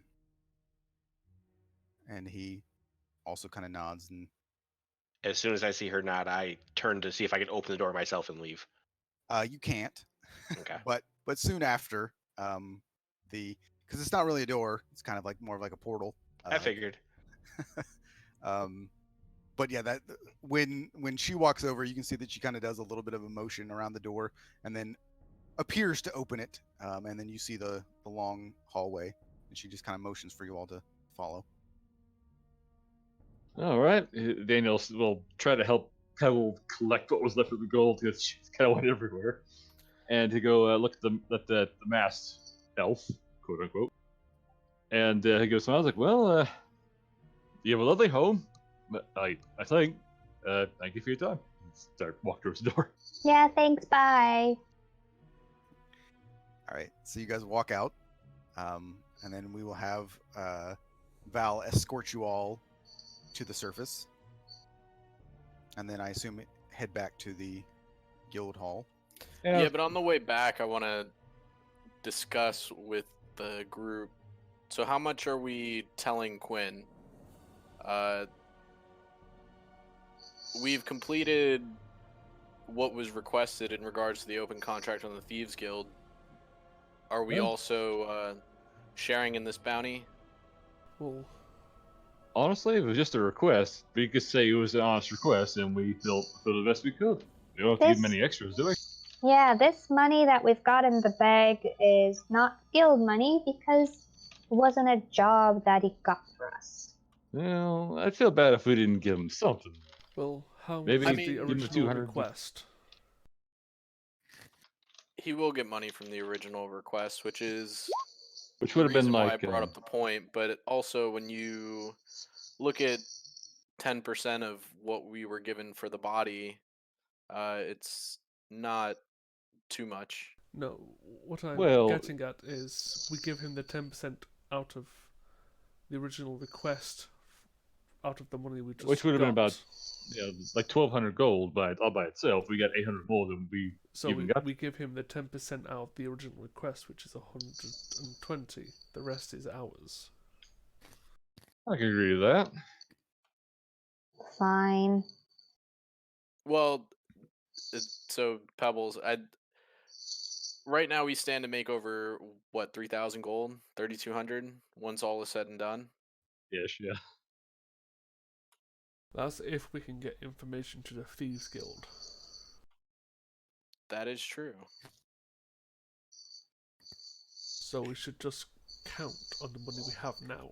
If we receive extra, that is a bonus. Yeah. So are we sharing the money we have now? Yes, if we give him his share now, the money we receive afterwards is ours. Okay, that seems fair enough. Yeah, So- I mean, he's a boss, so we gotta pay him something. Yeah, can't keep the He's a bomb going stupid without nothing. boss. I don't disagree, but he still needs something. He's trying. Help him. Bless him. At the end of the day, we still owe money for our lodgings and whatnot, our guild hall. Yeah, I as get some better in liquor as well. shambles. Because I mean, it's not really because just I mean, you're not really paying Quinn. I mean, you're paying basically guild dues essentially. So it's not Yeah. like it's not like he's going out spending that money on his own. It's basically just for the upkeep of the guild. Yeah, basically what I'm getting at is independently we've completed the putting the magpies out of commission and the information, and the selling of the body is just kind of icing on the cake the way I see it. So technically, I guess my thought was that the 1,200 was what was owed for the completion of the contract, and the 2,000 could be argued as kind of like the stuff we found along the way. And Which is true, but like what Verlin was saying is that you don't have that other money yet, and you don't know if you're going to Yeah. get it. Yeah, exactly. I know, but that's why I was asking everyone's opinion. By the by, for the sake of brevity, Daniel's gonna try to sell that statue so we can add it to our stash here to divide it out. How much would that thing be? About 25 gold. Okay, so 25 gold. Chuck it in the stash. Okay, and what we have now to divide out. Okay. So if you gave 120 to the guild, then you would and split the 1,800. Or everyone gets 1880, you 300. would get like 313 gold. Yeah.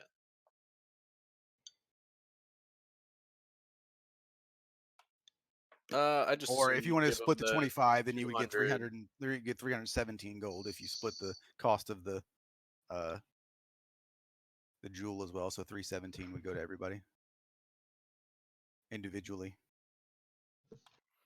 Wait, the cost of Not the what? jewel, not the jewel, the statue that Oh, Daniel found. okay. So 317 for everyone. Sounds Nice. good. And And I will, when And then I'll put that on mhm. Don's sheet as well. When we so I guess with the money, like, well, we would probably split it up at the guild hall, right? Not anywhere out in the open, I would presume. Uh, so I'm assuming we're getting a long rest after this.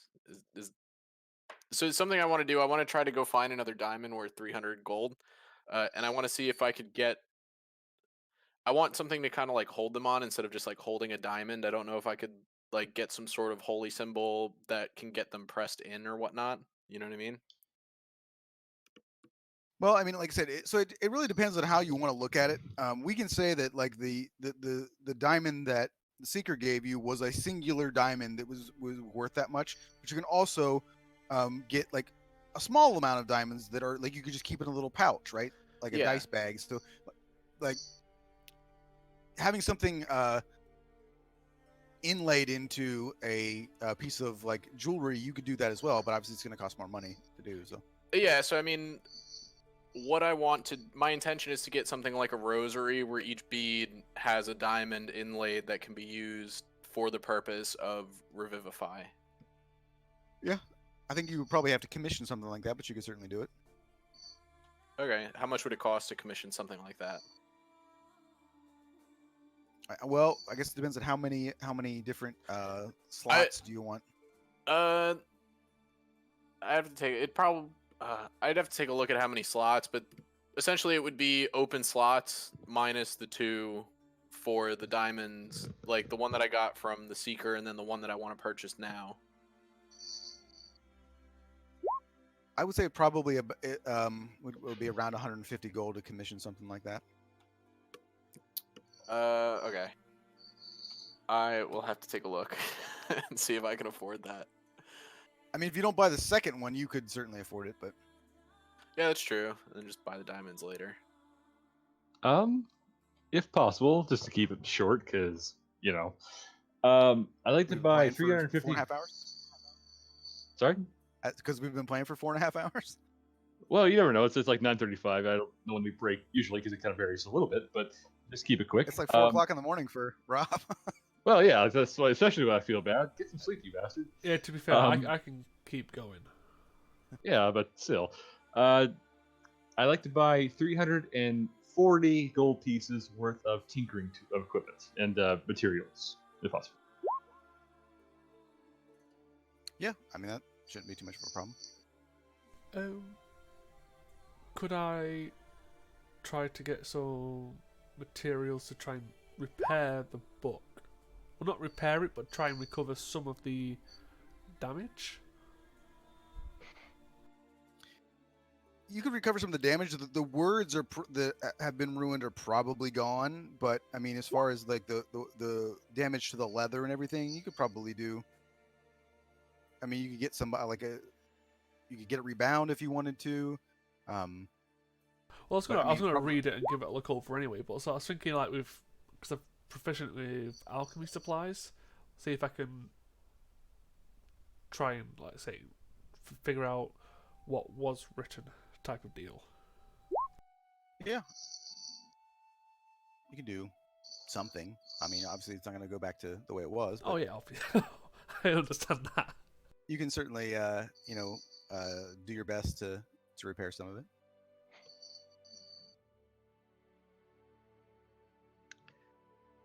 If only you mentioned that you had it, it's like someone could have cleaned it up and put it back together for you. Prestidigitation And mending. and mending. Oh, they still want to fix the missing words. No, I mean it wouldn't fix the words necessarily, but It'd probably be a lot easier to work on alchemically if it wasn't covered in shit. Well, that's why I'm going to dry it off first.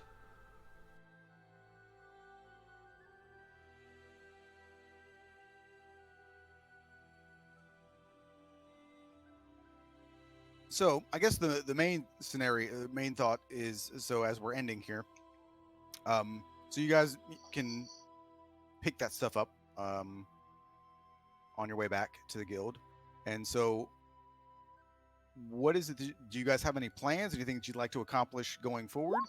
At the moment, Level. Kid. Quinn doesn't have anything for you when you get back.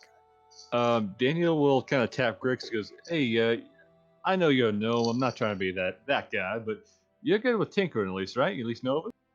He when you get back, he's nose deep in a book, copying stuff down. And if you come up to him, he just kind of looks over his shoulder and just, I don't do that anymore. All right. Well, I was gonna try to make something I had a draft on, but all right, I'll leave you be. He'll go to the back. Well, I get the map in my head, so I guess the back table where the benches are, and try to make the draft Hydra, the revolver rifle with the interchangeable barrel. Okay. I need to roll for that, I think, but let's see. That'd be 1d20 plus my dex plus my proficiency, so that'd be 1d20 plus 6. Yes, I think for myself it's the try to repair, read the book, and go out looking for jobs myself. You're I maybe Alright. get part way along, but not. So. Yeah. So I mean, you're making progress. I mean, you're not. You got a few. You got a better idea about how you're not able to make it, but you're starting to get the idea of like, okay, I'm learning from my mistakes here. Like I think that I, can. Does get a that little burn closer to any that. amount of materials at all, or was that roll? Or You would burn some, yeah. I'm not really sure like the best number. I don't know if even I know I'm not trying to be that guy again, but in the book I'm not sure he says how much he burned with the rolls. I don't even... Yeah, I don't know what it. I'll have to look at it. All right. Well, let me know because I'll make a note for that right now. I mean, we don't gotta do it now. You can message me if you want for this stuff, but Grix is writing stuff down, and in the morning he again is going to wake up extremely early, leave and try to leave without anyone noticing, and go to his school because he wants to research everything possible about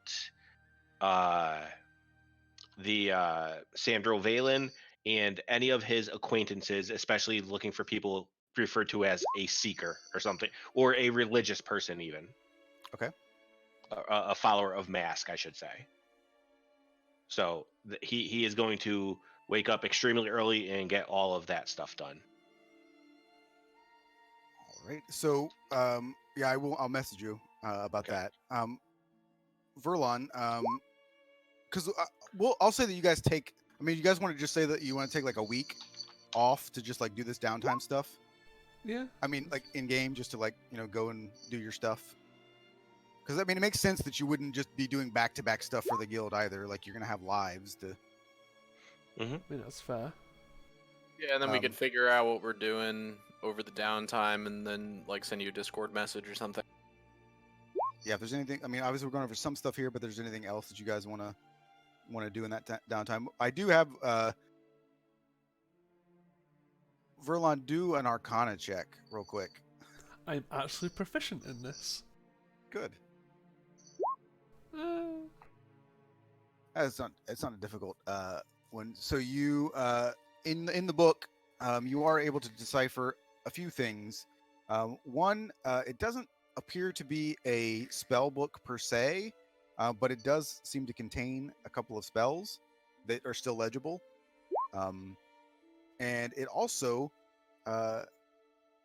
appears to be a book that also contains a few prophecies from the same person, from Sandro Valen. However, you don't speak Elvish, so you can't. well, I'll deal with that problem at a later date. So there are a couple of spells. I would say with an 11, you don't know what the spells are, but you know that they're spells. That's perfectly fine. So from what you can decipher, you can actually decipher 2 spells in the book, and you can decipher 2 there are two lines that in the rest of the book just appears to be like folk tales essentially that are in common and you can read them. And for the most part, you've actually read some of them. I mean, just think of more stuff like Hansel and Gretel and things like that. And the things, the spells and the sort of like what I guess you probably wouldn't even know that they're prophecies, but this elvish writing that you can see is written sort of in the margins, and on the back of the book itself, like the back inside cover of the book is where the spells are. But you can see that it is a sort of like a book of fairy tales, but it's also written by Sandral Valen. So in addition, I guess, to writing prophecies, he also, I guess, had to make money, and so he wrote. I mean, if I found this much out, I'd probably ask Grix to have a look and pique his interest with the word spells. Okay. But yeah, like I said, apart from the book, it was maybe going out and looking for jobs myself. All right, and I can send you something on Discord about that. Yeah. And Mike, if you'd like, you can do it. If you want to do it now, you can do an Arcana check real quick on that book that he shows you. Sure. Do you speak Elvish? Yes, I speak. Just. I speak. I have linguists, so I speak a lot. You speak everything. Right. Okay, so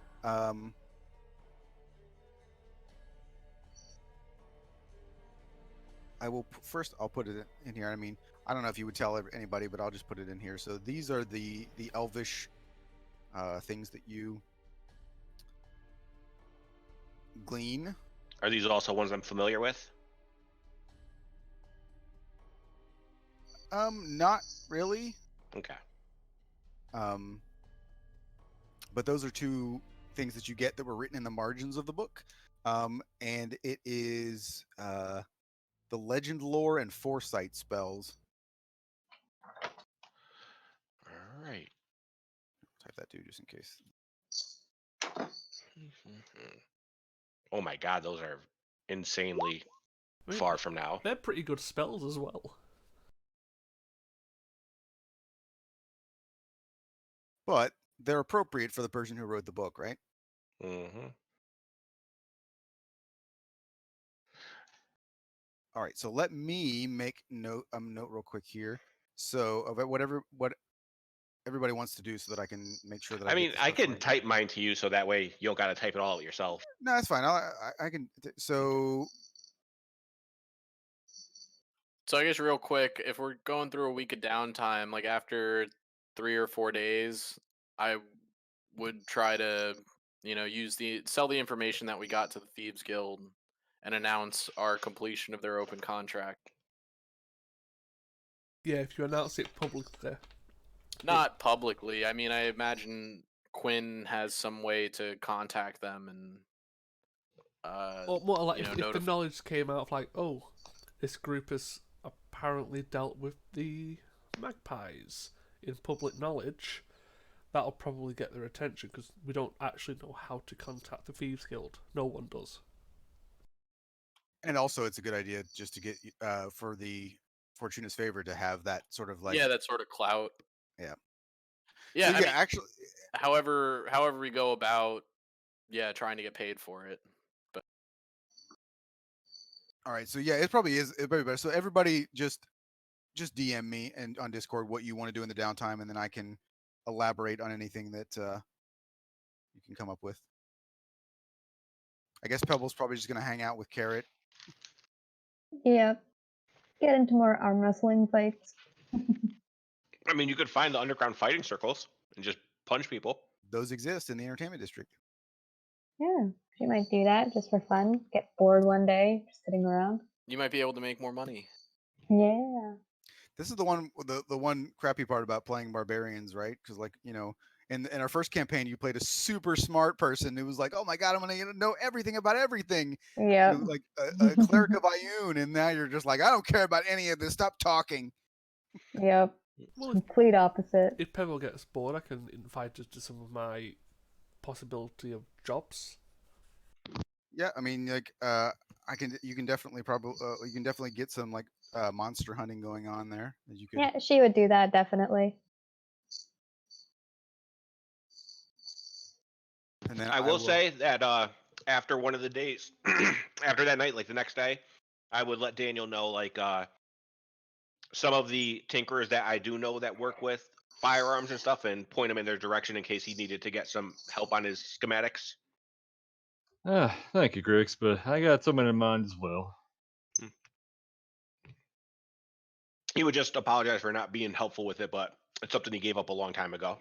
No, I understand. Don't worry about it.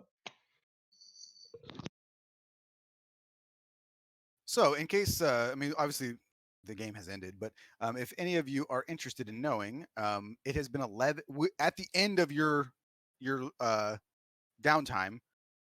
It will have been 11 days in game time.